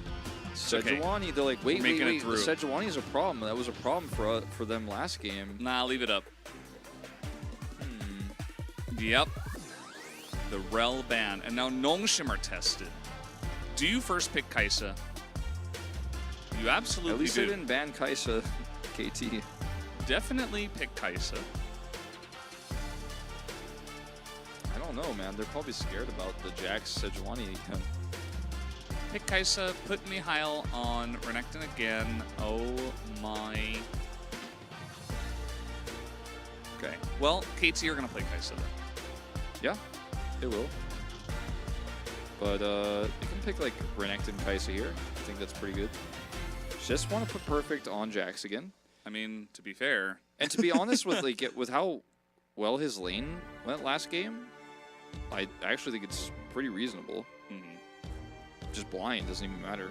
Yeah, I mean, if you take the Sejuani out of the situation, out of the equation entirely, he was still just a Jax that was ahead and ended up solo killing the guy 3 times after getting ahead. What if the lane just plays out with no jungle interference at all, which it won't, but if it did, Perfect Jax from ahead was still really good, so. We're just going Xayah Rakan here with no Sejuani setup. So you left this open So why'd just you to pick deny it, Sejuani? just to deny it from KT. That's clearly what happened. So they gave Kaisa to have Sejuani with no Yone, no Renekton, nothing. Well, I think The drafting here leaves a lot to be desired. I think my sources, yeah. Memes aside, Nongshim's drafting in the series has been maybe like a 3.5, 4 out of 10, something like that. I'll give it a 4. 4 out of 10, kind of like the opposite of their scoreline right now. Yeah. Well, let's see what KT want to ban here, because I think the obvious choice is the Renekton first, but Yone also could be a problem. But this draft isn't really, like, that's not the kind of draft you want to play Xayah Rakan with anyways, so... I mean, it's not that you can't, because you can, like, have synergy with feathers and stuff like that, but... Renekton, Yone, those are the 2 safest bans. And now as Nongshim, do you, like, ban Jace? You're like, oh, I'm not really sure what we do here, because their comp can do anything. Like, they actually can play Kaisa front to back a little bit here in this draft, or they can play Poke. This is problematic. This is problematic. Their draft is well-rounded. Okay. Nico did get nerfed. I think it's still strong, but a lot of her power in team fighting did get taken away, so I would understand why teams would be like, well, actually, no. I like this Cassante ban because it really goes into the, like, Xayah Rakan front to back, and it's pretty decent into Jax. It's hard for Jax to actually get a ton done up there because of the kit of Cassante. I think that's a really good adaptation instead of just banning Yone kind of because of tier. There she is. All right, well, let's see what they want to play here. They can play AD. They don't have to. I'm going to keep it a secret. Yep. Azir is also open, and I think works here. The Bird Gang and Sejuani. Oh, I mean for KT. Oh, but yeah. okay, I see. But like Yeah. for Nongshim, I don't know if you want to play Azir here. Gragas for Jax is fine. Yeah. And you could still potentially, especially because this would be AP Gragas, you could still go Yone. Yeah, that's probably the way. Or Yasuo. Lots of knockups. I mean, if you can block Sejuani top, W's. Gragas jungle Yone? Or sorry, Yasuo? Okay, we're just forcing the Yone. Yone's in a pretty good spot, and I mean, it is blind, and you finally do kind of get across It's the line. going to be Azir. Not a Kali, it's Azir. Okay, well, I'm no longer saying I like KT's draft more. Like, what are we... What is the reasoning? Like, straight up into Xayah, Rakan, Gragas, Yone, Akali. Well, maybe Feisty will prove it to us here in game number 2. I don't think he will. You know what? I'm just going to go out and say it. I don't think he will. I'm not feeling confident. He didn't want to pick Azir because he only gets picked into Azir all the time. So the pros are saying, we don't want to get countered. So we're going to... Instead, we're going to pick Akali because it should have a better lane. And you know what? Akali might get a decent laning phase because you can just shuriken away from the Yone who unbinds his soul. I don't know. I'm kind of reaching here, Wolf. I don't know. I mean, I don't know about this Akali. Don't do this. Don't play like this. Don't draft like this. Don't do it, KT.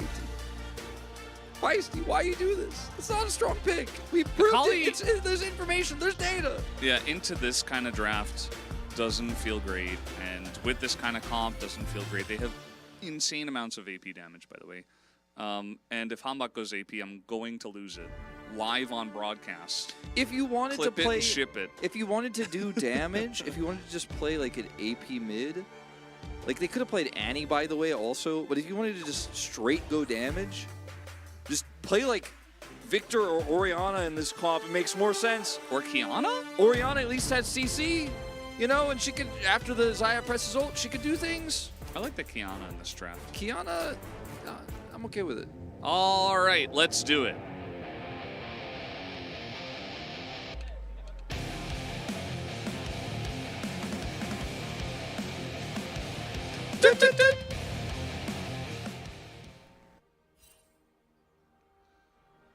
There's definitely enough damage in Nomsim's draft. Somebody saying there's not? Yeah, he was just saying it seems like KT's draft has more damage than Nomsim, and perhaps potentially Nomsim were lacking, but I don't think that's the case, especially because Gragas should be going AP in this matchup. Based on the runes as well here, seems pretty likely. Not that you have to go like phase rush if you want to play tank, but you went Comet, Scorch, wants to get some advantages in lane. Over here, Is it Calm Shiv is- Akali? He went for Conquer, Presence of Mind, you know, standard, Second Wind, all that stuff. I think he is probably just going to skip it and go Belt in this comp. I think that's a good idea. And to be honest, like, Akali sometimes, especially when teams are not great at dealing with it, like you see this all the time in solo queue. And Challengers is, you know, it's a professional league, right? But they're not always the most coordinated and best at handling some picks, such as an Akali. So maybe Feisty finds the angle. He's a very talented mid laner, and perhaps in this angle, you know, It could happen. Yeah, it could happen. We don't like it in the draft. Like on paper, it's just not. It's just not good in this meta, statistically, but also, yeah, into the champs. They're playing into A lot of action HH. here. HH in a little bit of trouble as burning down, but they will not commit to it. Is it the sapling angle? The sapling snipe? The saplination? Oh! Now he doesn't have flash. Oh Just no. get low. Oh no. Not canceled. I think he's auto. actually going to be okay. I don't think he's actually going to get sapling. He might get dove though. I mean, he doesn't have flash. He is Zyra Khan, but Sound is trying to make his way down here. Might be able to respond late though.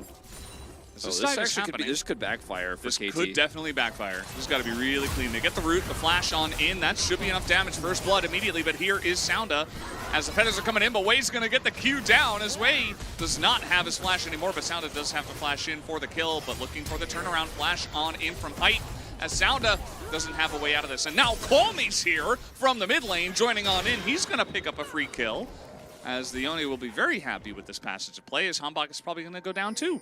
Yeah, I really don't think... KT stayed way too long. Right. I actually don't think this was a wise choice. He might get out. Does he live? I guess he does. Yeah, with he's Feisty. gonna get out. Okay, well.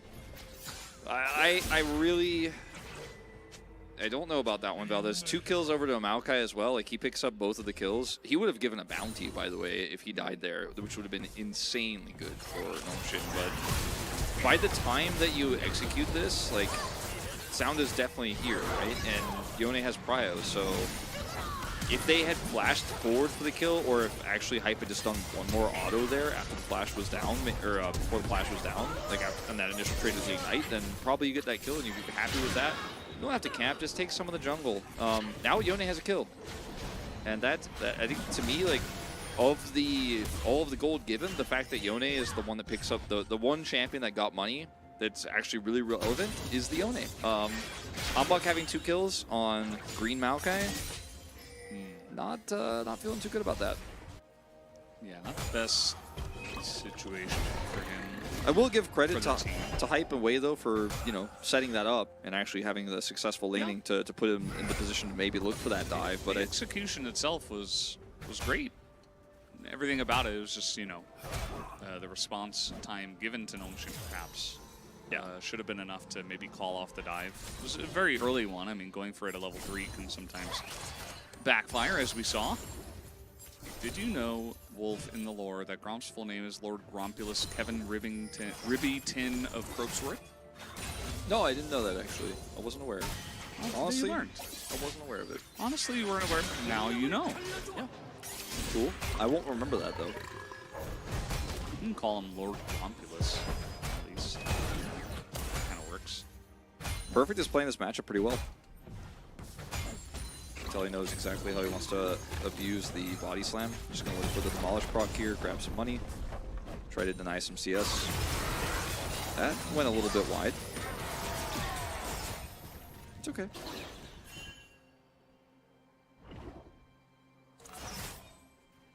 Yeah, it's all right. All right. Well, there you go. Russian Merc Tread's perfect. Got his no magic mantle. Gonna help him push the envelope there as Sounda has a control ward here. They're going in. The ping comes down. Weighs into some trouble, but HH getting low as well. Looks like he may just barely survive. No, he is going to burn down, but the kill goes over to Vital, which is definitely better for Nongshin, especially because Sound is going to pick up some assist gold, and they have the win in the lane, the push. They're going to feel pretty good about that Can situation. they actually turn this into something? No, Humbug's not going to go down here. I thought maybe they were going to try to push the issue further. As Feisty, he is really putting the pressure on in this Yone matchup. One that we've seen a few times, right? It's a little bit more rare, but Imagine being Yone and trying to hit your ult against an Akali. it's hard. You don't. Unless the Akali messes up big time. I mean, there's definitely a way to make it happen with your Q, but Akali does have kind of mobility advantage Yeah. in a way, so you can And kind of for Cloak, for Shroud, you know, makes it very difficult as well. Gets good trades. That's why it was like, okay, you're picking blind Yone. Let's try to punish that, I guess. You know, it's one of those like edge cases, but this isn't solo queue, so you probably shouldn't do it. The Azir is not the like counter to Yone, but it feels like the matchup has definitely gone both ways, and I feel like the Azir is fairly safe and has some counterplay to the Yone. And in the overarching like game sense, you know, even outside of the lane, like the Azir is just in a really good spot right now. So that's why I was kind of calling for it, just because I think it's the most relevant mid pick right now. yeah, Annie was still available. Could have been tough to play in lane, but obviously would have had a really big impact for this comp, especially with the Maokai they have to set up. But look at this, perfect, waits for body slam, leap strikes in every time. Doesn't miss those. Kyle misses barrel though, Yeah. and that's not gonna feel good because, you know, eventually you will still get kind of outscaled, right? Here we go, going on in, the ult out as Feisty's looking for it, but the exhaust comes out from Call Me, but the shuriken is still there, and he picks up the kill. Sound is like, oh man. This is solo queue actually, Valdez. Oh, okay. Oh, that makes so much more we've been sense. fooled Okay, this we whole figured time. it out. Oh my Nice. god, it's just a solo queue game. This challenge is actually happening on the other. Nice. We're actually over here in the WDG studio where the show is solo queue games. The The players names are have the same fake. They names. just like start to fade and yeah. like shake and turn into like random solo queue numbers and stuff. Oh god. The thing is, as Feisty, you got exhaust. You're pushing him out of lane. Just take plate gold and be happy. You don't have to do that. You don't need to do that. There's absolutely no reason to do that. The shuriken wolf. Speaking of hitting things, Yeah. yeah, that was another good exchange here for the KT bottom side. Yeah. KT's is kind of winning all over the place, although, you know, the trade for the Yone is a second kill. I actually think that's a huge trade up for Yone, who already has a kill under his belt, accelerating towards that first item. I was going to mention, though, that the Akali, you know, could have just gone plates here, and she tries to block the ultimate, and if she actually blocks that, then maybe, you know, if you actually get past Call Me's ult, make him ult there away from the turret, you like kill him 100%. But going in here, What are we doing? Come on. Getting the kill. Oh, big play up top. No cooldowns for Perfect, but Mihail, he's getting low. He does not have teleport, and yes, he is Gragas, but, you know, passive nerfed. Passive nerfed Gragas, anyone? Definitely struggling here in this lane, but Perfect might have overstepped his boundaries. As here is Sounda trying to make play, gets the knockup. The Counter-Strike is there. No stack up Oh, he of the didn't ult him? Permafrost. What? He didn't even ult either. Yeah, he's If he just gonna ults, try I to think get they kill him Mihail out. 100%. He's just going to give up on the play. Here we got a play onto the Xayah as Vital just holding on to his Featherstorm for about 8,000 years. In fact, he's not even going to use That's it. a plate. And yeah, now he's super low, so play goes down. They split that one. The lane prowess here for KT is just not what I expected to see today. It's not like they haven't had strong laning in the past, but this level of dominance against players like Rookie, or sorry, not players like Rookie, players like Palm, Players such as Scout, players such as Knight. Yagao. I really just didn't expect Feisty to gap Knight tonight. Yeah, you know. He's definitely performing better than New Cal I just didn't nowadays. expect Feisty to show up and obliterate Faker today, but Yeah. no. But in all seriousness, it's Call Me, it's Vital we're talking about here, and Mihail has had a big resurgence. Just did not expect this type of play here, because it's 2 games in a row now. Even though we don't really like KT's draft that much, I have to admit that the laning has been really good. They certainly, especially in the mid lane, did pick for lane. So they got that going on. They got an early dive, and outside of the drafting, just better play in all 3 lanes at this point for KT. And they have Kai'Sa. Yeah, and they have Kai'Sa. The win DMAT is going to be shivving all of the waves down almost immediately. Call Me, even though he did pick up that first kill, not necessarily getting a lot of value just yet out of the Yone. And as long as he's in the side lane against this Akali that can kind of just dance circles around him, it's going to be a little bit of an issue, Wolf.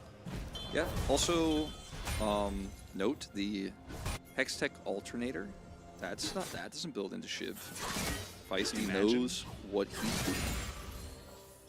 It's like start Shadowplay. I'm like, no.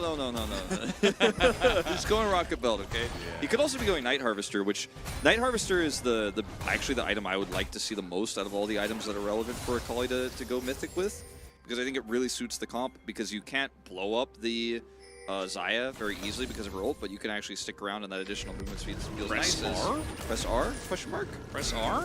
Exclamation mark? Mihail, will you press your R? Oh, he did. Ooh, it's a sick perfectly. R, actually. Yeah, very nice R, but it's not going to get him out of harm's way. So Hambak just able to flash away. Nicely handled, but you're basically not going to get away from that. And guess what, Wolf? It's not Chemtech. 5th time's the charm. Yeah, we didn't even talk about it earlier when the first Chemtech Dragon came in, but Perfect is big. He is big. He is getting plates. That's the other thing that's happening that's more relevant than Cloud Soul, I think, even at this point. But yeah, it's good news for us. We're pretty sick of the blast plants. Yeah. Especially people not getting the that was really getting to me. Speaking of getting to things, Whoa, we're going in. we have to take those, don't we?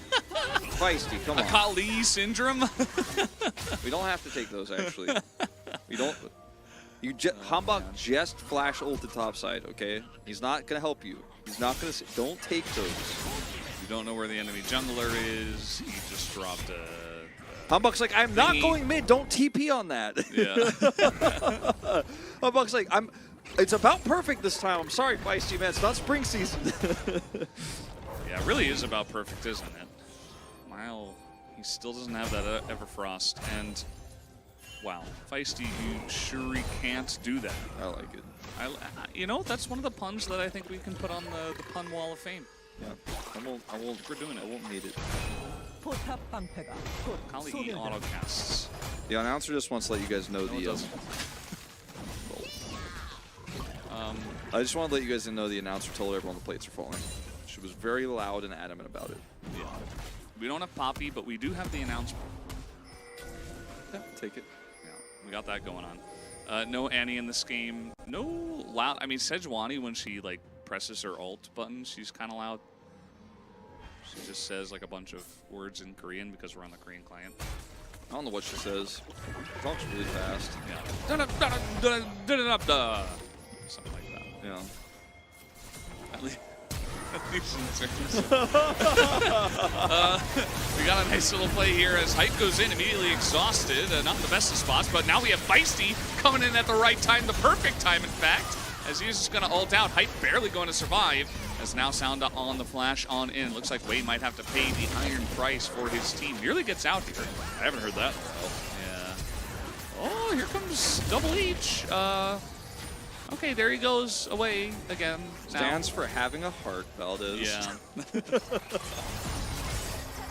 We're pushing this a lot. Okay, there we go. Sejuani telling us what's what. Is Feisty thinking about getting in there? He has been all game long, but in fact, it's just going to be Sounder running away with the kill. So in this exchange, you could see that KT have just opted into, we have better mechanics. We'll force this. It's not the Yone comp that goes in, it's the Maokai Akali comp that goes in. And they thought they had enough damage. They initially did, but ultimately, in longer fights, this is not your fight to win. As they decide, okay, it's a Rakan and a Yone. You know what I'll do? I'll go on the Yone. That was pretty weird. Yeah, that was really weird. It looked like that in live as well.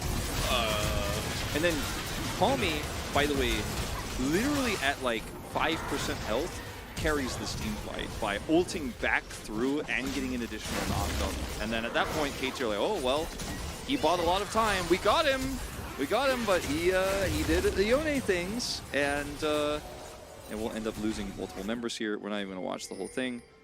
But, yeah. 3 kills for the Xayah. HH flashing in for the Gleaming Quill heal. Please don't.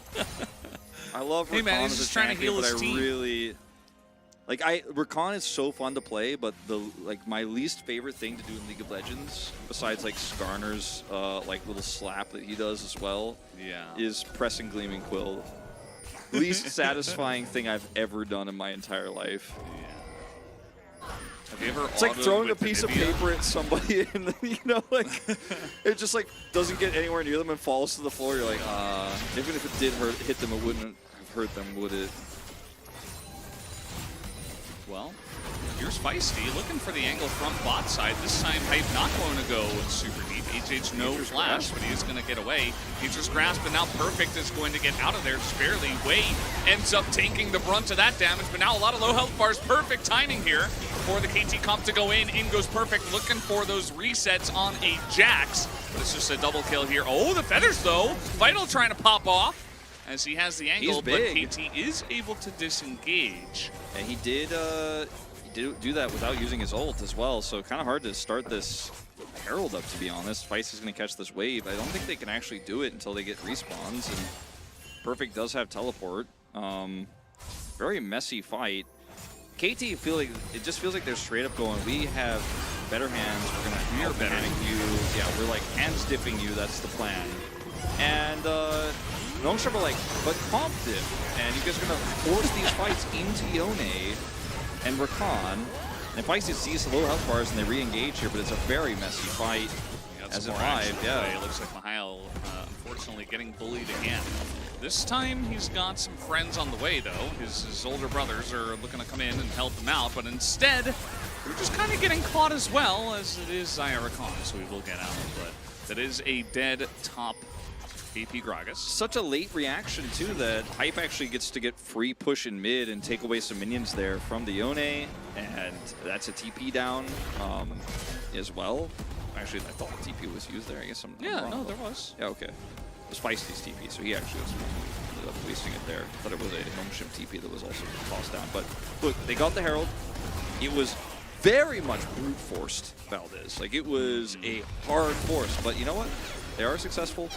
And here's the question that we're going to have answered tonight is a Fed Xayah or a Fed Kai'Sa? Which team are you on, Valdez? Are you Fed Kai'Sa? Fed Kai'Sa. Me too, actually. Yeah, imagine that. But, you know, So it's a Fed Xayah, though. You know, anything could happen. It's the counter to Kai'Sa. That's what I was told. Is yeah, he just doesn't have vision. Hanbok wraps around, does him dirty.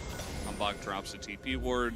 Not sure what that barrel was about that he dropped on the ground there, but We're gonna toss one more down. Hambach's gonna dodge it. Yep. Nice setup here from Hambach. It's pretty clean. His friend Perfect to join, gives him the kill. So it's not just a Fed Kaisa. It's also a Jax, who is once again ahead. Not quite as ahead as game one, but it doesn't That's matter. the other problem. He's ahead. Because the Jax pulls on one side of the map with his side laning, and on the other side, the Kaisa is poking with her Void Secrets. Maybe Void Staff, probably not. Hopefully, but probably not. We don't build like that here, but I'm concerned about how Nongshim can set these fights up, but I think if they actually get to take 5v5s on their terms, which they still have in this game, like, they have the engage comp and KT is just engaging into them. If they actually get to fight their way, before this gets way too out of hand, the Jax, who again went Spear of Shojin second, I do think they can win this. It's team fight Jax, though, because that's what they want to do, at least for now. You know, it was in game one as well, but then they moved into Hullbreaker and stuff like that. It's team fight Jax, so 2,300 gold. That's actually bigger than I thought. I thought he was at like maybe 1,500, but no, it's really big. See what KT can do, because they've been making it work by small margins, but over a longer period, so that gold lead is sitting at about 2,000. Yeah. Embryage is offline. Turns out he's got to reset his AI machine. He got nightbotted, so he just join wants us. to make sure. Yeah. By God, it's Fed Jax with the steel chair. Right off the top of the cage or whatever. I don't know the full copy pasta. To be honest, I'm kind of surprised that he got through Nightbot with all of those capital letters. Nightbot's a big wrestling fan, so. Yeah, it makes sense. Remember, were you there in the meta with the Mundo? Yeah, for like 2 seconds. Mundos for like 2 seconds, yeah. Yeah, with Pioshik. Yeah, that was like 2021 yeah, summer. Yeah, yeah. We were like, oh, Mundo, that's crazy. And then, No. and then it was gone, yeah. Well, at least it was there for a little bit. Some champs never get to enter the meta. Think about Teemo. He got played once. Whose Mundo skin is it on the Thai GSS? Was it Toys? I don't even remember who played Mundo. Would be the top laner, right? I can't remember. Do who I the top remember laner the was. top laner from TPA? No. I definitely don't. It wasn't Toys. Max would know. I mean, I watched that entire world. I watched most of it. Long time, yeah. Now Feisty is he's really much taking this into his own hands. And down he will go. That's another kill over to the That was Xayah, a pull bay moment right there. Who didn't need more kills, but she'll gladly take them. Yeah. Bit of a pull bay angle there. I'm here to tell you guys that what Feisty has done on this Akali could have done on Azir. And now what he's going to do is going to require a lot of finesse, as he's not going to be here for this fight. So he won't be doing anything here, in fact, as it's up to Perfect, who has Flash and Counter-Strike, and he's big. Let's see how big Vald is. I mean, you got to buy time for the TP to come in potentially, but he's going to get in on top of him as the Counter-Strike doesn't really hit anything, but Sounda a little bit low. Perfect is buying a lot of time. The Yone ultimate is huge as he gets in with the exhaust, and nobody's able to follow up on it, though. So many low health bars, and now you've got Akali who's TP into this fight, and down goes the Xayah for free over to the Jax, who picks up 900 more gold. And that's just going to be a full ace, a clean one. Nobody on the side of KT dies. But they got the Baron gold at least, Valdez, you know? Right? No Baron buffs to remain, but hey, they got the gold. Plus 300 on every champion who no longer has a purple shadow. And when we watch the replay, I want everyone to focus on how this went down, where a perfect engage from Calm, I mean, not perfect, but like the turn was clean from him. And his entire team hits a counter-striking Jax instead of turning with him. It is a tragedy. And I want to watch it again too to see if like there was something that I missed here, because wait for the turn. Smite comes through. Right here. Call Me goes in. Jax is in Zonia's, and they're like, hit the Jax! I'm like, no, don't hit the Jax! Don't hit him! That's Jax! Oh, Nongshim, we were so close to a clean fight there. You know what? Who the ultimate victor of this fight is? Stopwatch. And Yeah, I guess stopwatch so. stock buyers as well, myself included. You know, just raising those stopwatch stocks a little bit higher. It's just insane. Well, Now he's gonna have Zhonya's. Like, it's not fair. Yeah, I was gonna say, like, you're a big fan of the stasis. He's working towards another one. Yeah, I mean, especially for anyone who's like fed and ahead and is very like skirmishy, that can build AP. It's just like the perfect item. Whereas our 6th game, it's in the trash. I mean, it's not impossible, but like, Nongshin will have to hit the important ones. And I mean, the Jax is the important one, but he's not killable in that situation, actually.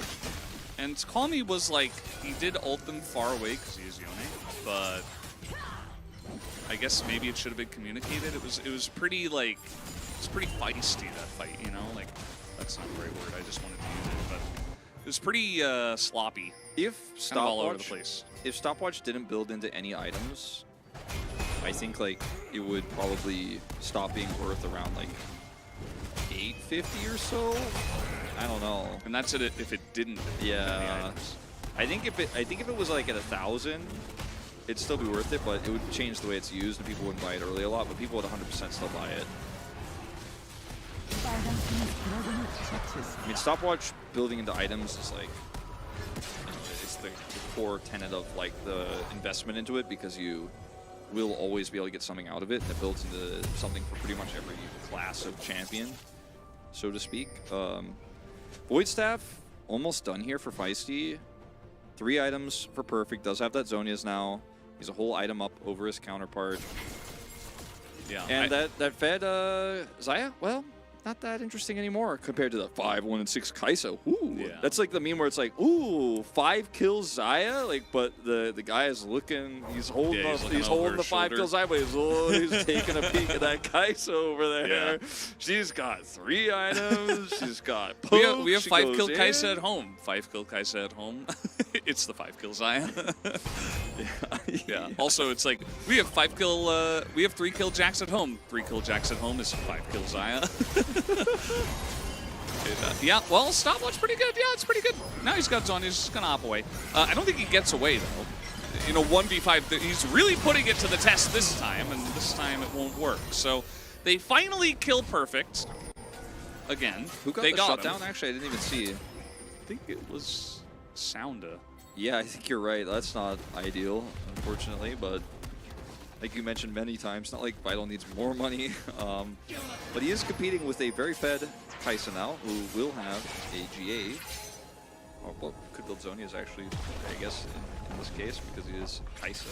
But he doesn't need to build anything, because he's got the stopwatch unbroken. So does Wei. So we're kind of on a stopwatch kick right now with a stopwatch on the Zhonya's mid and the one on the top side. So if Azaz Hambak can he just picks one up, we're really stopwatching.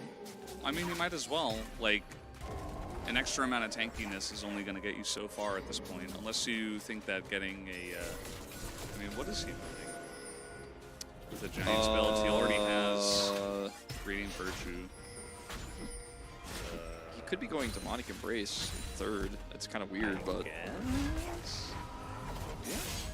maybe? He might also go Redemption? No, Redemption doesn't have a giant spell. No. Warmogs does. I don't think he's going Warmogs. He got a Warden mail.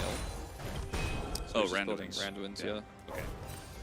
Makes sense. I mean, the Xayah and the Yone are going to be critting quite a lot, so I think it's actually a good idea.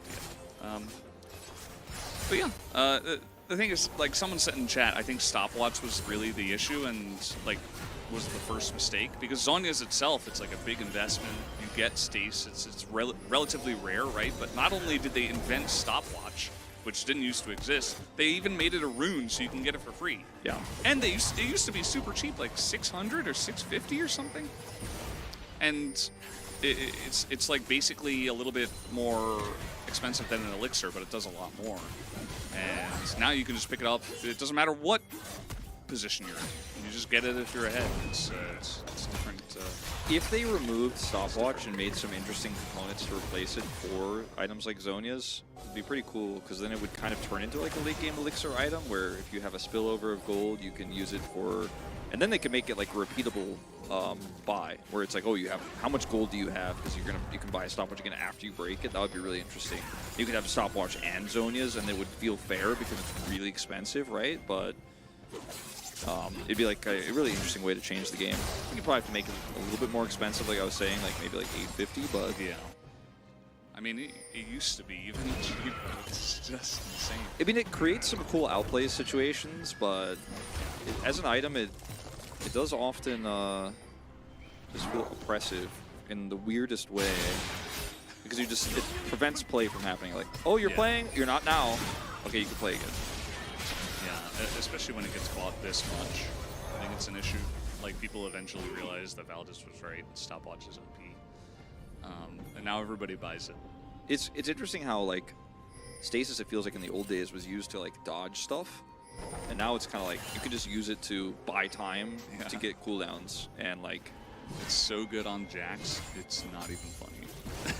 especially because of his AP. Good. Like, why did they give him AP ratios just so he could build Zonias? I'm looking at you, freak. Like, what's going on there? We maybe needs a look. Was he on the team when that happened? No, of course not. But like, well, I mean, he probably gave them feedback because I think he's always kind of been giving feedback. But you know, so Nongshim are gonna say, "Let's do the Baron." Perfect has TP. I don't know if he even needs it, to be honest. Mihail is holding the flank. They're gonna try to turn onto way. Stopwatch. Stopwatch number one. It's going to buy some time. I don't think it's enough time, though, actually. The team does not collapse. They're just going to throw their Nautilus away. They say, we don't need that guy. Perfect keeps counter-striking, but not going in. They are just going to end up losing this fight. It was a little bit timid there. Okay, Kite getting in there, trying to make a play. He is going to trade his flash for it. Feisty is doing the same thing. He is going to get ulted, has stopwatch himself, so he'll Perfect, you have to use do his. something. Perfect does get in there. They're still just running around them menacingly, one by one, trying to stop them from doing the Baron. And I suppose they will for a certain period of time, as Perfect will be looking to ult back, or to TP back into this one, as will Feisty, and the poke has begun. It's too late, though. Yeah, looks like they should absolutely get the Baron. Oh, the steal! Humbug gets in there, just smites it away. And now they don't even need to get in there. They say, oh, we got the Baron. That's even better. Okay, I guess, you know, you'll take the advantage. Perfect is like, well, I'm halfway to my hull breaker anyways. Guess I'll just go straight back to side lane. And poor Nongshim, What a man. What a man from Twitch chat. Ezekiel85. What a man. What a man. What a man. Baron's can always be flipped. He was saying that like 15 minutes ago as well. Arkeek. I don't know, see his name. But Wolf, they got the Cloud Drake. It's not Cloud Soul. All right, well, this was a bit of a funky spot here. The teleport comes through from Feisty as, 1078, just faster hands. Yeah. Just better smite button. Like, I mean, straight up KT came into this series being like, we have better hands than you. And Nongshim were like, yeah, but we actually gonna do some cool stuff. You just have some. No, and so far it's just been they have better hands than you. It's kind of been they're getting out mechanicked. The setup there was also very tense because it looks lazy that they don't actually check that, but they have to do it so quickly because they know double TP is up, so they have to try to rush it down. You gotta send it. You really do, and Hambach did as well. He just sent it better. If he dies there and they get Baron, we're looking at a totally different game state. Are you looking at a champ though?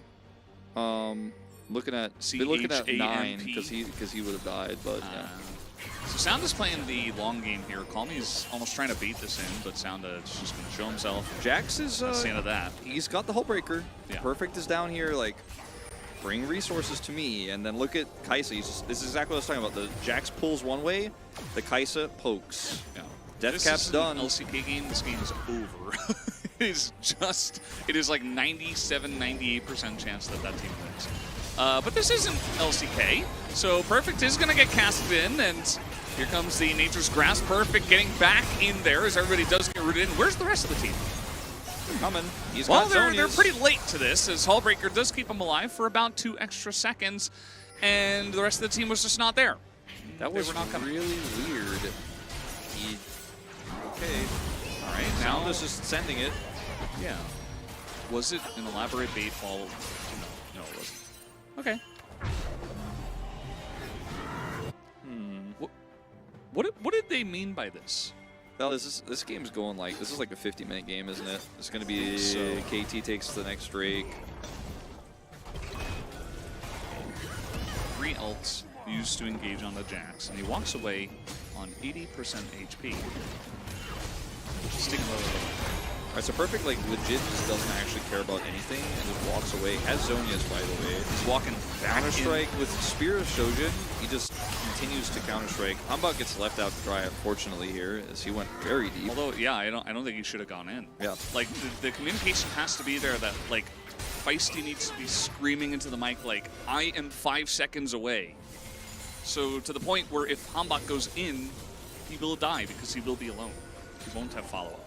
And it's understandable, I guess, because Hype is playing Kai'Sa. You think you're going to have that follow-up, but it needs to be crisper. He's right? also not hitting his poke very well so far on this Kai'Sa. We'll see if he can actually start to land some of that, because so far it's kind of been coming up empty. When he does hit, it hits hard, but the lack of vision they have and the lack of map control, he's just kind of firing blind. They keep dodging. This continues to happen. So this Kai'Sa pick is really just kind of blow-up damage at this point. With the build he has, doesn't feel great. Not at all. As we see the pings coming down that somebody is going to go answer for Feisty's split push. Looks like it's actually from Mihail. And we're going to reset here with no objectives for another minute 20. For KT, they have to deny this Cloud Soul. I think it's just super strong for both teams, obviously, but for Nongshim here, having Yone and Xayah with this extra movement speed they're going to get with their ultimates. It's a lot of repositioning. Same with, of course, Rakan, who also loves this. Feisty. Did Hype stopwatch? I think he did on the fight before the Baron. There was like the weird skirmishing going on. Yeah, you better be careful, Mark's Crimson. Say something like that again, you're getting banned. It's okay. Live and learn. What is he going to buy? Void Staff? Zhonya's? Oh, Zhonya's, okay. There you go. Yeah. Pretty good. Pretty Ult good. in, Zhonya's. They have 3 Zhonyas. 4, excuse me, sorry. Wade also has his Zhonyas done, so. How much time do they have left, KT? They're always checking. The Hourglass hasn't really flipped back to Nongshim for a while, but full build Xayah, Yone getting close. They do have the better draft for team fighting. Perfect is unkillable. Let's see if he can hit the CC, though. Even if all 5 of them dove onto him and hit everything, I don't think he would die. If he was alone with Hullbreaker and QSS and Zhonya's, Counter-Strike. All right, this is not an amazing setup here. Jax, though, looking for the angle. Yeah, and honestly, I think he can just kind of run in there. And he is trying to push him out, as now they're trying to isolate this guy in here. Looks like it is Quality. He's just dead. Okay. Press a couple of buttons onto the Yone in the pit, and he's just gone. That's a 5v3 against the unkillable Jax, who is in the front line. This game looks to be over, guys. I don't know. Really nice Blake caller, but unfortunately, your entire team is dead already. Really kind of unfortunate. As 10,300 damage. Yeah, look at the damage for Jax, too. But he carried that fight by existing with Hullbreaker. He just walked towards 3 people and said, you can't come in there. Also, I don't think that Call Me should have been isolated like that, but... Call Me gets caught by Hanbok, and that's basically the end of it. And not the cleanest game by any means, and KT, they certainly won. Was it the Akali that won? Absolutely not. Hell no. You know, I would love to see some more Akali in our future drafts. No, Valdez, no! No! Put that top vote in the chat, Valdez. Yep. Solo POG perfect. No, I'm definitely not voting for 80 carry, that's for sure. No, it's put that top vote in there. Put that in there. Yes, sir. No, I was going to do it anyway. Well, what a way to end it, guys. I'm sorry that we couldn't have 6. It is the cringe duo after all today. You know, Atlas and Chronicler did their very best to get us across the line. They gave us the 9 games just so that we fall flat on our faces here yet again. Not sure what to say. Watch it again. But yeah, watch this. All right, so Jax is occupying 2 people, practically 3 people at the top. Call Me gets in the pit. I mean, Call Me being in the pit here to try to set up for the play is okay with me, but the rest of the team has to be not chasing Jax, essentially. And they were chasing a Jax, who has Hullbreaker. And while he's away from his team, he has those extra resistances. So, don't do that. Yeah. Unfortunately, just Nongshim getting a little bit mixed up. 5-game Frederick. Yeah, pretty much. I don't know, man. 5-game Frankers. I want to Yeah. get more Frankers in the chat. Frankers. Frankers Z. Frankers? Frankers? Is Frankers? Sorry, Frankers not Akpile. even enabled in our chat, is he? Akpile, a longtime viewer of the consistent streamer Brendan Valdez. Sorry. Sorry, okay. we couldn't make it happen for you. It's okay. But, I mean, this is Oh, kind it of... is enabled. Wait, that's not Frankers. It's a dog. Is it Frankers? I think it is Frank. It is Frankers. Yeah, Yeah. no. Sorry, I was thinking of Duckers.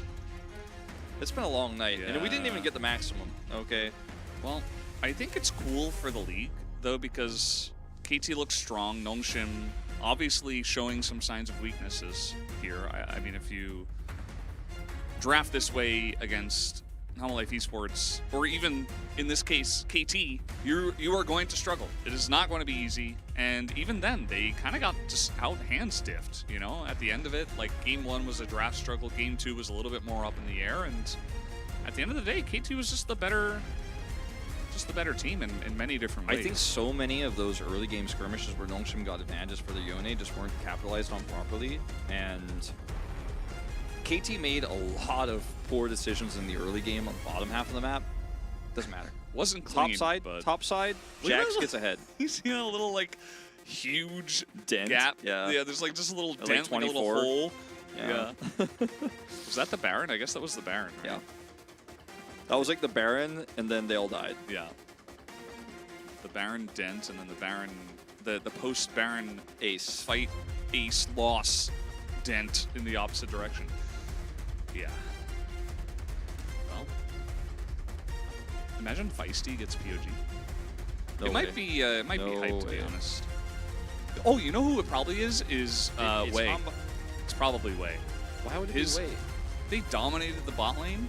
His Nautilus was insane. He was like magnetic hook. He got the hook on the Call Me in the pit. I don't know. I think there's an angle. For me, it's like either Humbug or Perfect.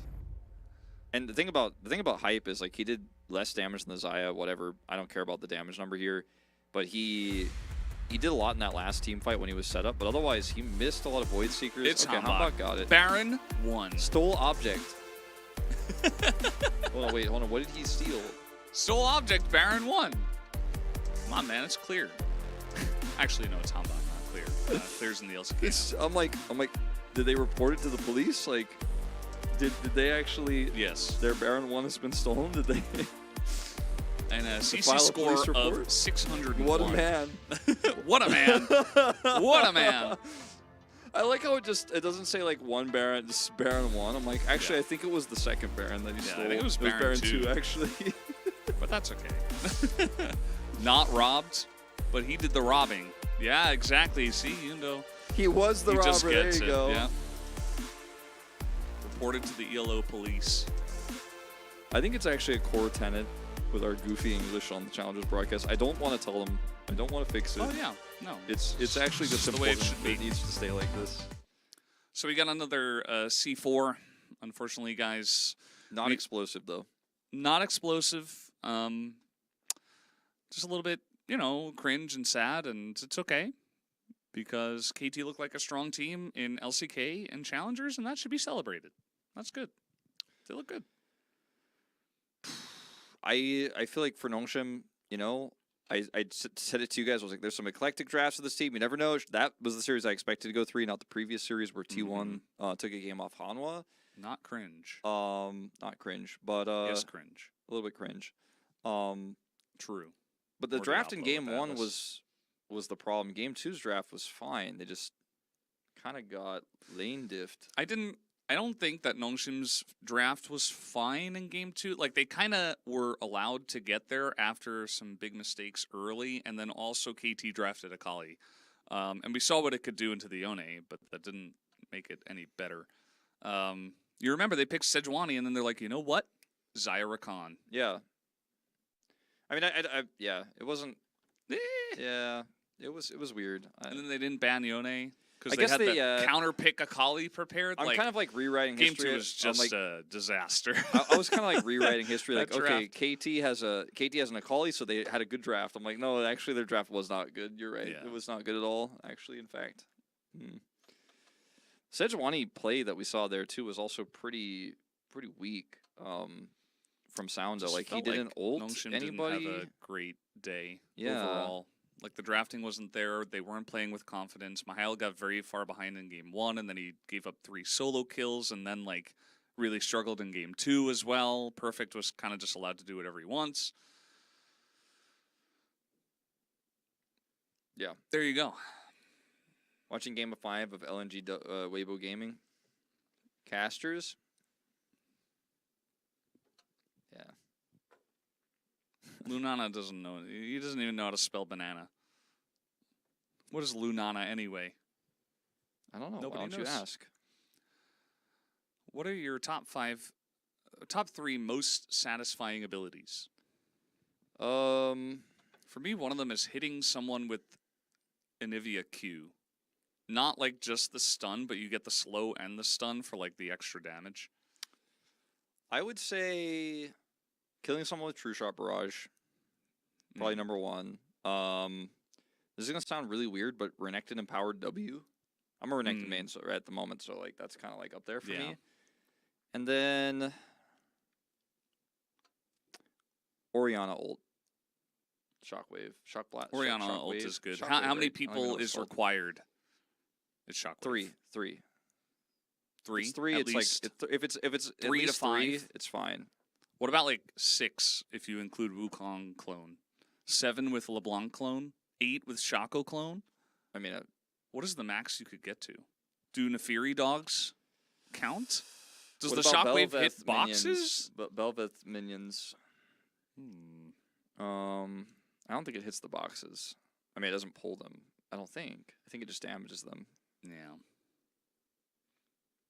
Yeah, Shockwave. If you could cast with any celebrity, who would it be? Wolf. It would be Brendan Valdez for me. Yeah. Brendan Robert Valdez. Yeah. Not the golfer. Not yeah. No. Yeah, there's a famous young golfer that goes to college right now. His name is also Brendan Valdez. You can find him on Google.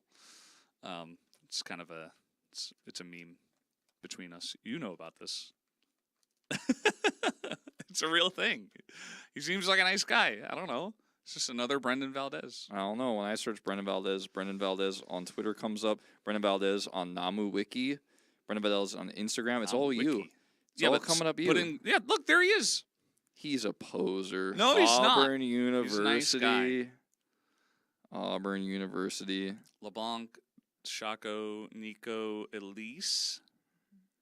Nah, he's not. Fury? Does he stream as well? No, he doesn't. Not as far as I can tell. He's got a lot of pictures of holding clubs.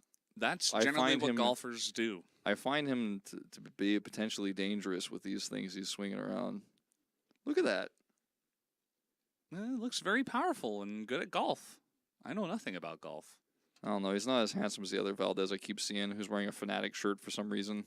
Yeah, I think that was the What's going on with that? Ashley Kong interview, I think. A lot of pictures from that one. This is a golf stream now. What's your favorite part about golf? When it goes into the hole, when it's sunk? What about the sound of like hitting it? Nah. It's pretty good. Yeah. How about when you have a brewski on the golf cart? Oh yeah, that's. I thought you meant watching golf. A brewski on the couch watching golf? Yeah. That's especially A bro and but when brew? I'm having a brewski on the couch when I'm watching golf and it goes in the hole, and then everybody does the Great. golf clap. Yeah. Golf clap. Yeah, It's weird that that's a thing. and the announcers are like, a birdie A birdie for Mr. Anderson. for Brenda Valdez Yeah. from Auburn University. Somebody could say that about Brendan Valdez. My favorite part about gold is leaving. Well, you can't get out of gold, so that's unfortunate for you. No, I'm just kidding. What about Goffle kart race? Can you drift in these things? This is getting too weird, man. Chat's struggling It's today. C4. No, it's, you know, it's Tuesday. Everybody's a little hungover from the long Monday, and that's understandable. Somebody was doing algebra in YouTube chat over there. Yeah, a lot of variables over there. Can't even get into gold. It was a typo. Feels bad, man. I'm sorry, guys. I was joking. No bully. Sorry. No bully. No bully. Yeah. I'm in wood arena any types. Play more. Generally, you'll get to bronze. Yeah. I think I'm in silver at this point. I haven't played enough. Cronny's in gold. That was like on day 3. Just win. One day you'll get the challengers like me. Yeah. You just got to keep trying hard.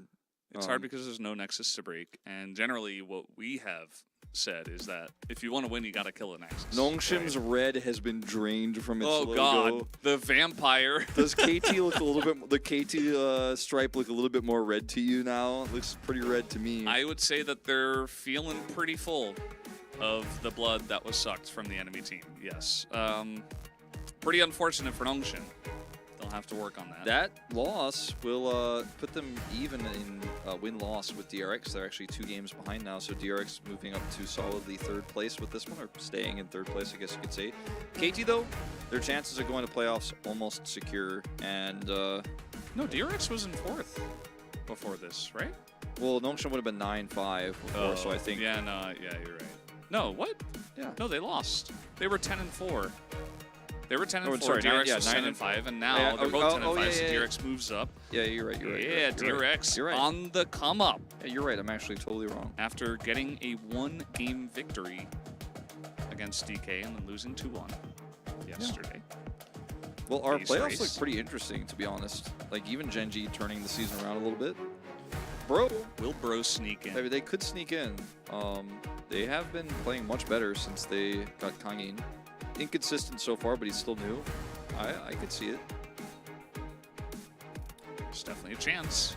For Live Sandbox in T1, you would they probably have a very small chance, but you would need like 17,000 things to go right. So probably not going to happen. There are more Challenger League games that are co-streamed by Hojin and Shai in Korean on their Korean co-streams. You guys can check those out if you want. But we will not cast those in English on Thursday and Friday. You can always check in on the results and say, hey, KT beat DK this week. That was crazy. I mean, that's some We good could games. be in the know. Yeah. Guangdong versus T1. That one's going to be, you know, less impactful, I think, than the others, but Nongshim HLE pretty big. Basically, everything that's happening on that isn't the Guangdong T1 match is like really, really, really relevant. The Guangdong T1 match should be interesting, but yeah, It's match 80. it's match 80. We only have 2 weeks of challengers left. Yep. And next week, you and I are going to be doing the Monday 9-game showdown. Looking at this, it absolutely could go 9 games, but it will require Guangdong Freaks to step it up against a Nongshim that could be experiencing some weakness. We'll have to see how it goes on Thursday and Friday. Pro KT, pretty hype, actually. Yeah, but we're not casting them. I know. Well, I mean, I'll just... the other guys had a 9-game. They're now. We gotta get based some enough. so we got to get people, you know, some chances to know about what's going on Tuesday. True. But that Tuesday does look like it could be a 4-game Tuesday, though, as well. Could be. Depends on I don't know if that's Bro show possible up. anymore. If After Bro show up. today was supposed to be 4 games, and then it wasn't. Atlas is 8-4. Yeah, that See how actually that seems... holds up. That seems likely.